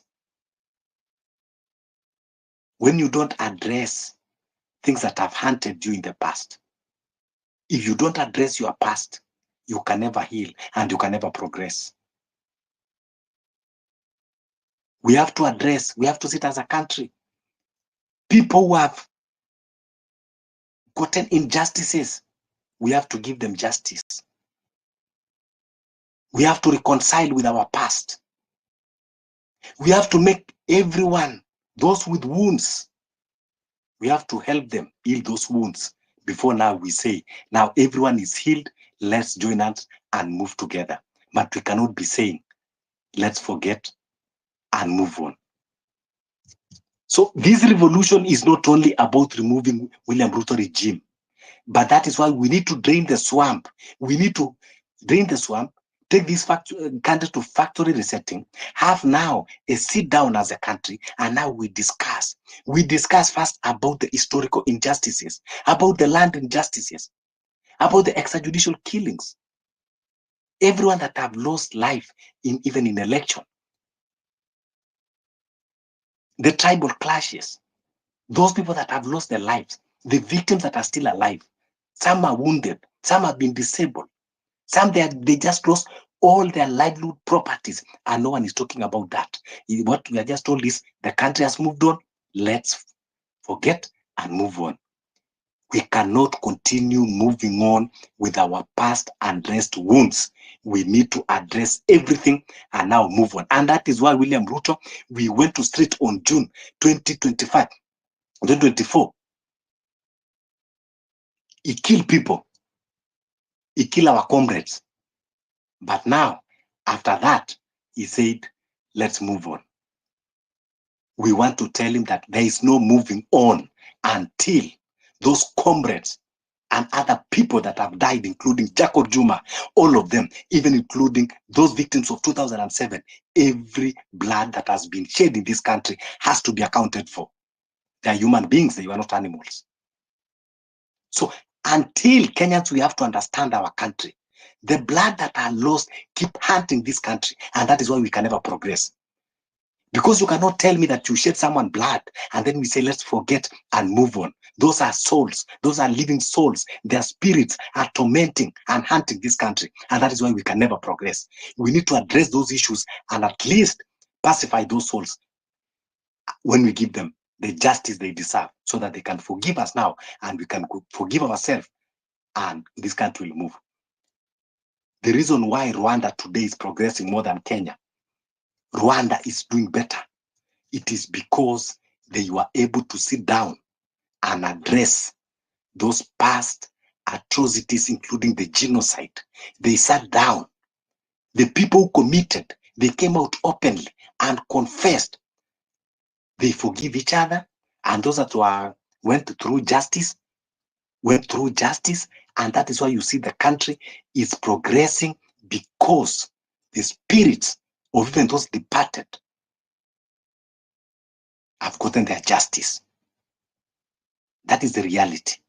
So thank you so much. I do not want to take much time, but these are the things that we need to understand, even as we are fighting for this revolution. Rurigi, I see your hand is up. Yes, Fabish, you are hitting the yani umegonga ndipo.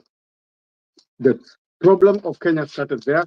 I've sent you the Mau Mau in your DM when it started and how it progressed. Just to correct you, that it started in 1952, when then they accused Kenyatta in 53 and jailed him in Kapenguria, and he was in detention for nine years. Now, on historical injustices in Kenya, I have been able to enumerate about 7 instances, just off the top of my head. One, We had the Wako Commission, where they did surgery on the judiciary. Nobody knows what they decided. We know some judges were fired, but they put that to gather dust. Then there was the Dungu land report. It was not adhered to. It was talking about land acquisition, the corruption under Moi, under Kenyatta, under Kibaki. That was put also to gather dust. Tribal clashes, 92, 97, 2007. The one you're talking about, Kiambaa, is very personal to me. I almost lost my nephews. Right now, they are doing actuarial science in Mount Kenya University. So I'm very emotional about it. My sister, that weekend, my sister lived in Yamumbi. And my nephew used to play music in that church. And that weekend, my sister had sent them to go and visit their grandfather in Kitale, and she remained behind. So the day they burned the place, my sister was on the way to Kitale now to join the family. And they were stopped at Moi Barracks, and they were told to go back by some local warriors. Mm-hmm. Luckily, my sister had the number of General Sumbeba. He's the one who saved my sister because he called the military to open for them, and they were saved there in Moi Barracks. So it's very personal for me. Number 4, state capture inquiry. We were told, nikiweka Biblia chini, tutafanya inquiry ya extrajudicial killings, state capture, na hizo vitu zote. Nothing we have seen so far. Then, stolen elections, 2007, 2017, 2022, definitely. Those elections were stolen. For definite, Raila had won these elections. 97, 91, 92, 97, Moise split the elections, the opposition. That's how he got it. So it was a political move, which we can give credit to Moi. But Ruto is said to be the best graduate of Moi School of Politics. Now he has even surpassed his master. In 2 years, he has done what the master did not even do in 24 years. Then we had some economic commissions, Goldenberg Commission, where Biwott and Kamlesh fleeced Kenya and made Kenya what it is today, a poor nation. Kenya is supposed to be in the leagues of Malaysia and other places. And then, of course, Kibaki, our hero, he doesn't go without blame. The Anglo leasing. And we can enumerate many more during Uhuru and now during Ruto. So we have to reset our country. Fabish, I agree with you. We cannot keep putting things under the carpet and hope that the country can progress. Oh, sahau kubali aishe, sijui nini ingine inaambiwagwa. Sijui we have moved on. You said that. So that language is what has put us in the predicament we are. We want to clean the swamp. Cleaning the swamp means everything, including whatever was there, goes down the drain. We remove the weeds. We remove even ile matope iko hapo because iko na mayai bado ya hizi vitu ya hiyo wanyama wanaishi kwa swamp. So we have to clean it and let it dry for a year, and then this is during the revolution, and then now we can establish what we want, a proper governance system in Kenya. I yield, and I think this is the direction we should be going. And for us not to see me, you, Fabish, and a few of us dominating the space, let's also give other people a chance to speak. So don't give me space again in about an hour. Thank you.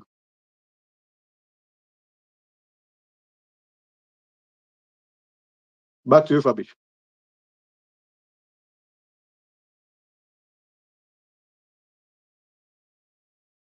Yeah, thank you so much. Yes, of course, we have to continue having a conversation. Kindly request the mic, even our ladies. We have been here for quite some time. We haven't heard from you, so kindly come and let's hear. You know, that thing that you are thinking, that might be what we are looking for. That thing might be what Kenya is looking for. You know, so usikae tu kwa listeners. Just come up here and at least talk to us. Yes, so those are the speakers panel. You can come in and contribute anything. The floor is open. Anyone within the speakers panel. So yeah, I'll go to Justice. We have had a lot of problem in this country, but always we are saying, let's move on. Do you think this is the best way to go, by moving on always without addressing those issues? For how long should we continue living unattended wounds and scars? Fabish. Oh, sorry. Maybe a quick one. Just a quick one.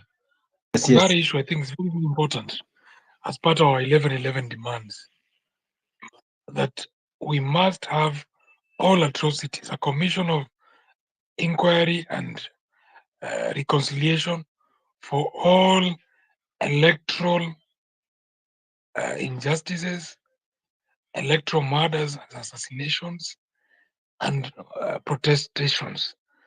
Those murders, we must have a commission to have closure. And even now that we're building houses, low-cost housing, we need to rebuild first all the people that were displaced, make them back to their places or be compensated before you start building for people houses.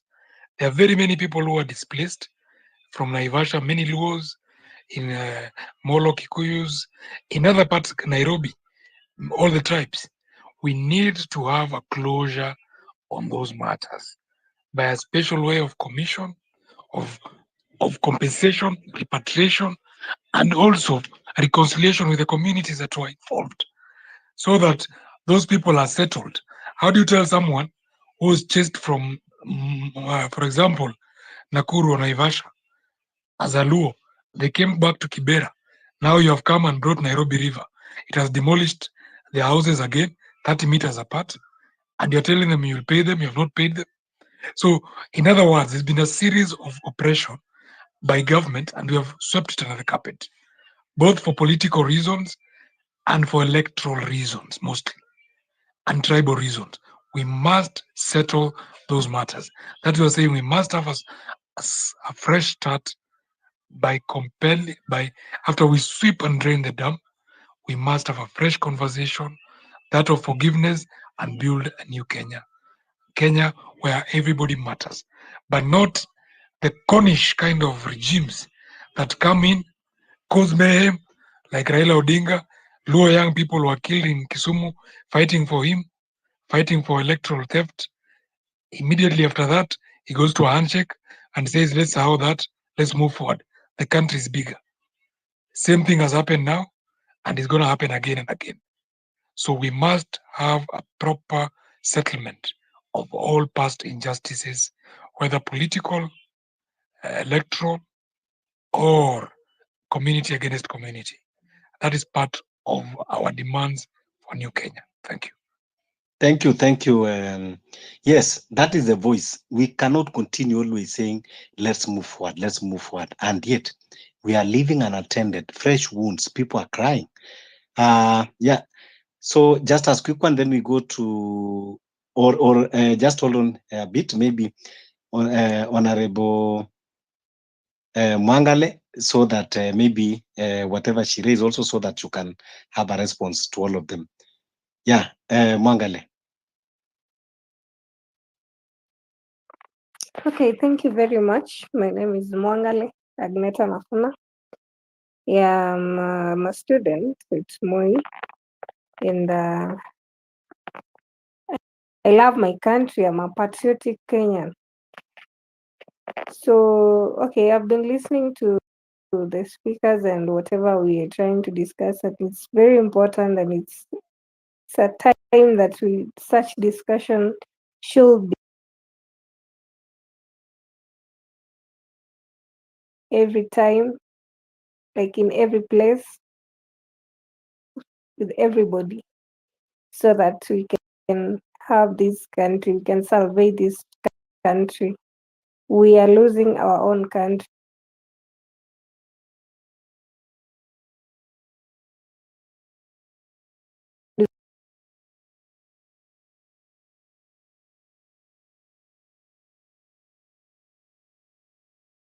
getting lost.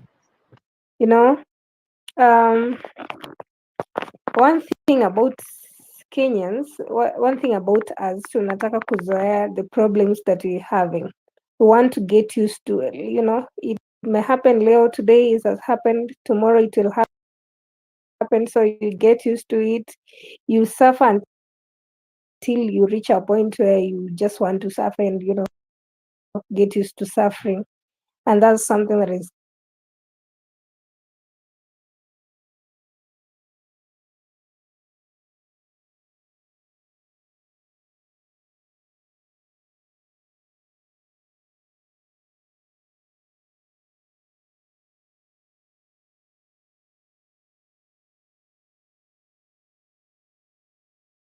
want even to listen. It's not even their business. The other day was, I don't know, yesterday I was surprised by our president saying in on media in some church, and he was saying education sector is really languishing into problems, and if you're not going to do something about it, then the kind of education that you're going to have in the few years to come is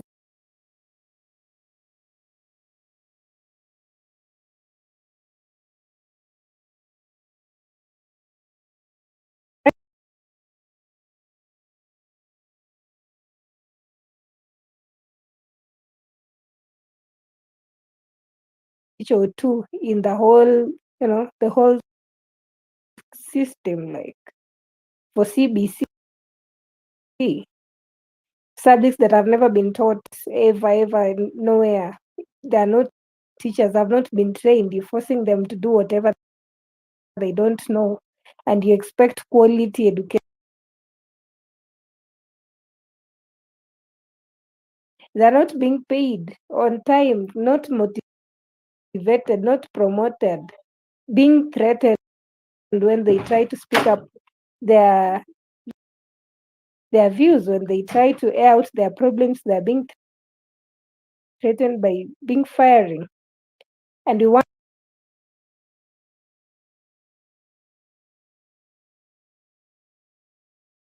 you know, when teachers are being attacked, it's not our concern. When, you know, doctors are on strike, you know, it's doctors, we are not doctors. It should not, until it will reach a time when you as a person, you as a parent, you as a child, you'll feel like enyewe hapa it's bad and it's heading somewhere, and you know it will be very late.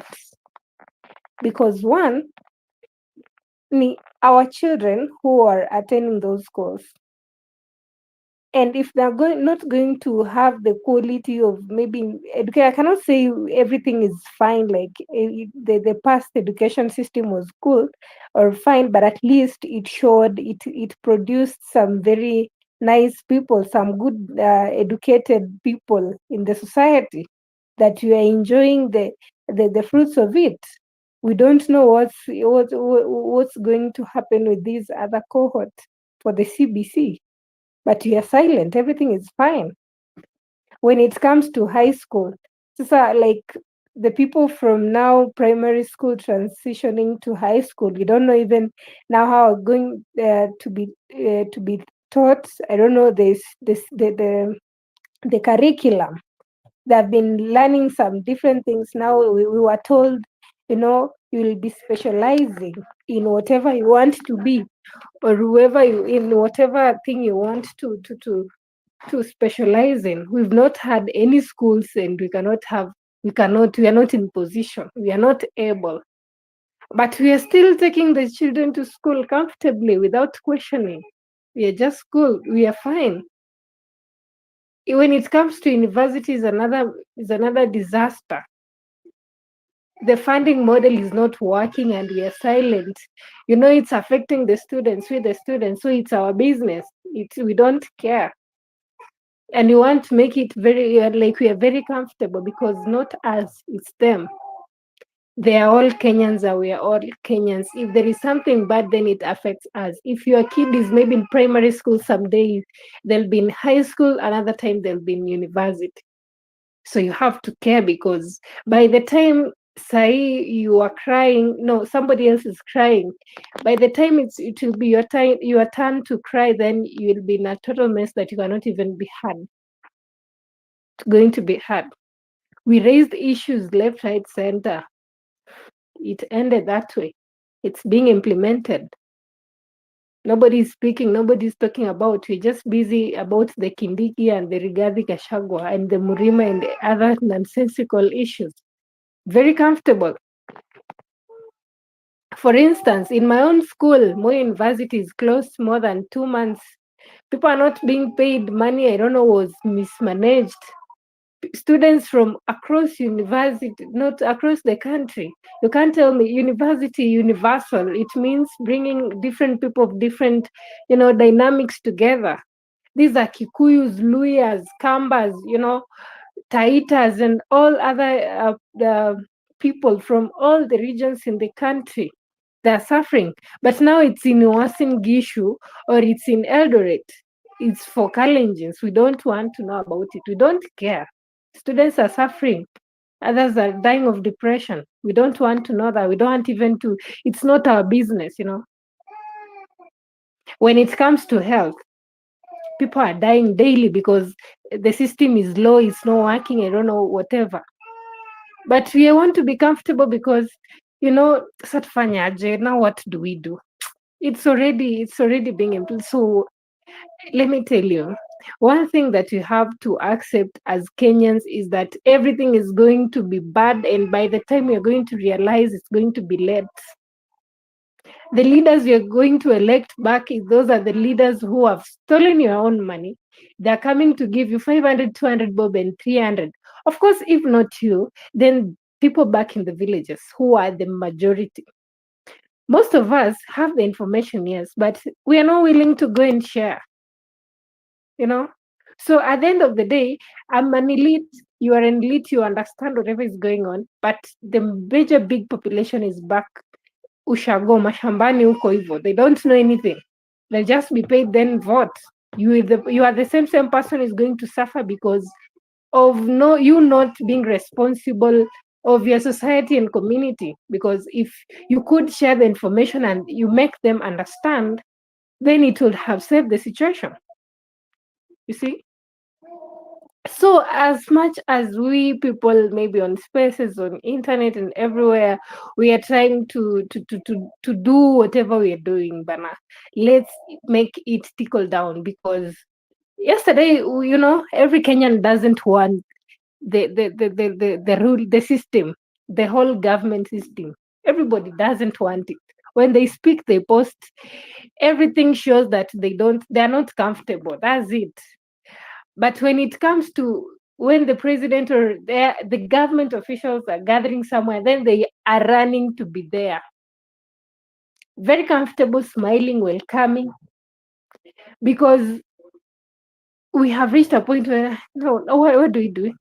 What do we do? They have money, they'll give us money, so we just have to. We really need to create a society that everybody understands. Everybody knows what is right and what's wrong, and what's wrong should not be tolerated anymore. Yes, people will be killed, but now I can tell you for free, they won't kill everybody. They won't finish us. If everybody is going to have the full information and speak confidently, then it means, they cannot kill everybody. That's basically what I'm trying to say. We should not see the injustices happening. Because it's not you, then you are comfortable. It's really, really disheartening. It's really, really disturbing when we want to be comfortable and we have a future ahead of us. We, the young people of this country, we have more than years. If God is going to, I know God is so kind and so grateful, going to allow us live. We are going to have a crooked system that our children will not learn. We will not afford anything. Everything will be sold. Nothing to enjoy. And it's because we are silent and we don't want to act. We are silent because, it's not affecting us directly. We are not reasoning outside the box. We just want to sit there and, be comfortable. By the time you start suffering, that's now when you start, going, being depressed, having nothing else you can do, And here is the time. We have to survey this situation before things go out of hand. The other day it is being trending. They want to increase the term limit. I don't know. If you have not realized, okay, I don't know if I'm too keen or something, or I'm an overthinker. But I have realized one thing: when something is brought on the table for discussion, especially in Bunge, when it goes through, people are silent. The government is silent. Until it's done, then they'll be like, everywhere they go, they want to convince people every other day, every other time. That's the only thing they speak about. So that to make it ring in the minds of the people and get used to it. And that's the trick they're using it. By the way, if you don't know, when you consume something for quite some time, then it becomes part of you. And that's why we're becoming comfortable. When something fails, then they'll come to public and say, I even didn't want that thing to happen, and it can never happen, and it will never happen, because they've seen there is noise going. We are just silent. We don't question. Wazee wanatuambia, see the young people, you are disrespectful. You can't be speaking to your elders like. When the bursaries are going back to the villages to finance the students, then the parents have to celebrate because, Mheshimiwa has done 1, 2, 3 things for us, forgetting that when they are at the market, when they are buying even that kiberiti, the matchbox, they are paying tax for it. So they are being lured into accepting the fact that, you have really helped us and you are the only person, without the electorate knowing very well that that's their own money and it's their right to get that money. It's not a favor. It's the right to get good roads built, good health care, and everything good, because that's their own money. You cannot see, okay, not most. Basically, we know for somebody to hold a public office, they need to to stop being wherever they are. They need to do away with their professions and other things. Public offices, like if it were a teacher, then they have to stop being teachers and go to work for the Mwananchi. So there is nothing like they are making their own money. This is our money.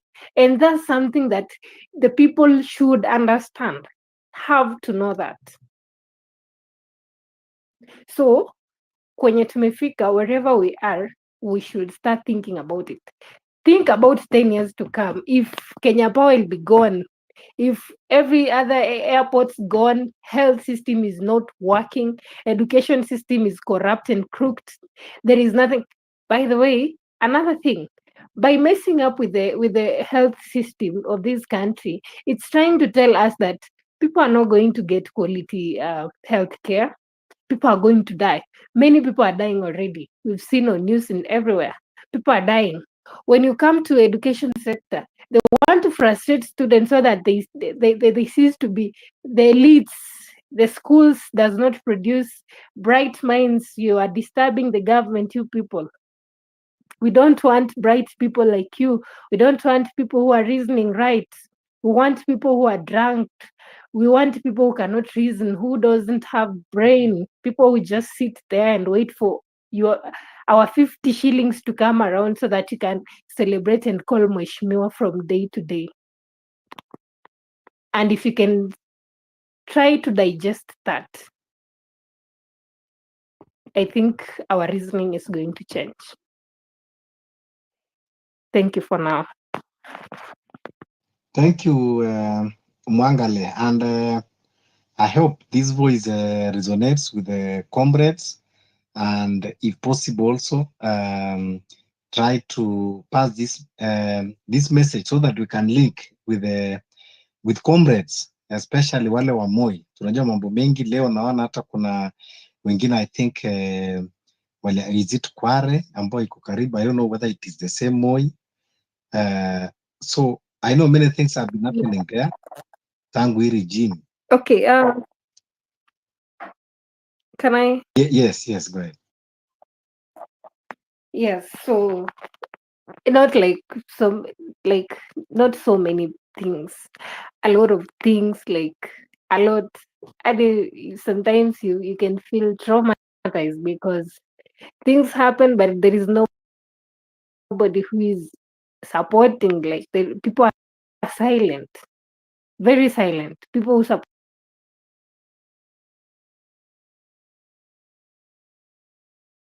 it can be next week, maybe the other week, maybe the other day, maybe next month, early, So this is keeping students in schools. And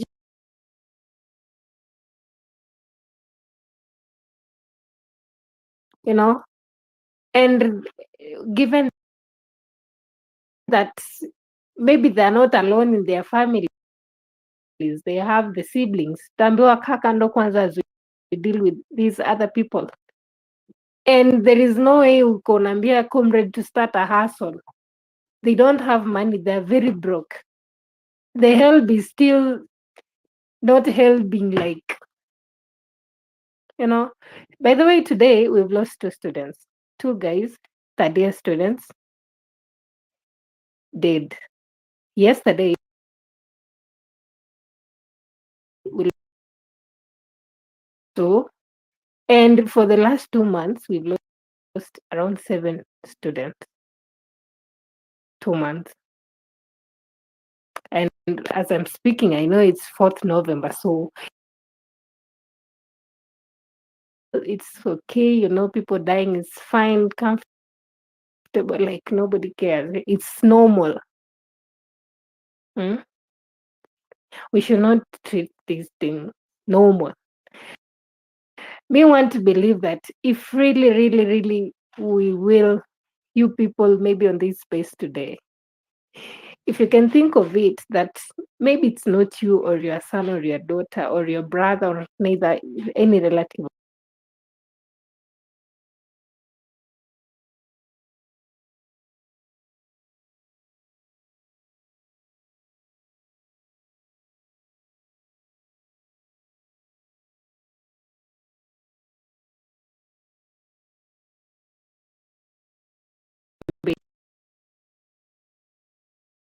Kids, so they can drag how long they want to. They want to fasten the impeaching of the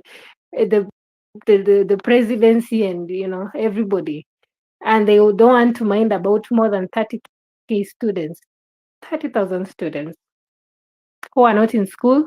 They don't have papers. They cannot look for jobs.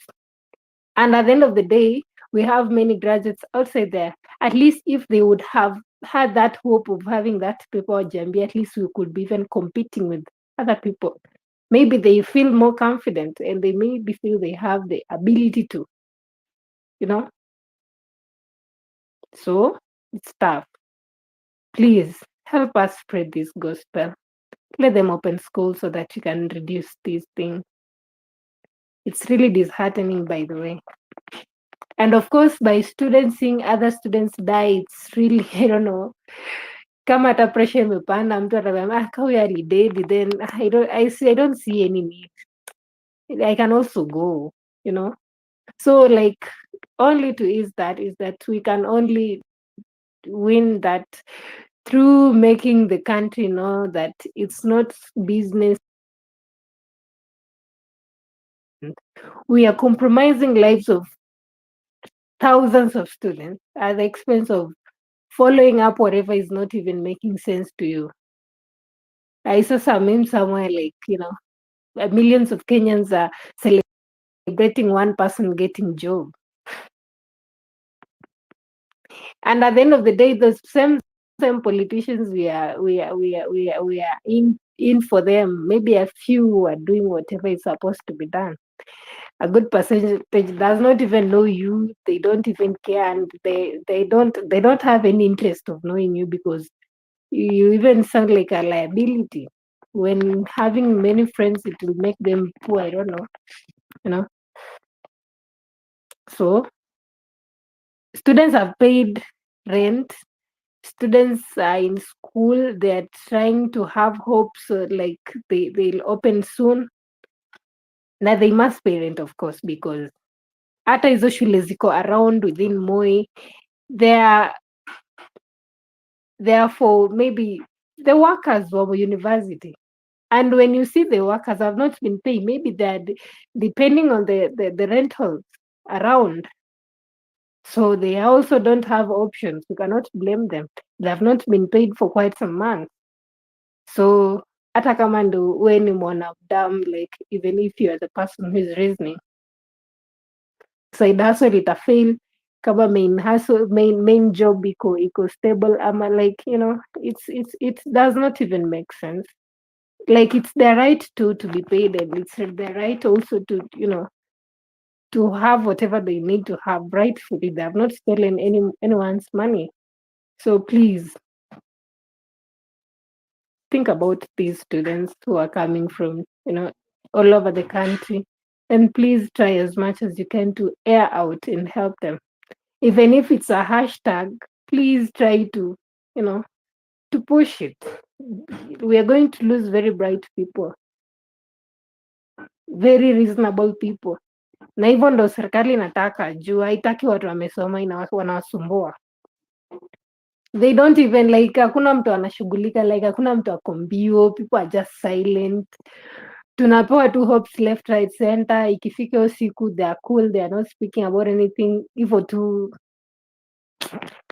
So please tusaidieni, please, on behalf of those many comrades who are suffering. Yeah, and Yeah, on the asante sana Mwangale for voicing out. And yes, I have a the question reason for why, Mangale. yeah, the reason why tuko katika space kama hii, it is because we are now discussing on what to do, on the actions. Tumechoka kwa tunazungumza, yes, a lot of things are happening, na hatuwezi kuwa tutakaa tu tukikuwa spectators like we're in the stadium watching people playing with our minds and our lives. So that is why on 11/11 we want to come out and register our hunger, and that is happen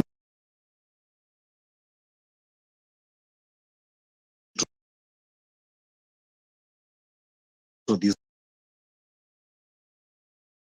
you know, leaders, those comrades. We need now to join as we mobilize on 11/11 so that manake mali imefika, hii government haiwezi kusikia. And you see the same things that we have been talking here, they do things go wrong, people lost lives, lakini tutaambiwa let's move on. No, we cannot continue like this. So ile kitu iko ni kuwa Agneta, tumeongea katika spaces, tumeenda town halls, tumeenda wapi, tumezungumza as Kenyans. There is no any other cure anywhere. The only cure is only removing this regime.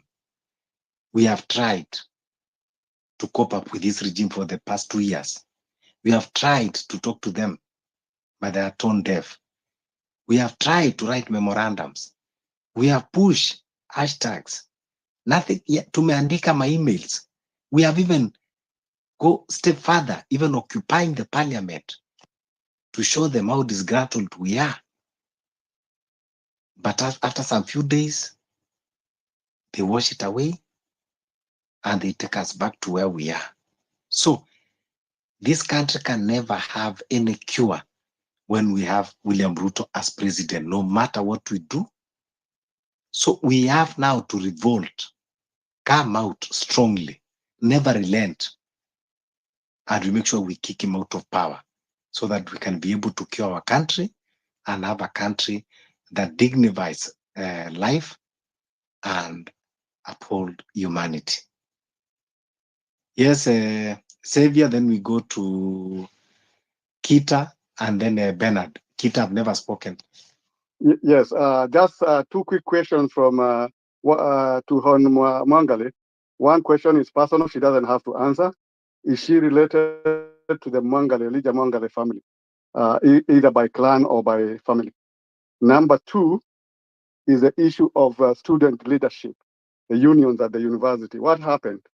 University of Nairobi, for example, used to have a very strong union, and a lot of people. It is what brought Babu Owino to power.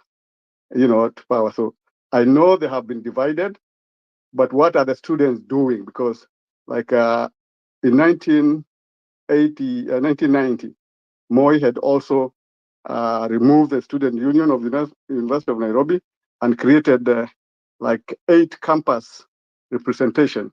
I was one of the guys who was a representative for Kabete Ng'ombe, that is a college for agriculture and veterinary services. And I said in that one meeting we were called by Geshaga that this subdivision cannot be maintained. We need SONU back. And I was backed by millions of students, and we had SONU reinstated. So the students also have to do something. These unions are not effective anymore. And I'm telling you, we would have a better outcome if the University of Nairobi, Moi University, all the university students joined the movement. Actually, in most places, like even Sri Lanka, it was a student movement because of fees. So where are you guys? You want help, I agree. We are the elders, we should help you guys. But what is happening at the universities? We need those unions to be really strong that make, we used to make Moi tremble in our days. So anyway, those are my 2 brief questions. And then Fabish, when you get a chance, later you'll give me some space to read what I just sent you. That is called, When They Came for Me, there was no one to help me. Because first they came for the Jews. And then I'll read it at that time. So thank you. Yeah, go ahead, Mwangale. Okay, that's personal question. I'm not afraid to answer. Yes, I'm related by clan. It's a clan name, and yeah, we are related. Yes. And the second thing is, yes, I'm a student leader, by the way. I'm a student leader at Moi University, and I'm a director, yes, social affairs and special needs. So one thing about the university leadership, it's totally, completely compromised. That's something I don't want to hide, because we have spoken, we have been there, and we are seeing how things are being operated, and we'll be like, oh my God, we didn't know it will go this far. For instance, this thing, new funding model, we woke up one time and we found that it has been gazetted that a few students have been selected, a few students have been selected to be on the committee to discuss about the new funding model. Yet, all the students in unison, by the way, we had a meeting at KICC. I was part of that meeting and we aired our issues. So, how it would, like, they come in, they pick people who looks like they don't oppose it. They cannot pick somebody like me because they know that I'll tell them the truth. So they went, I don't know where, they pick students who others are not student leaders, others they are, others are retired, others they just people who can be easily compromised. And I'm never afraid to say that, because we in unison we said we don't want that thing because it's really, really bad and it's going to make education unaffordable. But it happened the way it happened. They gazetted it, and now they're being. I've been told that they have just had a meeting this evening. So that speaks that even the student leadership. Then apart from that, you'll find that other schools, when you try speaking, then you are victimized. They can suspend you or do something to you. They can even abduct you. Especially this thing of being suspended, it's very common. So you find that now that, okay, students do say we are from also families, that families are also depending on us to get done with school and support them 1, 2, 3. that way. So by being threatened or being, frustrated by being expelled from school, being suspended or being abducted, so you choose. That's it, and that's how bad it is. So that's the way it's hard. But I feel my opinion is that we don't go for student leadership. Please. Let's go with people who are willing to stand for whatever they feel is right. Let's go by people who understand whatever they want. Let's go by students who are willing to fight the cause till the end. Yes, because we can think that leaders are leading, but they have their own different agenda. And at times you'll find other universities, even the elections of the student leadership is compromised. You'll find that some students go there like, the school wants them to be there because they know they can manipulate that person or something, and they must always give them the very top position. So what would you do? If that's the student leadership we're banking on, then we are finished. So me, I would advise not go for student leaders only if they have shown interest of fighting and they have shown interest of, fighting for the Kenya and other students. We have leaders who are made and who are born, who are willing to do whatever it takes. Then we have these other people who are there by chance or by mistake, or I don't know by what. So we also need to think about that. But we students leaders, we've tried. Personally, I always try. Ukienda kwa my timeline, of course I don't speak much, but at least I'll always put something, I'll always write something on my accounts. At least I'll always write something about, the leadership, the Moi University and, such things. Because I really feel that it's about my life, it's about me, not that other person. Because I don't know what my future holds or the other person's future holds. So I need to fight for my own. You see? So if we can take it as a personal responsibility, then after understanding that it's a personal, you are fighting for yourself, then everybody will be in street. So we really need to make sure that people understand it's not about that other person, it's about you as a person. Then if we can have that kind of reasoning, then if we meet out there, then we can be one because we are fighting for one and the same thing. So I think that's my take about it. I don't know if I've answered the question, but at least I've given out the peace of mind that I had. Yeah, thank you. So yeah, what we need to do is let's just link up as a student leader, because also we want to have even the other day we have a comrade here from Chuka, and yes, you continue spreading the information to the other students. Then yes, we continue also having this conversation with other comrades, even from other universities. Maybe even we can select a day that we can have a comrade space so that we can be able to talk and delve on these issues, those that will be available, and especially if we can get, how many leaders, because actions need to be done. We know that the leadership of comrades were compromised, at the time that they were standing firm about this funding model. We know what happened. But now we have to say enough is enough. So those of you leaders that your conscience is still awake, we need now join the movement so we can collaborate together and start fighting these issues, because we cannot continue like this. We cannot kill our education. We cannot kill the dreams of our young brothers and sisters. We know exactly that is what the government wants. They don't want people to be educated so that they can be able to rule over them. So yeah, let's stay connected, and you help us amplify this message. So to Kita,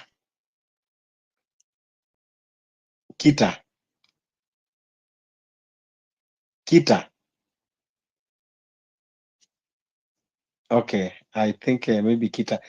Yeah, Justus, welcome back. Now, Justus, there have been a lot of issues that have been raised, and it is now clear that you see there is a disconnect between the political class and even the society, because as all these things are happening, even someone like Alonso who want to lie to people that is supporting us, but there are things that they are not addressing. Tell me now, like what Mwangala is raising, Moi University, it's out of operation. But Kalonzo Musyoka is just here trying to talk things that is not even making sense, just only for popularity. So, is this not part of political conmanship happening in this country? Justice.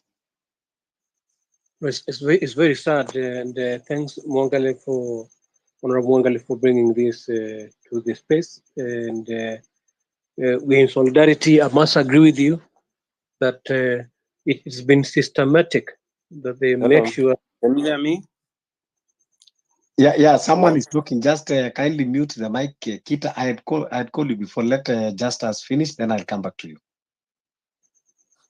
Yeah, the ineffective leadership is systematic. Actually, I found this even at the political parties level. There is an established body called the Political Parties Liaison Committee that is a tripartite, a liaison for all the political parties. Did you know that we have over 90 political parties that are registered in Kenya? And they sit down and dialogue on all the democratic and electoral matters. Even these issues where we're having bombers draft and all these other electoral conflicts, that committee ought to be in a position constitutionally to resolve them. But perennially, they've always made sure that its leadership is ineffective and is surrounded by individuals who are doing nothing. And the space that is suffering is the Kenyan citizens. And now you see the same system and or strategies what they are deploying even in the school setup, where they make sure that they have ineffective individuals who have no touch and who have no feelings of the persons or the people that they're leading. But you did ask a very fundamental question regarding the past crimes or the past injustices. Should we just move on? I think if we move on, then we will prove John Henry Clark wrong, because he says history is the compass that helps humans or a person to locate their place in the position of human society. And history is the clock that tells them who they were and who they are and who they must be. So if you cut off your history, then again, you'll just be lying to yourself. Things that done in the past will affect things that are happening today, and they will affect things that are happening in the future. And I think those are the things that are normalizing the injustices that have always played in our face. The colonial masters or the aggressors to this geographical location, they've never played a nice game or an easy game. They've always been ruthless and brutal. And this is why we must be very ruthless and brutal with white inside black men, as Malcolm X would put it, who are masquerading as our own, but clearly inside they are white men who are out to terrorize this geographical location, brutalize it, colonize it, steal from it, as they exploit our mineral resources. In 1985, P.W. Botha, in his cabinet, gave a speech when he said outrightly that Pretoria has not been made for black people, but for the white people. And he said the fact that a porcupine looks like a lizard does not mean that lizard is a porcupine. He was saying that the fact that a black man look like a white man does not make a black man be equal to white man. According to him, he says that a black man was a symbol of inferiority. And according to him, he believed that God made them to rule the black men. And with that effect, he mandated his cabinet to exploit avenues like hospitals, food factories, social life. And in the hospitals, he said that we are not paying those doctors to bring to life the black devils. That's how he called them. And so he said hospital must be used as an avenue to be, they must accelerate hospital as an avenue to eliminate the black children the very moment that they are born. And this is why we've outrightly and openly questioned the content of the vaccination that are injected in human bodies. We are always suspicious when the government lift up arms and force people into a direction without engaging them intellectually. Because if true scientists are in the house, they'll tell us that it is these same vaccines that they are now using to calculate the mortality ratio, and the reason why it is very low. So P.W. Botha did not pretend. He spoke openly. And then he said, their food industries should be exploited by inserting slow killing poisons, especially in their soft beverages and their foods. The other day, K24 was about to air the killer bananas, where women were demonstrating in Dagoretti that whenever they eat those bananas, they have stomach aches. And then there was a journalist who followed the sources of these bananas that are being supplied in Nairobi, because you'll find Nairobi is having bananas all over during the traffic, and people have never questioned where these bananas are coming from, only to realize that the same company that is buying them, actually the sole distributor of banana in various corners of Nairobi.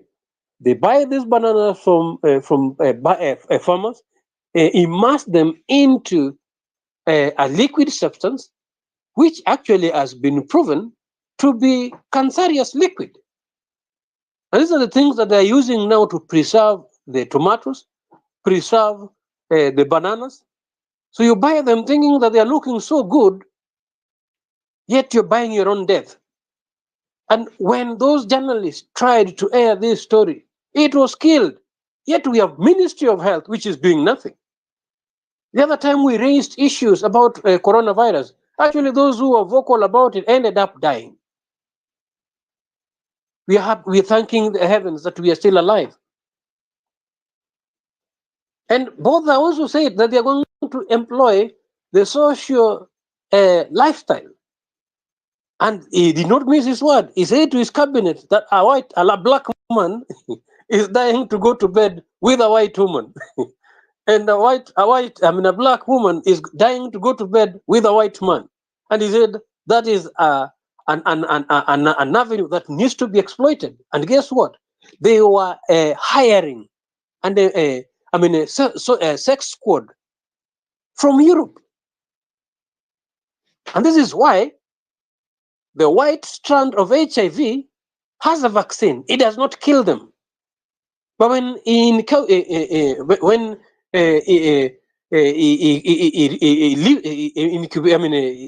cohabited with the black person dies. Population reduction. And that's why they were saying to him in his cabinet, in that speech, he said, their war against the black is not a war that they'll use atomic bomb. They'll use their money also to divide the blacks.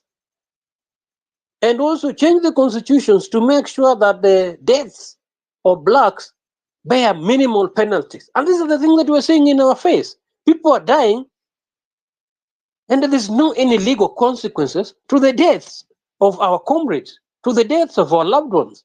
It's being made to look like a normal thing. It can never be a normal thing if we were to go by the constitution that we gave ourselves. These are the same white apartheid atrocities that existed in South Africa. And now we are seeing them even up in the Middle East. Same spirit. These are the same guys. And they're disguising here, clothed in a black skin, in suits coming from our tribes, yet their behavior is the same, the spirit of the terrorizer, the brutalizer, the cruel white principles. So yes, we get to stand and uphold what we've been fighting for. Not yet Uhuru is true. It's not yet Uhuru. So yes, I must agree with you, as Mungali put it, that these leaders, even in those institutions, are weakened systematically to make sure that you do not have effective leadership. They said 1% control the world, 4% are their puppets, 90% are asleep, 5% know and try to wake the 90%. But the 1% use the 4% to stop the 5% from waking up the 90%. And our category is very clear, and our voices cannot be silenced. Our voices have gone out so loud and so clear that we are among the 5% who are waking up the 90%. Now, these 4% who are being used, and we know them, they're in the mainstream media. They will never cover you when you're speaking the truth, but they will give truth to nonsensical, abstract, dishonest intellectual rhetorics that we see in our faces, which are taking us nowhere, keeping us as busybodies. But when you're speaking the truth, they will not give you any audience. And I'm sure they're even here. But we shall speak the truth, because there is the truth that will set us free. Because if we were to have a good leader should add value to the people that is leading. He should lift them up. He should help them to advance. He should make them be a part of something bigger than themselves and assist them in becoming who they were made to be, not limiting them. Because the challenges that we are facing today with our leadership, the type of leadership model that the political system have given us, are not leadership that have the interests of citizens at heart. They'll be more than willing and very quick to sacrifice you first as they please the outsiders. These are not our leaders. We need to bring out our leaders, and we can clearly hear the voices of our leaders. It is ringing across and is reverberating from the coast to the west, from the north to the south. We can free ourselves, and that is why, to me, 11/11 is very, very true, is very real, and is coming, and is the freedom that whose voice must ring very clearly as a bell that all of us must rally to. So let's stand up and let's remain as one, and let's remain united and reach out to that 90%. They are waking up. In the court of public opinion, Ruto is guilty as charged. And to that effect, I add to the same clarion call that Ruto must go with his government. We have made tremendous achievement, and let's not take those achievements away. He has fired his own cabinet. The same parliament was sent home by the people on June 25th. That parliament is sitting there illegally. Judiciary had opportunity to redeem themselves. They've refused to redeem themselves. And to that effect, we need to reorganize ourselves as a people and exercise our sovereign authority directly and re-govern ourselves according to the constitution. And to that effect, Ruto must go. Thank you, Mayor. Line there. Thank you, Comrade Justus. Kita, then I see Mwangali, you raise your hand. Perhaps you want to respond something to Justus. Okay, let's hear from Kita first. Okay, Kita, go ahead. Hi, everybody. Can you hear me? Yes, go ahead. All right. Maybe, moderator, you would guide us so that we are more direct and to the point. Most of these points are not difficult to prosecute. I think if we have really captured the mood in the country, we will talk less and be more action focused. And we will not necessarily go much into history. But nevertheless, I think this is a great discussion. This is a great debate. This is a great opportunity. And I say this with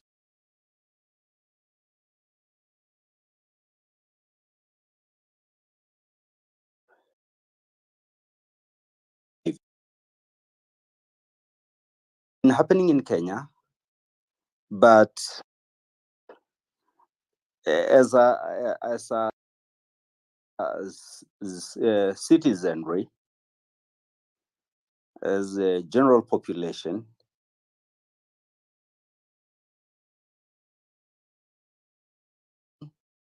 we are happy, and we forget why we were even crying in the first place.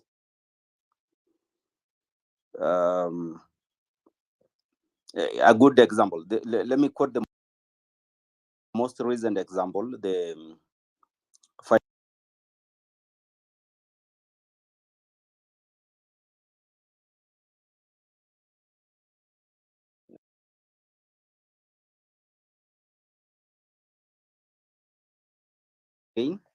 but then no sooner had it been withdrawn than it came back through supplementary budgets through the back door, and finally the court the other day said that it is valid.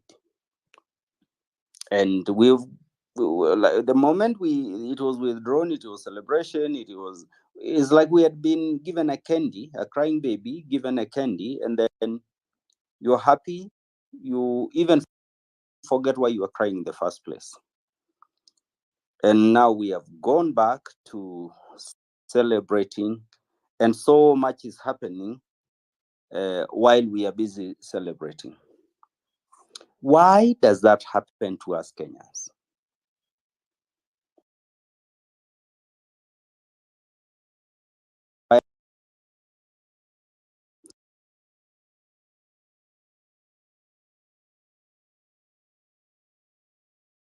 Make this country work. I think the first one was during independence, and I think the second opportunity was during the Annan-mediated talks.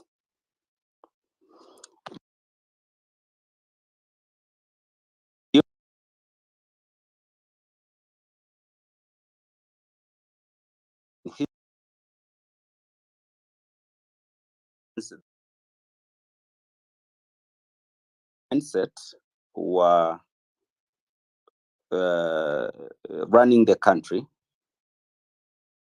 irrespective of which side of the political divide they stood. And then come 2008, we had the Kofi Annan-led mediation, where certain things were agreed upon. Comprehensive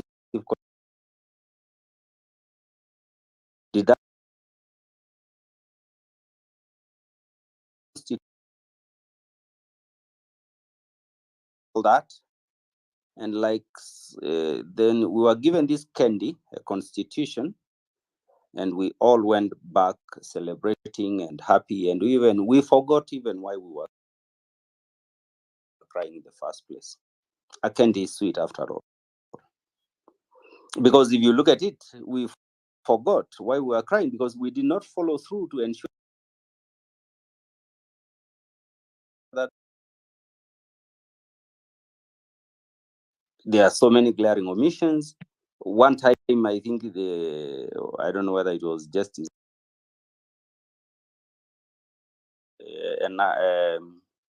effecting or implementing or whatever it was, the 3-2-1/3 gender rule.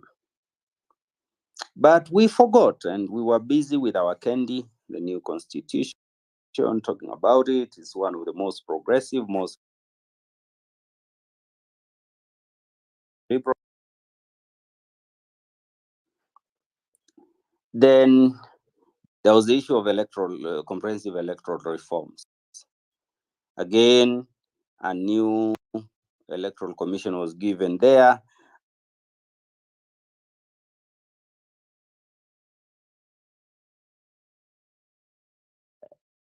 What was it before?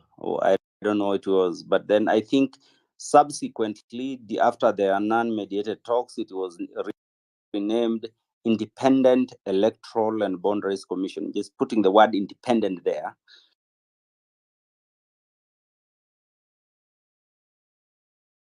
Because in practice, it was not really independent. It was captive to political interests and partisan interests and all that. But then again, like kids, we enjoyed the candy and the wording in this case, and we forgot why we were crying in the first place. Because if you look, was it really independent? Was it being given the necessary space to execute its mandate, or was it beholden to the selfish partisan interests of the political class? Then you had the Truth and Reconciliation, Justice and Reconciliation Commission. Of course, we all know that was that didn't really happen because there was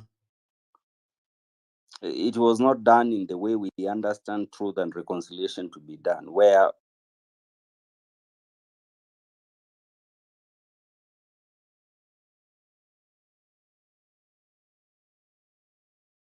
so it was never done in such a ignominious manner. It was more of another superficial ritual.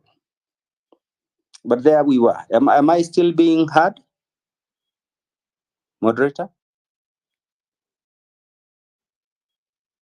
Hello? Hello? Am I still being? Yeah. Thank you. I just want to be sure.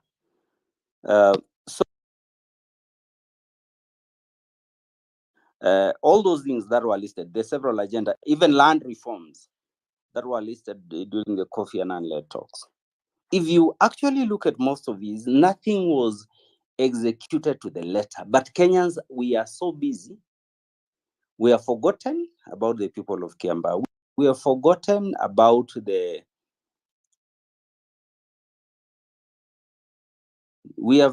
election cycle that was there.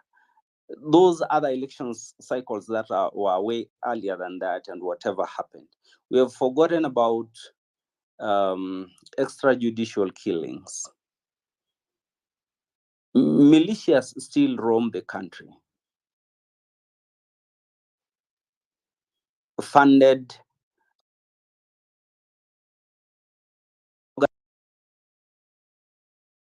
Okay. And we have seen the political class enter into an agreement, then we celebrate. I say my side has won, the other person says his side has won. This is as normal citizens, right? And we forget that this truce is just done by we forget even why we were fighting in the first place, why we were opposed to each other. Did we really have real philosophical persuasions that made us stand diametrically opposed to each other? Or were we just following the political class? They come to a truce, and then they do have some national dialogue. They forget about people who died. They forget about the property that was destroyed. They forget about the electoral injustices that happened. They forget about whatever. They say, scratch my back, I scratch your back. How come that we've become like crying babies, but we don't carry this through? The moment a candy is thrown at us, we forget everything. You know, sometimes you, as a Kenyan, you sit back and you pity people that have stood for truth because we have betrayed them. Those who have stood for justice, those who have stood for the rule of law, those who have stood for the right values that you would want every person to embrace, the kind of values that would take you to heaven for those who believe in it. You pity those people because Kenyans let them down. Okay? Everybody, the political class, no matter which side of the political divide they stand, they have become like mercenaries for hire. So I think what we need to address at this point is, because we know the solutions to these problems. When we have bad leadership, we know the symptoms and we know the cause, whether it is greed, whether it's corruption, whether it is insensitivity, whether it's selfishness, we know. And betrayal is all around us. It is there in the church. Our so-called spiritual guides is there in the political class. Is everywhere. You see it at your workplace. Everybody is for themselves. How do we, for us to be able to sustain anything that we ever start, we have to remain united to the end. How can we like recalibrate ourselves as a nation, our moral values, our value system, so that we can be able to sustain some of these things without having traitors, without having sellouts, without being bought, and without running after a candy and forgetting where we were crying in the first place. Thank you. That's my submission.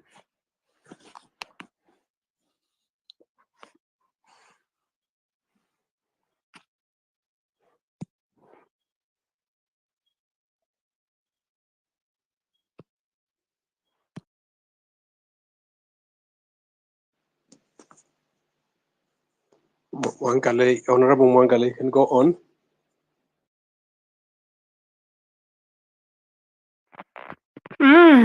Okay. I think most of the things we've been speaking about, and we'll talk about it. And I overheard someone talking about, we're trying to look for solutions, and that's something that we really need to. After all these shit have happened now, how are we going to turn around? How are we going to manage? How are we going to solve these issues? So I think that's the best thing we could be discussing, and that's something that should be into our minds, trying to look for solutions about all these problems that you're having. I also want to take a leap kidogo, and I will always want to encourage people that it's not yet over until it's over. So as we trust in God to continue helping us and giving us life, We need to have confidence to face it all because there is nobody else who's coming to fight for us. We have to stand strong and firm, you know.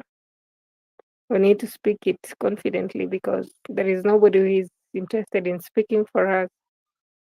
So we are the people to make the same change, and we are the change itself. So sometimes you can be like, hey, there is this maybe this blogger or something have been abducted, you see, they have been killed or something. So you'll be like, hey, should I give up or something? Deep down, tell yourself, but I have the confidence. If it's to die, we won't die, all of us. And at least I die because I saved my nation or something. So, but I have faith, trust in God. Always wake up and telling yourself, yes, I'm the one, I'm the same person to change all this. And I am. Maybe you are the chosen one to do it. So please, we should not fear. We should not even have a second thought about it. Let's go for it. Yeah, so at my age, I'm only 22 years and I'm also dreaming big. I know my leaders are not good and also need to offer a solution. I want also to present myself as a leader, as a good leader, as a problem solver, as a critical thinker, and also be vying for a position, a political seat, so that I can bring the difference. When we say they are bad, yes, they are bad, and we also need replacement. We need to work towards bringing in good people who are new, who understand our frustration, because this war is not easy, and sometimes we don't need to think that it's impossible. It's possible. So I'm also vying for women rep Bungoma County 2027 because I want change. I need change. I need to see change and experience it. As much as how many by the way, people are telling me, oh, at your age, there is nothing, there is no way. I'm telling them, no, it's not about age. It's about the vision. It's about the change. And if we really want change, then we have to try it out. We have not just trying, we have to do it. So me, I would encourage, but new people, new faces, new titles that at least have the interest of people at heart to come out and spread the gospel, to come out and lead, because we cannot keep on recycling people who are not helping us. These politicians are just the same. Today they'll speak this language, tomorrow a different language, the next day they are silent, you see. So we need to offer solutions, and I'm doing it fearlessly. Thank you. Well, looks like Fabish is not there, and Honorable Mwangale, you've hit the nail right on the head, and I agree with you, and we welcome you even as a party. That's exactly what we've been looking for. And count yourself part of us, and I would advise you to make it a progress, because political leadership is not an event. Majority wait until the last minute, and I'm happy you've begun now. Build your grassroots infrastructure and mobilize towards that cause. Even as we mobilize generally here, at the end of the day, the ultimate goal is to galvanize all that and make sure that we have concrete, tangible, sustainable leadership as provided by the Constitution. And I also would like to share my last thought, even as you said about the fight. The line of progress is never straight, because for a period of a movement may not be straight line, and normally it does encounter obstacles with a path that bends. And funny enough, often it feels as though you are moving backwards, but in fact you're moving ahead. and soon you'll just realize that the city is quite ahead, just around the around the bends. So to me, it's closer by. It's quite closer by. There's no way we can be uneasy with injustice, but remain unwilling to pay the significant price to eradicate it. And no great victories are won in a war for transformation of a whole people without total participation. So all of us need to come out and make sure that this happen, united as a team. But we are not in a vacuum, because the constitution that we've given ourselves, constitution is a social contract of common laws applied, because common laws actually are scriptural principles if you study all the lawyers in the house. And the constitution has given all of us inalienable rights that cannot be taken away by any human being under the earth or in the heavens, or even an animal. Like right to life is so sacrosanct that no one should take any other person's life. Right to purpose. We are here for a reason, and everyone has their own greatness, their own uniqueness, their own significance, that it cannot be affronted to by any other person. Actually, affronting somebody's greatness or uniqueness is like affronting our Creator Himself. And He will defend those the weak and vulnerable who are being oppressed by whichever kind of force that is affronting their rights. And He's also given us, Constitution has given us right to freedom, freedom of expression, like we are doing here. We have a right to educate ourselves. We have a right to picket. The Constitution has given us that. If anything, the government is mandated to provide sufficient security for those who are picketing and those who are showcasing their disagreement with any policy, whether from the government or from whichever quarter of the aggressor. And I agree with you. There is only politicians who treat these rights as privileges. And these are not just good politicians, but bad politicians. You know, the compradors, the colonial representatives, they're the ones who treat people's rights as privileges. And that can be normal if people decide to have it so. And I think that will be the saddest thing, choosing to have it so, which we cannot afford to entertain. Even in the good book, in the Bible itself, when Moses was choosing leaders, he was given an advice on what type of leaders to choose. In Exodus 18:21, he was told to choose leaders. Choose leaders who fear your Creator. In other words, uphold the rights of others. And choose leaders who are able and capable. They have meritocracy and capability. And these are the things that have failed.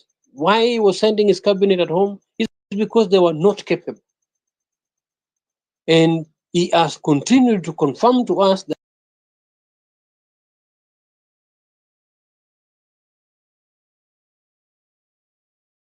in chief of our armed forces. He lacks the merit. And Moses was also told to choose leaders who speak truth. This guy, when he is not flying, is lying. And is lying to date in our face. And Moses was also told to choose the four qualities. Also leaders who hate covetousness, who hate corruption. Because corruption impedes progress. Actually, it causes physical disfigurement. Corruption, it actually stops progress. And we all long, because for us to be purposeful, for our purpose to be fulfilled, we must function and remain progressive and develop and grow, which corruption denies us. And so as a country and as a people, coming out on those foundations to demand for our rights and to make sure that we entrench capable and able individuals who are able to help us realize our purpose, to defend our freedom, and to defend our right to life. I think that is not too much that we are asking for.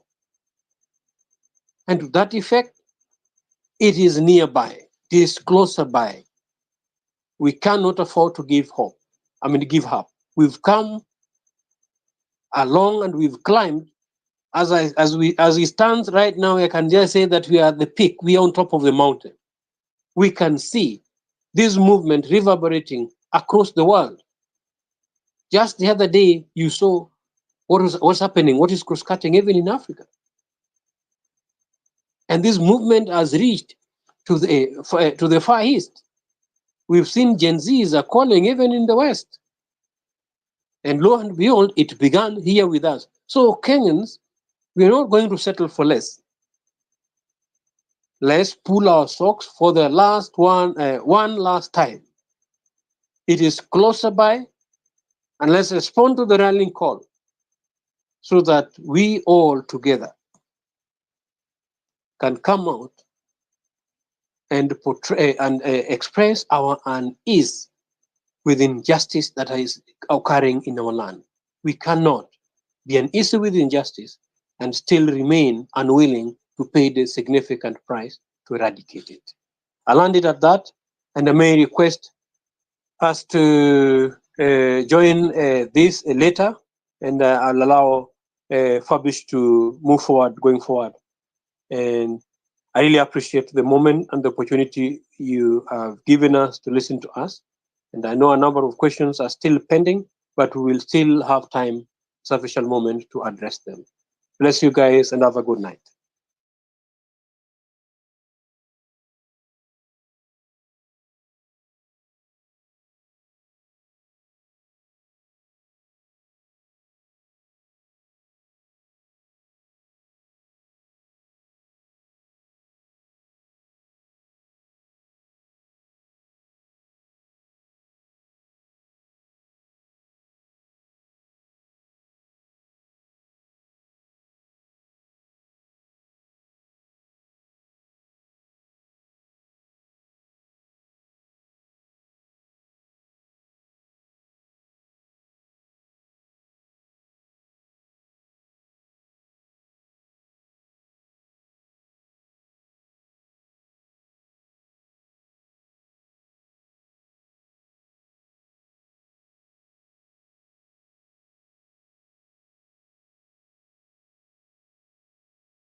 Hello everybody.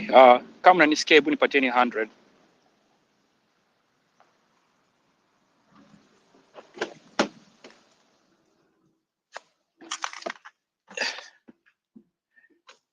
I am your new co-host.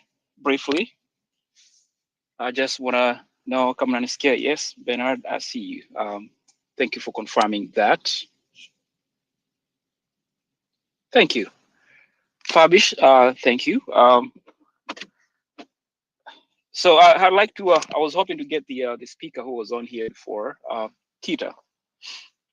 Don't alienda kwa listeners, and then he's gone. But I wanted to engage him a little bit. Maybe I could just share in summary what I was thinking. But again, if you want, I see we have some requests coming on here.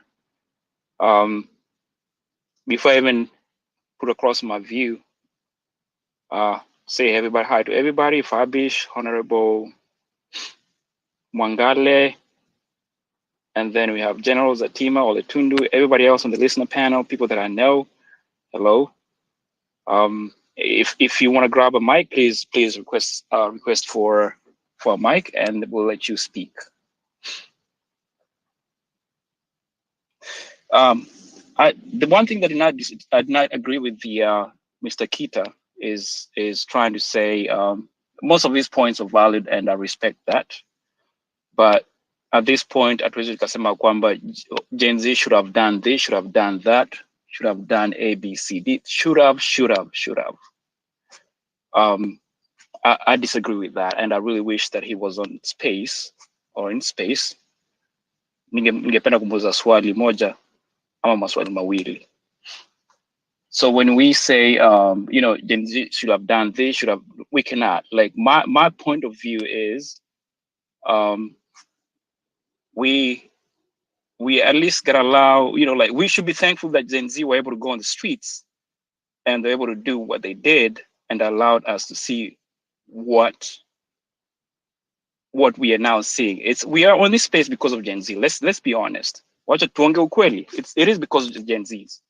So they did whatever they're able to do. Right now they're still fighting. It's fine. We'll join them. We're joining them. But we cannot say they should have done this, should have done that. I think we should all come together and figure out a way on how to peleka to kumpeleka home.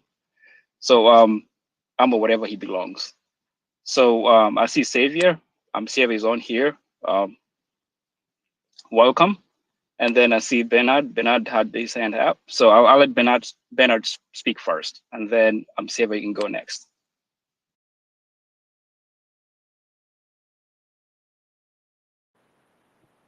Hey, Roll, can you hear me? Yes, I can hear you. Okay. Yeah, sorry, I think I might have raised my hand by accident when I was trying to figure out whether or not you could hear me when you're asking whether or not people could hear you. But anyway, but generally speaking, gathering from what you just mentioned, you're right, like no one should, have an expectation that Gen Zs are the ones who are supposed to, carry the day. The day needs to be carried by all of us. And I think more importantly, if you were to ask, like I think most of us millennials are the ones who actually like are to blame for most of this shit.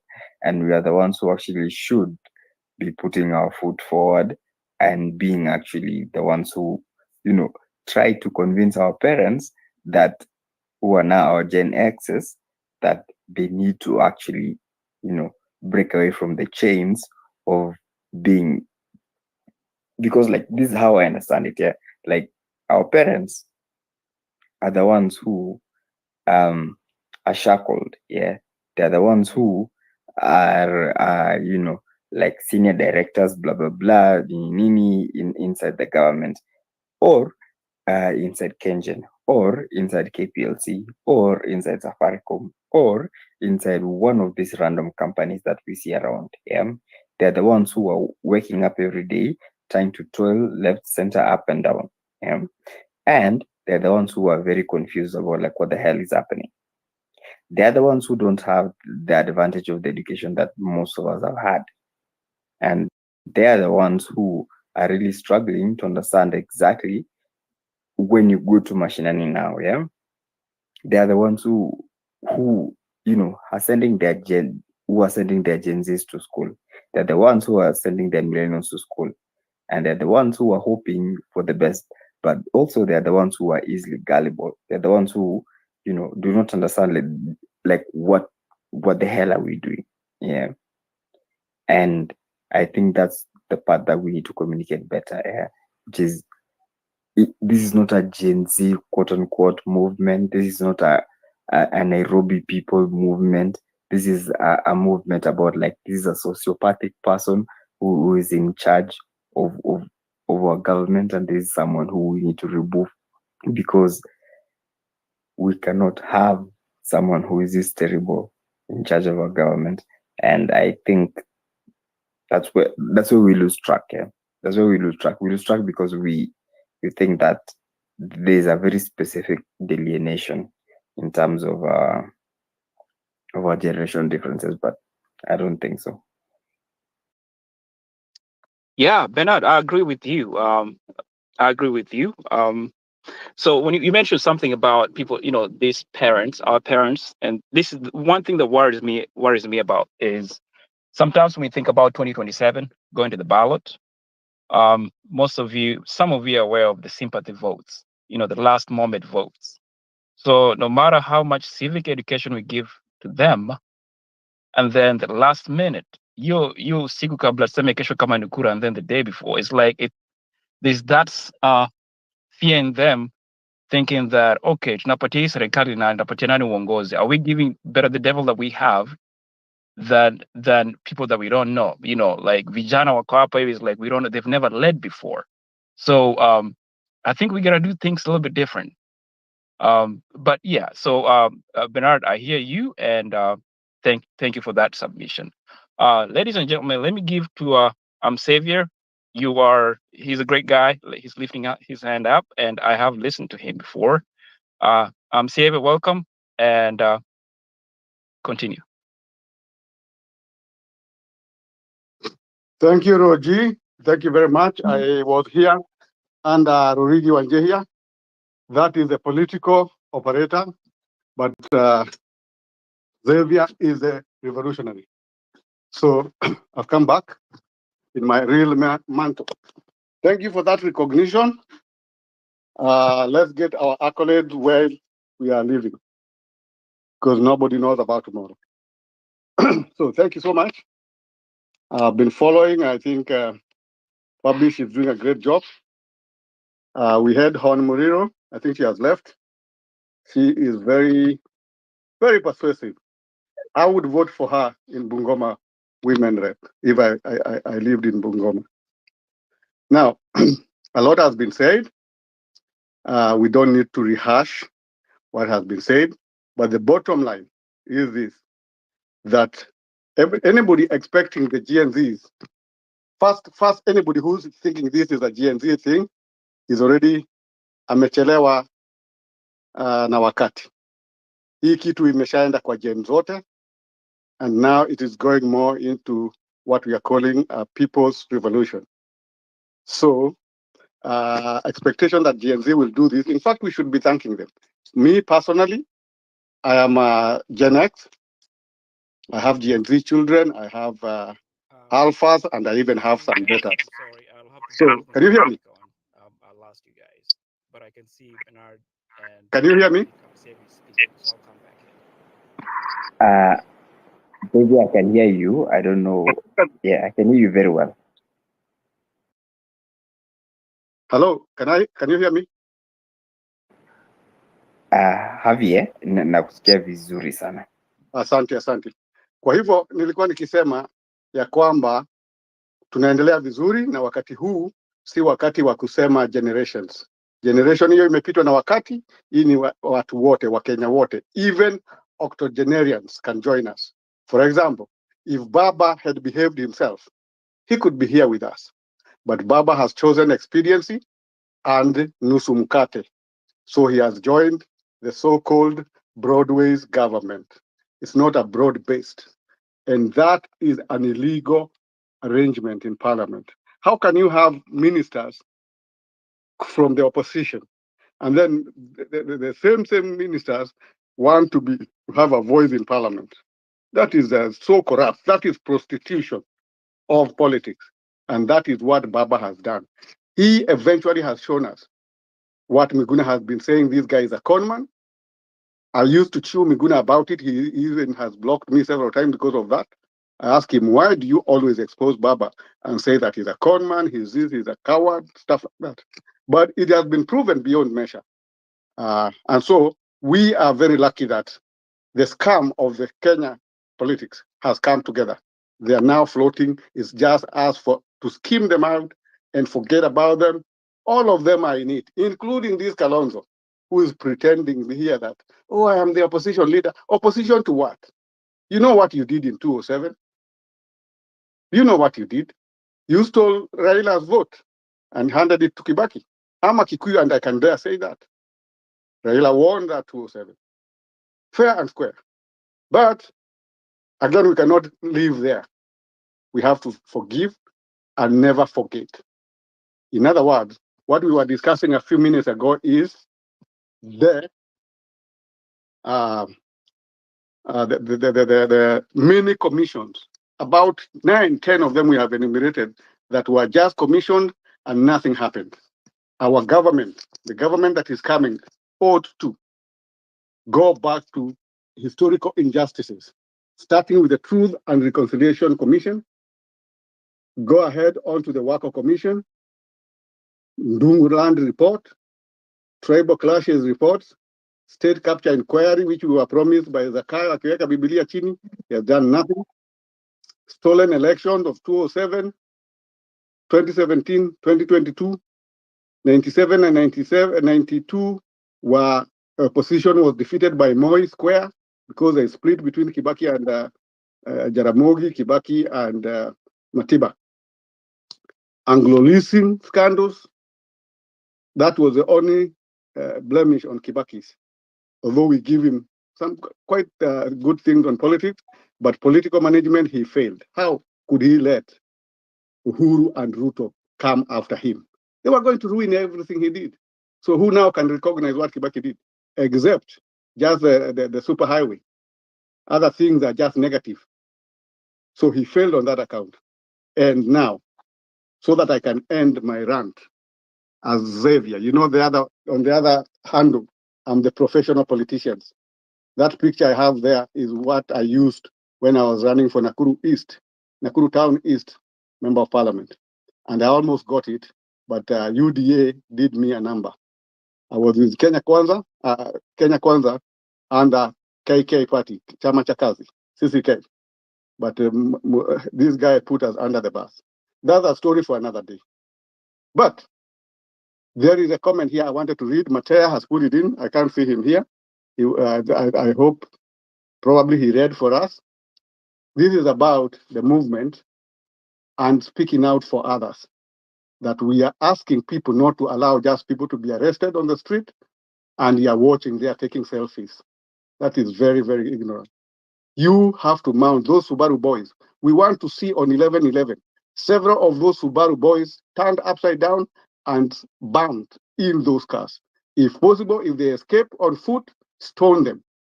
Do mob justice. Me as a Jeffrey, I'm saying, the Che Guevara himself, I am saying, I'm authorizing our people, if it becomes mbaya, na nyinyi mkuwe wapaya. Don't go there with the ati na nini. I'm in Canada, so therefore I may not be in Kenya. I could be there also. Nobody knows. I don't want to announce my coming because I could be arrested at the airport now. But what I'm saying is, let us cover each other. Go with your comrades. Go with the ladies and support them when they are being arrested. You do citizen arrest. It is in our constitution. And on the other hand, these people are acting unconstitutionally, extra-constitutional. We can act extra-constitutional. That is why we are a movement and not a political party. We are a movement until this Sugoi butcher goes home. Ruto must go. 11/11 is the beginning of the end of Ruto regime. It started on June 25th, when our people stormed parliament. And before then, Maraga had asked Uhuru to dissolve parliament. So those are two of our demands, if you have been following. Dissolve parliament and also declare the parliament illegal because they were impeached by the community, by the Gen Zs on June 24th. So before I forget, I will read you briefly here what happens in dictatorships and why people eventually find out they're by themselves. So it is written by Martin Niemöller, 1892-1984, was a poet, German poet and politician. First, they came for the communists. I did not speak out because I was not a communist. Then they came for the socialists, and I didn't speak out because I was not a socialist. Then they came for the trade unionist, and I did not speak out because I was not a trade unionist. Then they came for the Jews, and I did not speak out because I am not a Jew. Then they came for me, and there was no one left to speak for me. That is the fate. If we do not speak out, they will come for each and every one of us and our children, our assets. They are gonna go sell their property. Remember, they had gone in there on the land bills saying that you have to pay, I don't know what, you have to pay these fees, blah, blah, blah, blah. That crazy woman from that minister for land, what's her name?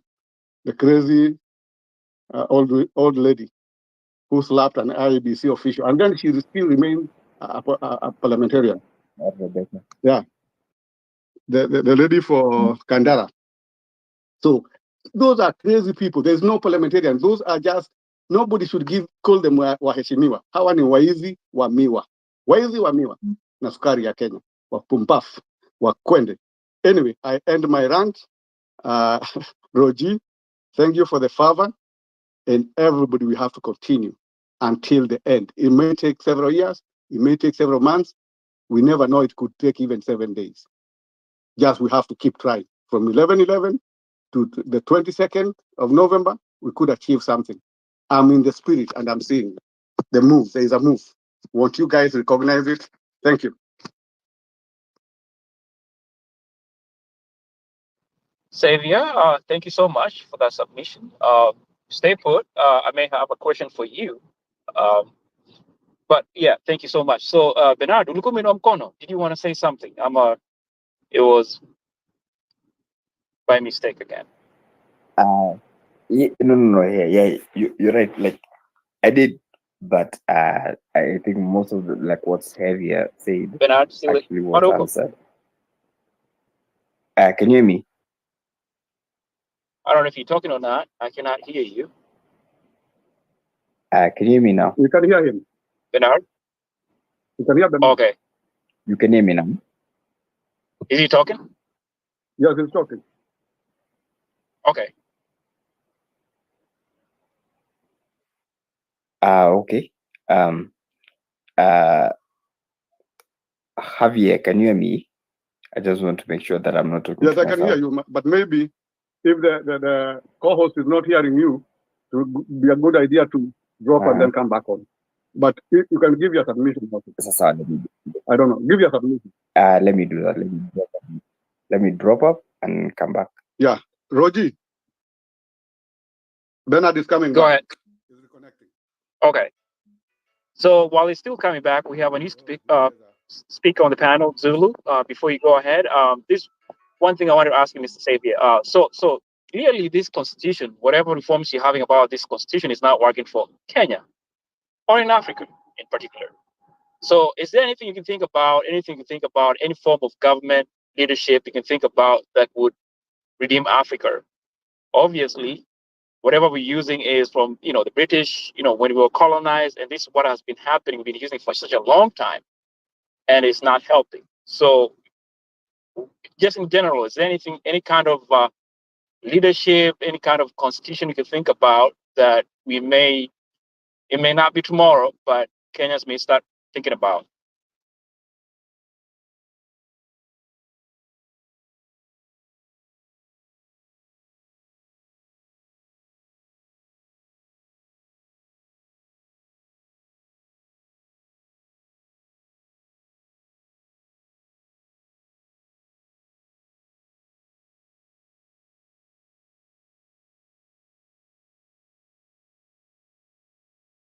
All right, I can't hear nobody. So let me drop, then I'll come back. But if Zulu, if you can go ahead and talk, or Xavier, or if somebody's already talking, it's fine. I'll drop and then come back.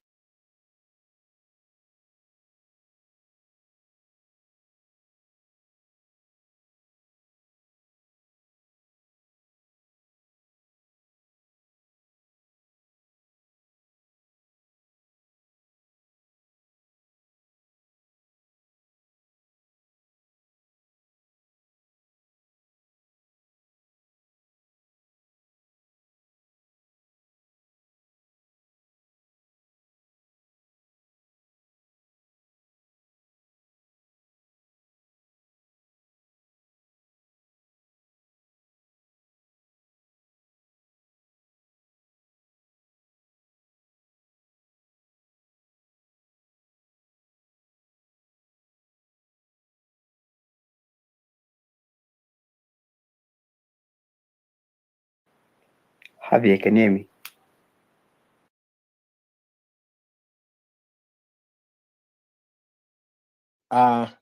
Yeah, sorry guys. Zulu. Yes, Zulu. yes, Fabish. Yes, go ahead. Fabish, sijakuwa around sana. Nimeingia sijasikia hata mada, but I just guess mada ni ile moja tu, ile ya tuko na hasira, tumeamua 11/11 lazima ifanyike na whatever it takes.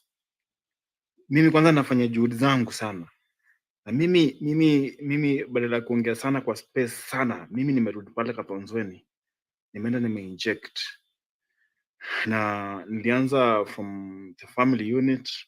Hapo kila mtu kitu nasema ndio kila mtu hapo anafuata, ndio kila mtu amekubaliana na mimi ya kwamba hii mambo iko hivi. Tumekasirika, tumebeba ufala sana na huyu jamaa ako pale kwa mlima, na hatutakubali. Tumeamua tukubali. Na hii mambo ya abductions, juu naona kuna hii squad hapa hivi haieleweki, wanasema they are disowning it, yenye inatuchukua tu natufanyia mambo, inatupoteza miezi, inatuachilia pressure ikiingia sana. Inamaanisha ni waoga hawa watu. Hawa watu kuna uoga mingi, na sasa sisi we cannot afford to relent, guys. And if it takes us forming militias from whatever corner you are to handle these guys, we only have to do that. Mimi kwanza, mimi pande yangu, mimi niko tayari. Najua ikibidi naweza unda kajeshi kidogo hapa na pale, tupambane na wao, kwa sababu hatutaongozwa na wezi, na hatutaongozwa na wezi na pia neighbor bandits.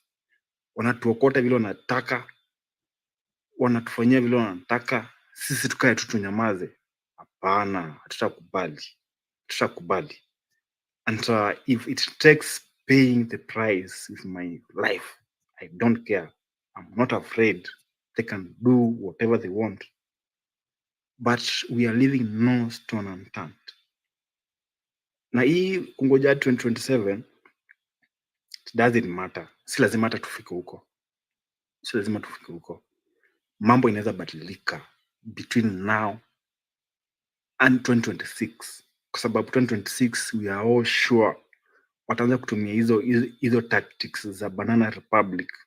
They'll start manipulating prices, they'll start offering fake incentives, subsidies, hizo maujinga zote hizo. And to some extent, because I even doubt that their monetary and fiscal policies wataanza kupump more money into the economy. Wataanza, government spending itaongezeka tu kidesign tu, kuwe na cash flow, ile uongo ya kutudanganya. Sasa mimi wenzangu hapa kwa hii space, nataka niulize kitu moja. Huyu mtu ameingia akakuwa rais, amekuwa rais, tumepea mamlaka yote ya kufanya vile anataka, ameamua kutuweka under the bus miaka yake ya kwanza 2, when he has everything to lose 2027. Huyu mtu akiingia 2027 atafanya nini when he has nothing to lose? Unaweza fikiria saizi ni kubaya, lakini 2027 kuendelea mbele itakuwa worse than now. And one thing I know and I'm very sure about, already washaanza plans za kumanipulate the elections. Of course wanajua, wako na hizo tactics already. Wanajua vile already, kama ni ballot boxes kwa their opponents, wataenda kama already ziko marked in their favor, of course, because washa lose popularity. Na ukimsikiza huyu jamaa anaongelea mambo, kwanza nimesikiza sijui ni leo ama ni jana, anasema eti I think ni leo, hii mambo ya koti wenye alikuwa na kina Koome hapo, akisema ati amechoose kufanya the right thing na kusacrifice popularity. We all know this guy is a populist. We know. we know, lakini si ati amesacrifice populism. Huyu jamaa amepata tu chance yenye alikuwa na maisha yake yote kuanzia 92 akiwapo youth, hiyo kind of youth, zile vitu zote alifantasize akaanticipate zote, ndio amepata hiyo chance ya kuzifanya saa hizi, na ameona he must leverage the first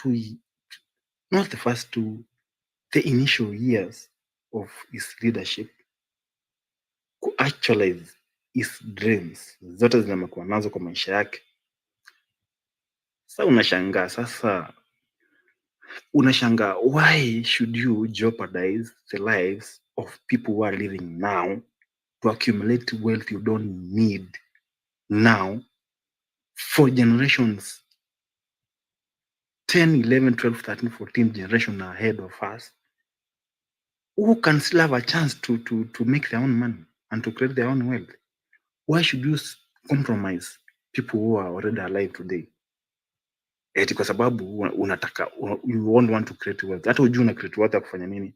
Kwa akili yako, back of your mind, unasema unataka generation zako zote juu kulikuwa na mtu anaitwa Ruto.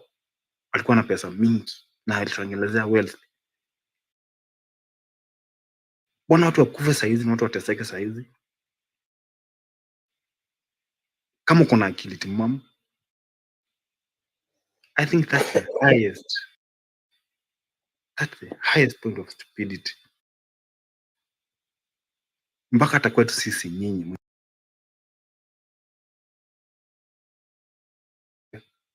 kesho wamalize hiyo dunia yote, ati sasa ndio unawekea wealth, unatesa watu wako uhai saa hizi. Hiyo ni ujinga mingi sana. That's why we should all be angry and very, very, very angry. We all need to make this decisive move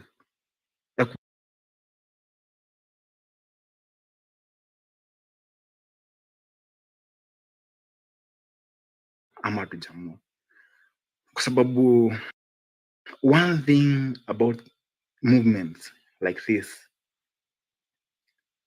they die with time. If we don't do whatever we have to do, these movements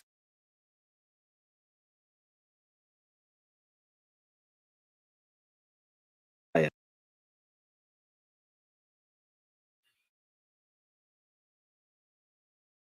11/11 to revive whatever we had, whatever we thought about changing this country, because I think it's the only option we have now. And thank you, Fabish, because through your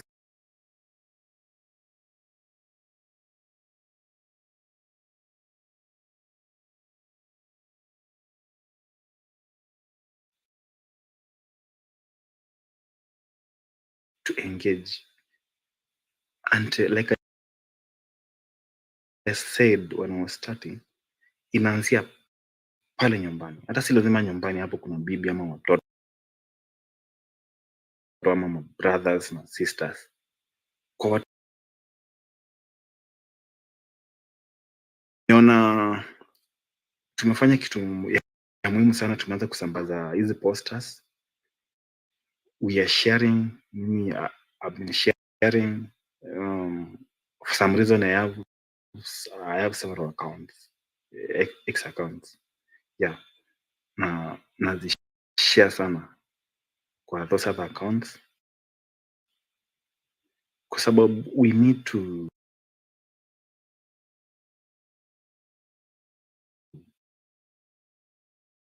TikTok, sitasema the others, sitasema Instagram au Facebook, sana sana TikTok. Kwa wenye uko huko na wenye uko huko enough, sambaza huko, inject hii kitu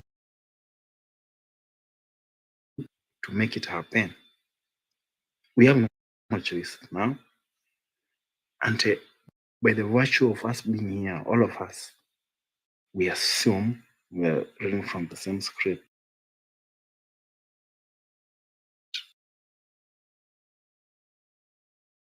some time to listen and share ideas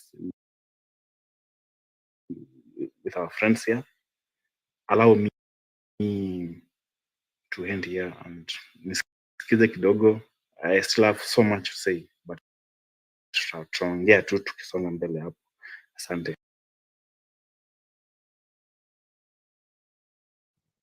Endelee.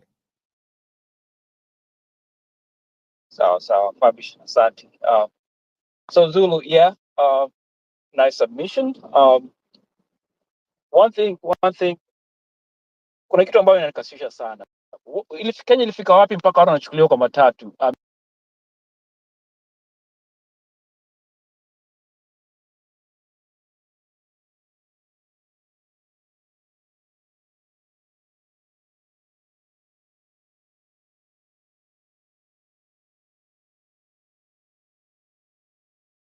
Watu hawezi tuambia, serikali hawezi tuambia watu wetu wako wapi? Why? Sababu gani? Mbona, what is happening to Kenya? Nini inafanyika Kenya?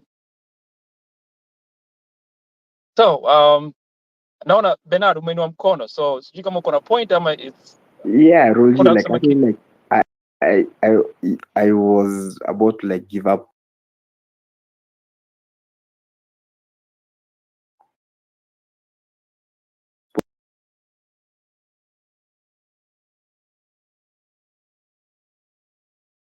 Must say like there is a problem. Yeah, like kwa nini mtu anaweza tembea kwa barabara hivi alafu achukuliwe na nini? Yeah, and then like the more let's talk about that for a little bit. Let's talk no. about that a little bit. Yeah, just one moment, yeah. Like, Tuongee. yeah, like and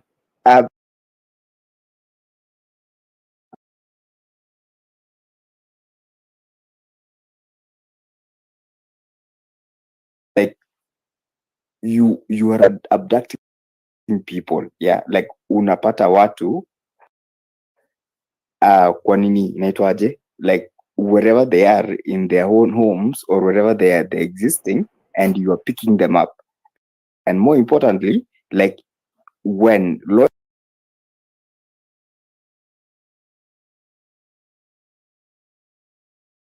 they are, yeah, and like that is one of the most despicable thing that you can ever see from a DCI office, yeah, which is like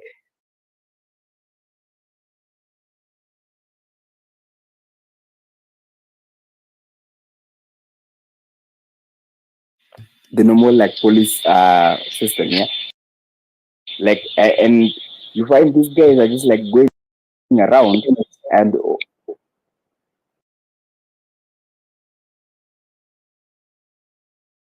serve from the most, and even if you take a simple step backwards, yeah, like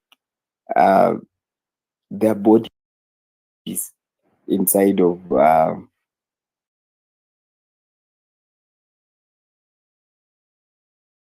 young men, yeah, try to go there and retrieve these bodies. They became the victims, yeah, they became the ones who are like, okay, they became the ones who the police are like, you need to stop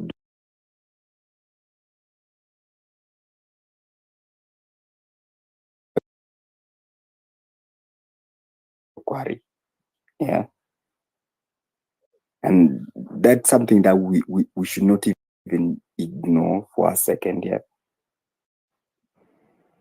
That is wrong. That is terrible. It is very wrong.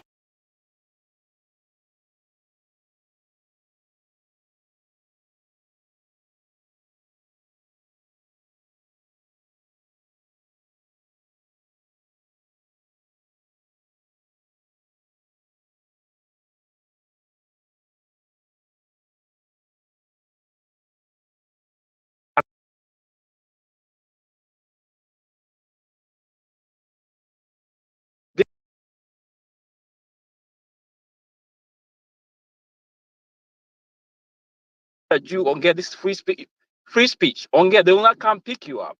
Even if they can't pick you up, at least you'll get a space, and then they picked you up. The worst mistake you can do right now is to keep quiet about this. Okay, listener, and then you just keep quiet and not rant about this. Maybe say something like what are we gonna do about this? Unajua ile mambo unafanya saizi is not working. What was kichukuliwa kwa street na kwa soko just like that. Roma, like I'm gonna actually like push back on that. Yeah, I'm gonna push back on the fact that you're trying to say that it never used to happen before. It started even earlier. Yeah, like during the what do you call the Uhuru government and stuff. That's where you used to find people in Rivayala. Yeah, and for a moment it looked like we are gonna have a moment of reprieve. Yeah. That we are going to have a moment where, you know,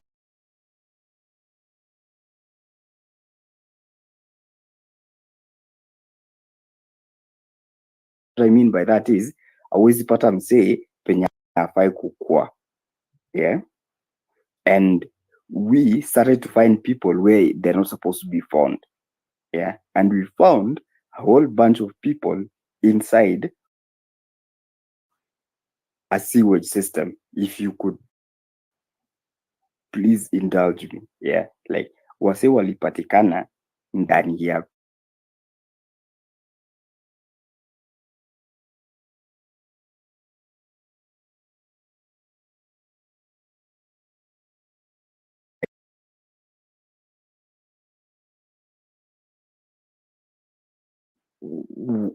like what's going on there? Like why are people floating? Yeah. The more they were like, okay, let's go and find them. The more this year was like, no. You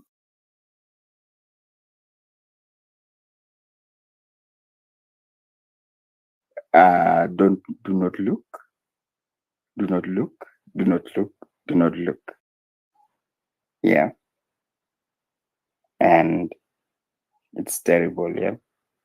Because like they did one thing that's weirdly beautiful, yeah, which was they said that they were all bunch of women that were found there. They did every kind of orchestration that you could actually think about, and then they pinned it on one man that probably doesn't even understand what's going on. Yeah, and when I say he doesn't understand what's going on, is like think about like what goes on in our justice system. Yeah, like there are probably a bunch of young men out there who don't even understand what's going on sometimes. Yeah. And sometimes they can be pinned on that, yeah, look, you did this. Yeah. So just say you did it, and then we're going to let you go. Yeah. Because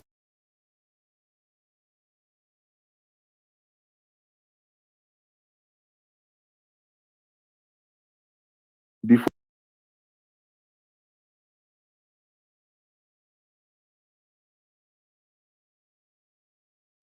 yeah, and they're already being told that hii story yako uko na shida ni nini. Yeah. And then they find themselves on TV being told that, yeah, there are a bunch of bodies that were found later that were actually associated with you. Like this boy probably didn't even understand what was going on. Yeah. And so when they let it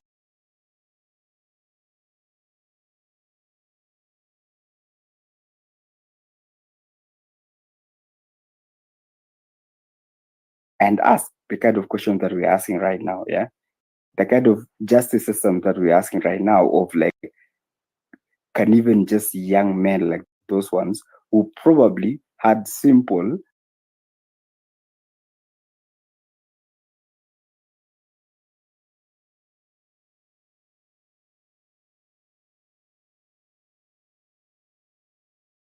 huko kwari ni yako. Yeah.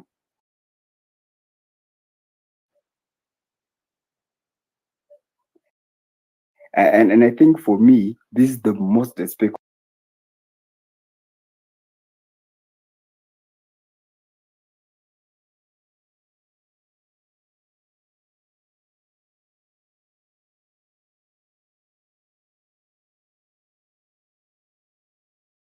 Them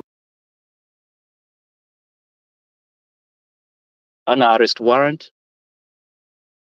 Amejifunga uso. It's like, they're not allowed. They cannot take you. Sabu, that is unconstitutional.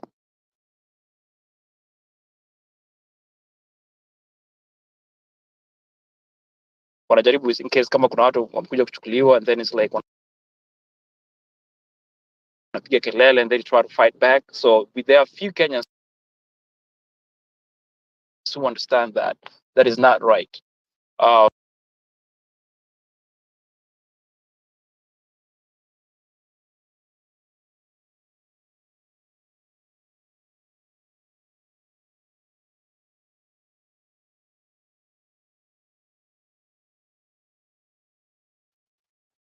Hawezi kuchukua. So mpige kelele, or even, I don't know, lay yourself on the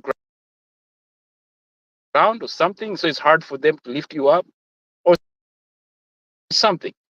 But that's just my two. So anybody else? Xavier, if I don't know if you had my question, if you're able to grab be able to talk about what I asked. I was curious about that I one. heard you.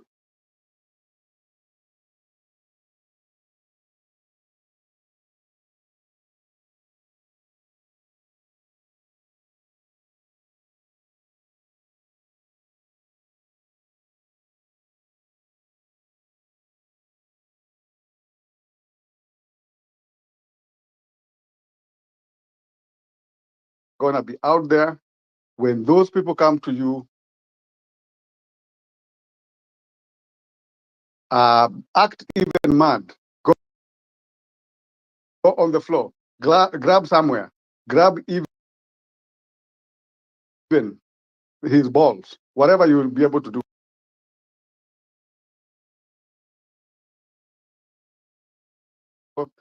We are allowed to do citizen arrest.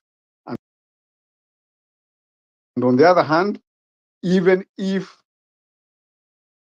they pretend that you cannot touch them, they are doing unconstitutional things. So we can also do unconstitutional things with them.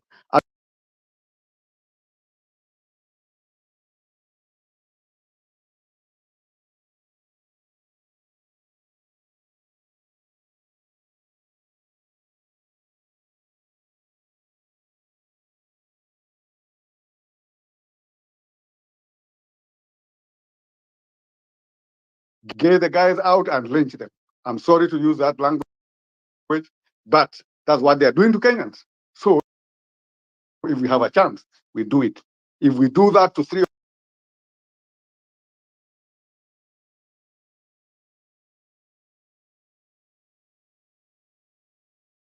tell you all these things because he has inside information.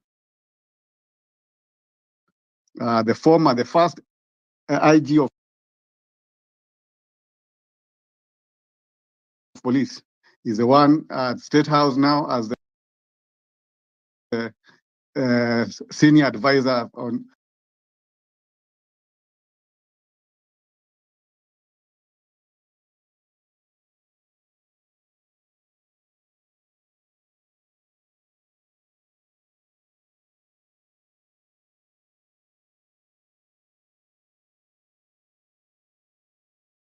max whatever is supposed to be for military. So basically, I think we are in a wrong state. So we cannot act normally when things are abnormal. If you treat, I remember Mutahika, naitwa nani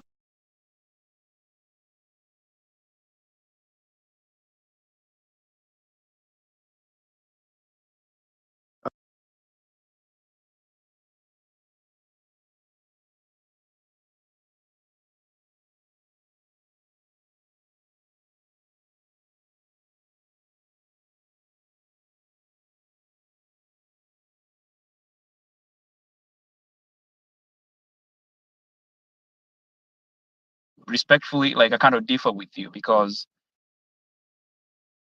we cannot be killers. I mean, if you protecting yourself, come on, you protect your life and everything, then do what you need to do. But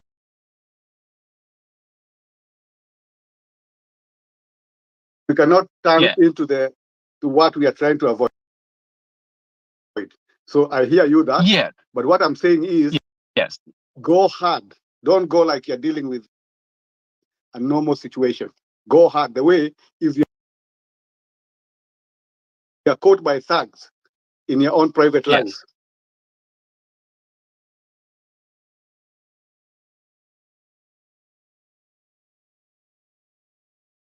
That's why I said, and I'm sorry for using those words. It's probably what I'm hold trying on, to say. hold on, Bernard. Hold on, Bernard. Okay. Hold on, Bernard. Yes.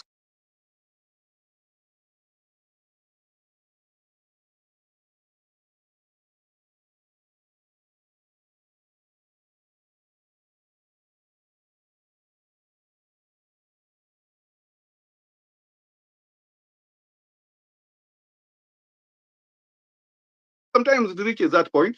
Actually, the police in my neighborhood, I will not describe to you in Nakuru, told us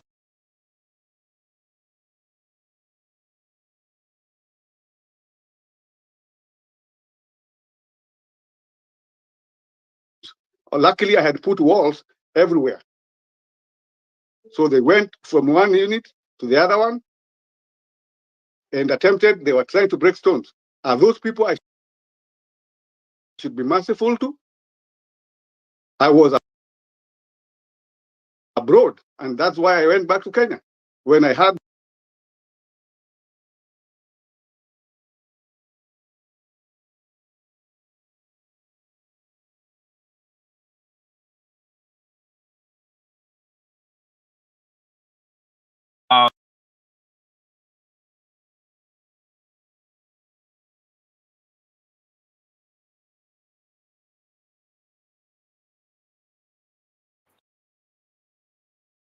and Javier, you need to understand that, like most of us, when we come onto the streets, that's not what we try to do. That's not what we try to do. Like, we're not coming out here to like try to kill anyone.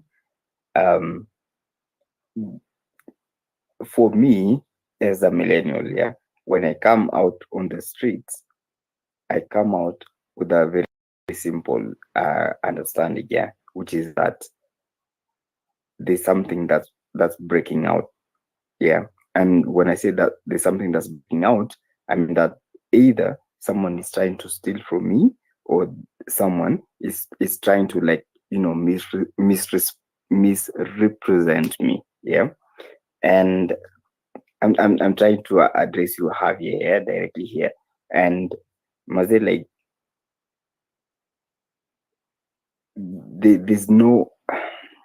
there's no breakage out there where like someone is trying to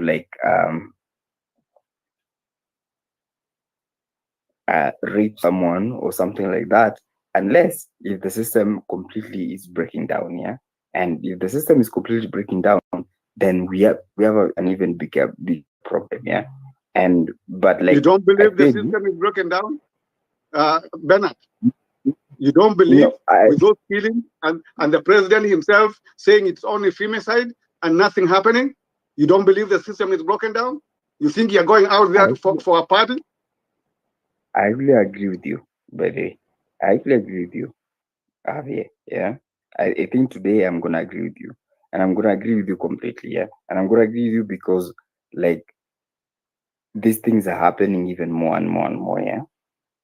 And like Mazel, like, and the president has never acknowledged, and he goes on TV and denies, says we have to end femicide, as if no other crimes are happening. So is that the system? Alafu wanaenda divine. What is this church called divine? What is this church divine? Satan. In Nairobi. We are dealing with the devil himself. What is this? Our pastors, whatever. I don't know. Guys, I don't know. What we Nairobi? are We have dealing with the devil himself. No, So Why okay, are the pastors go doing this? soft on the devil. guys. Okay, Why are the pastors doing this? What? Hold on, Bernard. Because we need yeah, to write about this. It okay. was just the other day. I think Ruto should just go sit somewhere, sleep like a cat for like 6 months. Don't even go anywhere. Mimi hata Then let nimesema Kenya wacha wa Kenya waomboleze, wajaipata watoto, and then maybe he can come back and talk to people. mimi You nilikuwa ujinga kwenda nasema kwa hivi kanisa, hivi, wanaanza kuvaa what the fuck is going on with Kenya mimi nimesema right now? hivi as a general, the Jefe himself. That's why I came with Amzavia. Mimi nasema hivi mambo matatu ambayo Ruto alisema, moja, uhame Kenya, uende jela ama uende Sayuni. Mimi I'm giving him those options. He decides ahame Kenya ni sawa, ama tumpeleke Hague ni sawa, aende jela ama aende Sayuni. Hatuchezi na mtu. I don't get it. What Kenya? What Kenya? Wrong. Kenya. Ngoja kiasi. Anybody? Hold on, Bernard. Give me this. No. Hold on, hapana. Bernard. Okay, sasa. Hold on. Let me speak. I know I'm supposed to be co-hosting, but this sometimes when I think about this stuff, it makes me jump. Kwa sababu gani kanisa inakubali? We don't know where our kids are. We don't know how many people work. We don't even know if you have any more people in Kware. Did not call any specialized team to go in there and find more people. Nobody has not assured us there's no more bodies in Kware. And then what wanaenda wa kanisa wanavaa, oh, this the divine. What kanisa? What is wrong with this kanisa? Okay, sasa. I don't know what is going on. That's where I'm coming from, Mr. Roji. That's where I'm coming from when I say we have to do something. We have to show these people we are not just cowards. And I told you an example I did in Nakuru. Myself, I was actually supposed to be the first Nakuru Town East MP, just because I had a visa to come to Canada. I had been given that by Kennedy Mbogwa because of my courage and what I did in our area. We were the first people to implement Nyumba Kumi and security there. I found properties going. We had bought those properties at close to $1 million, but I had found them going down to 500,000. Now, the same property I was defending is just 15 million in Milimani, Nakuru. 15 million for a quarter, if you can find one. So there's no way we can go soft on people who are coming to kill you. We deal with them like thugs. Anybody who is not uniformed, has not identified himself, we are dealing with thugs. We are not dealing with police because the government itself has denied. Yeah, but Javier, I want you to like recognize one thing that's happening right now, which is that there are people who are missing right now, and it's even worse than what you're trying to say, Like I know, but we don't want further killing. You are caring about people missing. We don't want further killings. That's all we are saying. Because this government has not. People who are missing, I mean, who are dead. Yeah, I mean, people who are dead. So let's do this. Let's do this. Is that what you're saying? Let's do this. Save it 1 minute. Okay, let's do this. Anybody else want to grab a mic, speaker panel, please find a you, because sometimes I usually have a feeling that, come on, Kenya, we do talk. We know how to talk. We're keyboard warriors. We can, tweet, retweet, and all that. But something gotta change, really. Like something needs to change. And if you work for the government, you're in this group, you're listening. All we're asking is respect for life. Okay, enough is enough. Whether it's kids, whether it's females, whether it's anybody, a male, respect for life. Unaweza iba pesa ambao unaiba pesa left and right and all that. We don't care. But you gotta respect life. If you are when police, whatever you are, DCI, whatever the fuck you are, respect life. Because one day these things are gonna catch up with you. Yep. We already see what's happening even in those churches. These priests, these our pastors, they talk like they're talking from spirit. The dead people. This is something that already started. Revolution. This is a spirit that is going on. So they will not stop it. Yeah. They may do more killings, but they're not going to stop this idea or ideology. Thank you, Asante. Yep. And I think like that's an extra thing that we need to recognize, which is like in as much as me and Javier, we are talking about people suffering right now, and like role where umeongeza on top of it, yeah, which is that people are suffering because of pastors. Yeah. Like when you come out here, yeah, come to Thika Road, come to wherever in Nairobi that's outside of, like the west side of, how do you put it? The west side of of the CBD, yeah. Like wherever you come on this other side, yeah, be Mombasa Road or be it what do you call, or be it Thika Road, yeah, you're gonna meet a lot of people who are suffering simply because someone is taking advantage of them. Yeah. And just Everywhere. You simply don't even have to go to Eastland and the Thika Road. Go thank even to you. Kawangware. Yeah, yeah. Go to Kangemi. Everybody is Oh my suffering in god, yeah. Nairobi. Thank you. Yeah. Yeah. So, And Javier hatuwezi and Javier, they are Bernard, suffering. Yeah. Bernard, Mm-hmm. for a minute. Yeah. Can I talk Yeah. for a minute? Bernard, we are not coming here with second thoughts. We are coming specifically knowing who we are dealing with. I'm telling you, this is the devil incarnate himself. So you cannot go meeting the devil smiling. you know what? But of course, I agree with Roji that we are not going out to kill somebody, but to defend yourself. So what do you use to defend yourself? Anything at your disposal. Except, for example, we don't have guns. So that's why we are going for a popular revolution. But if they push us further, we shall start looking for arms. I'm not afraid to say that. We cannot continue living under these circumstances. I don't want to leave my grandchildren to suffer the way I suffered under Moi. Then I get a little reprieve under Kibaki. And then these bastards, they just come and bring back the whole nonsense. We are back to 1991, almost 1980. Moi did not do these things in 24 years. Why are we Kenyans normalizing a situation? That's why we are saying the space here is psychopathy and normalcy. Why are you normalizing a kleptomaniac, sociopathic narcissist? How did he even become president of Kenya? The same churches that Oroji is talking about, they sold us this guy. Oh, hey, huyu ni mtu ya Mungu. Hata kama alikuwa amefanya makosa, amesamehewa, ametubu. Shaitani siku gani atatubu? Atatubu kwa nani? That is the devil incarnate. Let nobody come here saying that we are dealing with a government that is constitutional. It's very extra constitutional. You saw what the Chief Justice just did. Anaenda kuapisha mtu na kuna kesi in lower court. What has she said that? So your argument, all these lawyers, Camino, all the work they were doing was the Chief Justice, Koome, has decided it is nonsense. And then when she was handing over power to Ruto, she spoke some nonsense about, I don't know, you can see somebody who's been bought. Why do you start talking language like it is, I don't know what, gas? What did she say that that the petition was for Odinga? From that day, we just knew this lady is on the take. So we have no country here. Don't act like we are dealing with, even the judiciary is gone. The parliament went long time ago. Ruto himself went long time. We have no government. Javier, I want to slow you down just for a moment. Yeah, You don't slow me, man. the I have the favor. no. You make your point. Come on, like occupy psychopathy and normalcy. That is like something that I put up there. Like when Fabish let me be a co-host, and that's because it's true. Yeah, and that's because it's true. That's because like we are being occupied by like psychopaths and sociopaths, and I agree with you.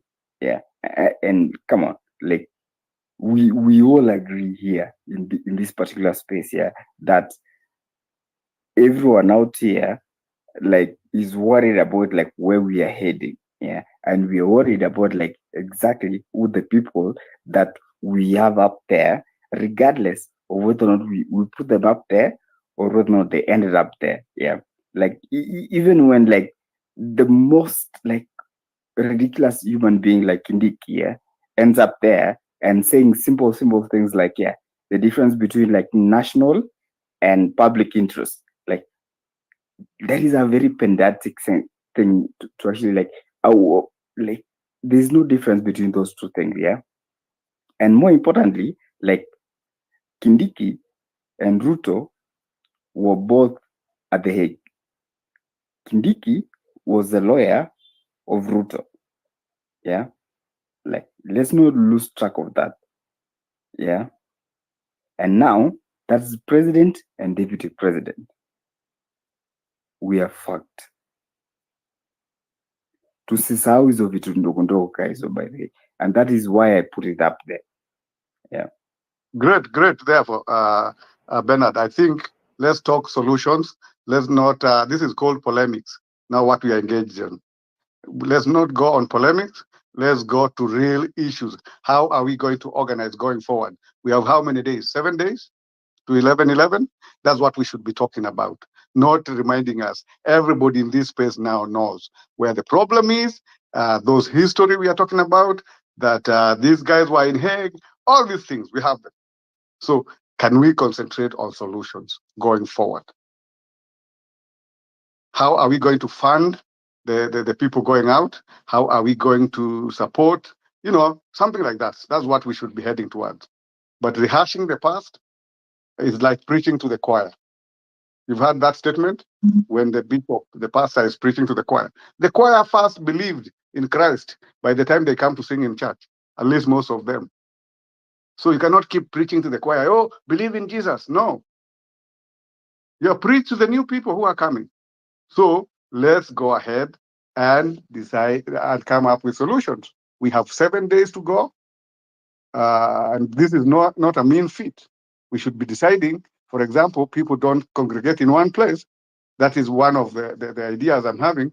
Like 26th of June, 25th of June, people did whatever, 23 counties had demonstrations. With this time we are saying let's have them in 35, 40 counties and let people do it in their own local areas. Let you go for that MCA, go for the local chief who is stealing your chicken and cattle in bribe form. That is where we want to go to. Occupy everywhere. That's why you even put it here. Occupy everywhere. Occupy those churches. The coming week is to occupy every space. When you have an opportunity next Sunday, go to the church. Ask for the mic to greet the church or even to sing a song. But sing a song and then inject. That's what we are saying. And that's what worked on the 25th. You remember when Ruto was in Nyahururu? They kicked him out of the church. Yeah. So we want to put Ruto back there. Even if he's going to remain in power, we want him to be so afraid to go to any church, so afraid to go anywhere. As you are saying, he should go on a sabbatical and just stay in Sugoi. Ajizungushie majeshi yote akae Sugoi. Then Kenya can heal for some time. Thank you.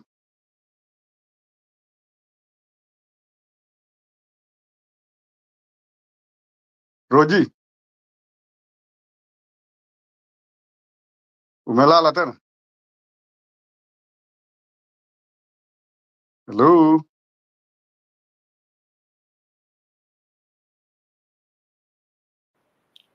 Okay, look, I agree with you by the way, like if Ruto today was to wake up and be like that all the way to Sugoi, sisi kaa wakalie, tutamchukua, tutamwosha, tutamlalisha kwa hiyo kitanda yenye atakuja nayo. Yeah. And I think even worse than even what you are trying to portray right now, yeah, is huyo msichana wake. I come from Baringo, yeah, and the daughter came to Baringo and she told these old people from Baringo kuwa eri nyinyi munateseka kwa sababu inamaanisha kuwa hamtasumbuka. Yeah.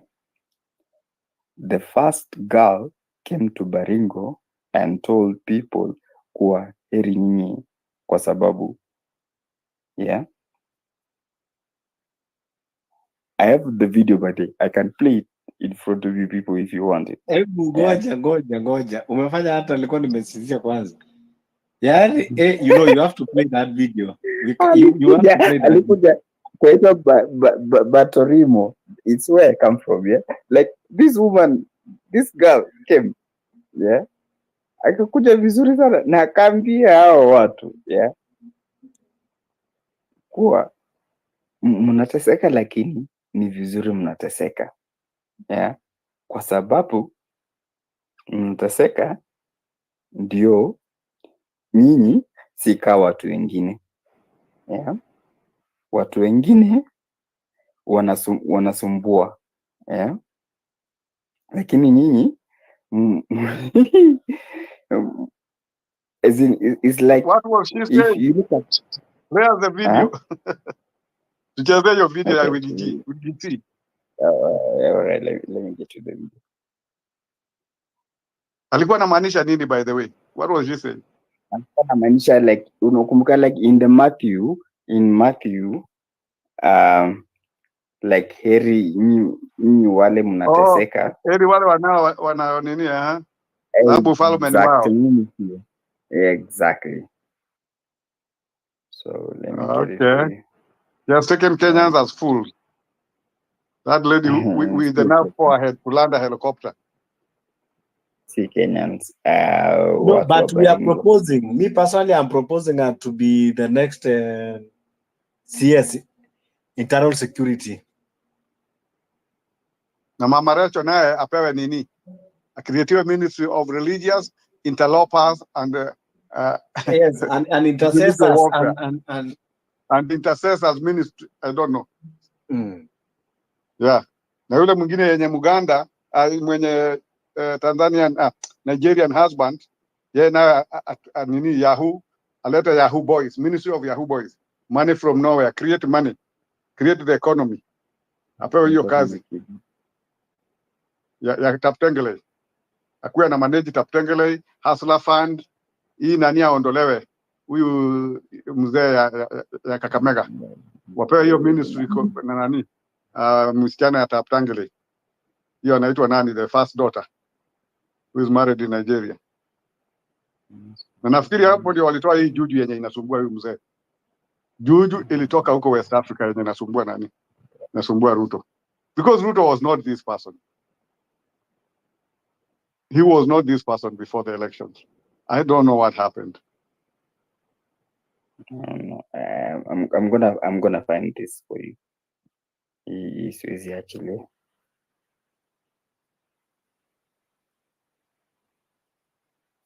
Find it, send it to Matea. I don't know Matea, I can't see him here.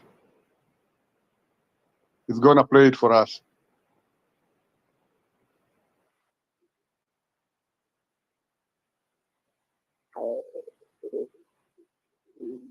Babish, I've got to leave. I have to go to the police to get the police report for my accident.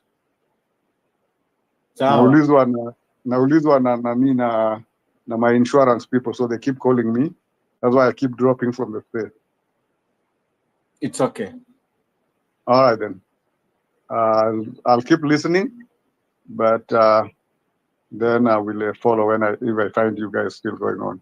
For me, Viva 25th June movement. We're gonna make it. We're gonna surprise ourselves. I'm telling you, I can see it. I can see. I've been up the mountain, and I can see the promised land. We are getting out of here.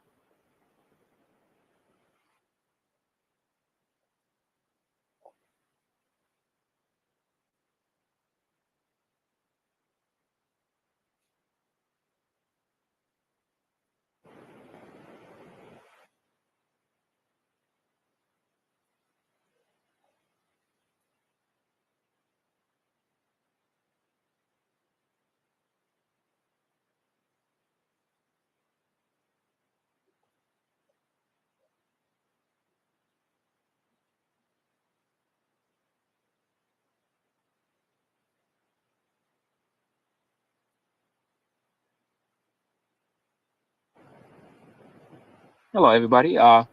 Zulu, on a bado kwa speaker panel. Bernard, bado unaongea? Yep, niko around. Oh, ouch. I'm trying to find like when the first girl, as whatever she wants to call herself, actually told like a bunch of people in Baringo that wow, that they are blessed because they are suffering. She said that to a bunch of old people in Baringo, where I come from. And I'm gonna find that. Okay. Because by the way, like, because like that's so despicable. Yeah, it was so wrong for someone to actually say that to like a bunch of like old people that, you know, she sounded almost like you remember like when Jesus was having a sermon on the mount of like blessed are you who are, yeah, and she was kind of trying to simulate that. And she told a whole bunch of people in Baringo that they're blessed. I'm gonna find it. Go for it, Bernard. Yeah. Anybody else? What Kenya? See, we have Zatima, General Oletunda, Kim Felix, Saniaz. Any lady speaker or listener want to come up and speak? Tell us what's in your mind. Kijana, Sao Paulo, Dutch, Jamhu, Nana, Mzee nani, let me see, Mzee Wesley, Panaju, Angelia, Bear, Koech. Omba Mike.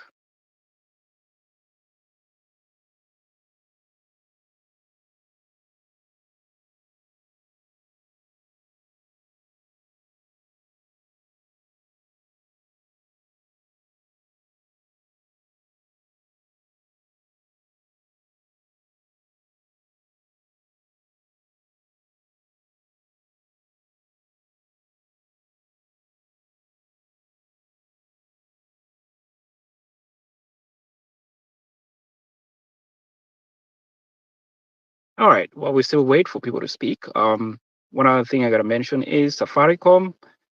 Safaricom gotta go. So please, if you have family members ambao wanatumia Safaricom, we are in a battle that we are trying any other means to win this battle. So Safaricom, we know Safaricom is aiding the government of Kenya. So kama uko na watu ambao wanatumia Safaricom, please tell them wasitumie Safaricom. They should leave Safaricom. Cause role, like I cannot find it yet. But man, like I remember that. I remember this woman saying that the people of Tiati is a part of Baringo, if anyone wants to know. It's basically like part of northern Baringo, and basically like this girl went there and she told those people that, you know, they're okay without food and that God is blessing them. Like, I'm gonna find it one day. Oh my God. Like, yeah. Anyway, I'm sorry. All good, Bernard. It's no rush.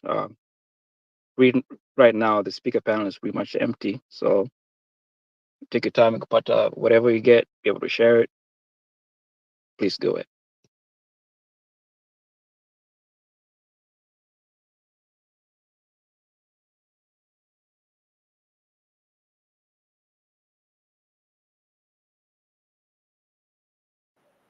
But either way, even before I find it, yeah, I think like basically what I'm trying to communicate to basically the rest of the people who are listening, which is where I come from, yeah. Baringo is a very, very difficult place to live. Yeah. And so when this woman, which is the president's daughter, went there and she told people that, eri nyinyi mnaishi huku na hamna vitu mingi. Yeah. You don't have a lot. And that means that you are blessed. And that means that, you don't have to suffer. Yeah. It was very difficult to observe this woman do that. I will find it. Yeah, but either way, yeah, it is basically like the first family telling people where I come from that you can suffer, but it's okay.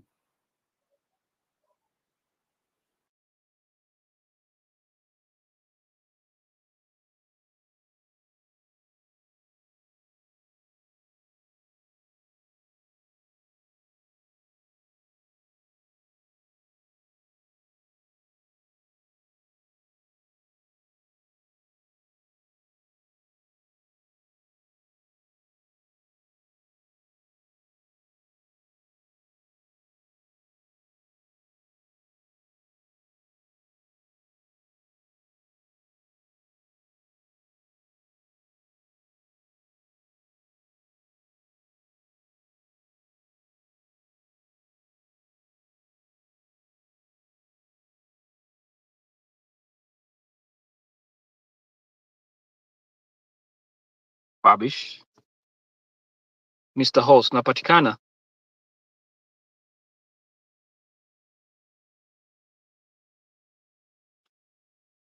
All right, Bernard, whatever you get, share the information. I'm about to drop off. Well, I cannot find Yeah. anything at all, by the way. And that's kind of like weird, yeah, because it makes me a bit scared that I can look like a fool in front of people. But man, I remember I do completely remember, because like I come from that place, yeah, and I do remember that woman coming there and actually telling a bunch of like very religious and very desperate people, you are better off being here, you're better off living in Baringo, you're better off having nothing. So in Kiswahili, heri nyinyi hamna kitu. Yeah. I completely remember this woman coming there and saying that you are better off not having anything rather than the rest of us who have things out here. And I'm never gonna forget that. Unfortunately, I cannot find it, but I do completely remember that woman coming there and saying that the place in Baringo is called Teati.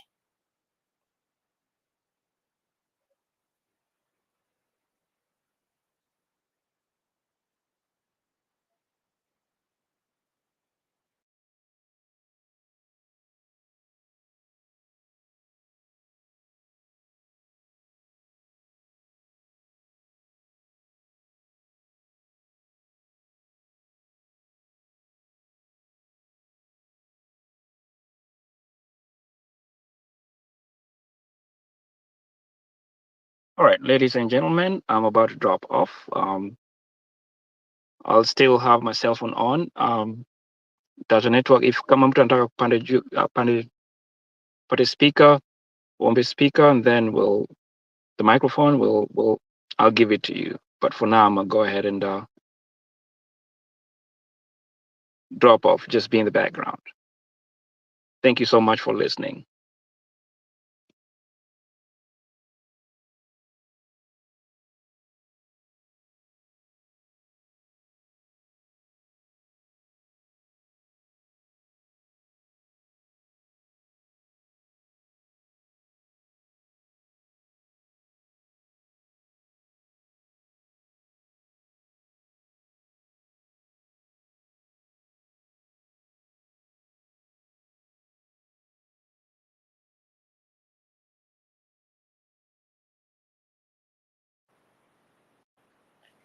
Roll, are you still around? Can you hear me?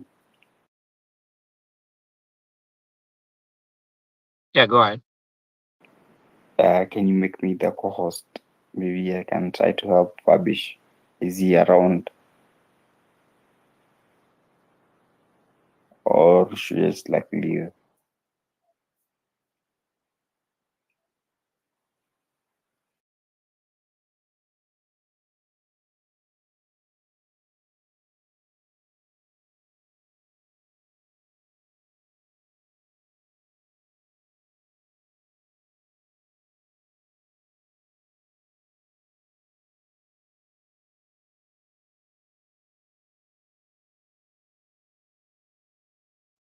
Ebu drop alafu urudi.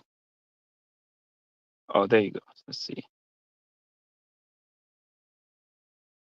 Oh, we have Mr. Cool, new speaker. Karibu Mr. Cool. But Nini, Bernard, we could drop alafu urudi and then napatia co-host.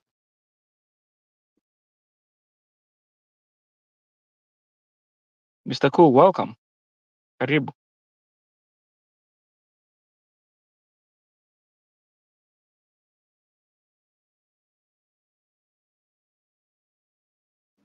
Oh, thank you.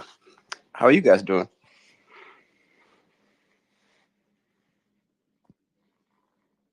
I would like to say we're doing great, but you know how it is. Kenya, we're not doing so great. All Kenyans in and outside Kenya, we are offended. We're in this together. We're going to get it better. I agree.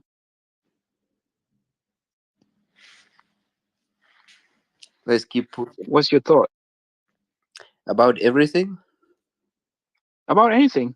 Yeah, everything, anything. Yeah, I think that we just keep pushing until something falls or something gives way. And, the moment we stop, that's when they will keep pushing us, more to the wall. So let's just keep doing what we are doing. Seek to be tighter and seek to recruit more, people, share out, build a larger and wider network. And let's share our concerns within and without.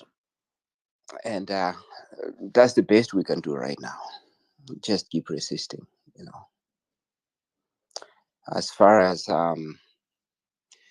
what we are doing right now, sometimes we are larger group and sometimes we are, skinny group, and that's totally fine. But one way to keep tight and be able to, keep working together is that, let's follow each other. Let's just all take a quick second and see if, you are not following everyone here. We are a small group. Just see if you are not following everybody, do so. And if you follow me, I'll follow you back. Because there are people who are, most of the people here are actively involved when it comes to going to the streets and all that. And should Ruto's minions get a hold of you, one way of seeking our support is when you post, and ask for help. And people can't know what's going on if you're not following and if you're not being followed. So let's keep doing that and, encourage people to do as we seek to grow.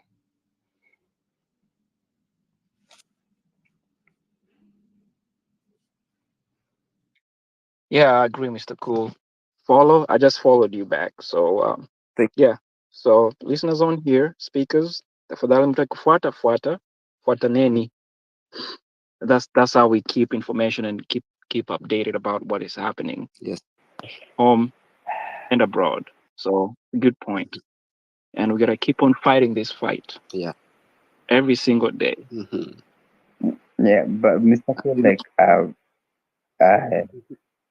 and okay, between Mr. Cool and Roll, Like, do you really actually like buy into like whatever like Fabish is trying to say? Yeah, because like Fabish is trying to say that, you know, we should actually like show up on the streets and, you know, like like, you know, like try to fight something that we don't even understand. Yeah, like,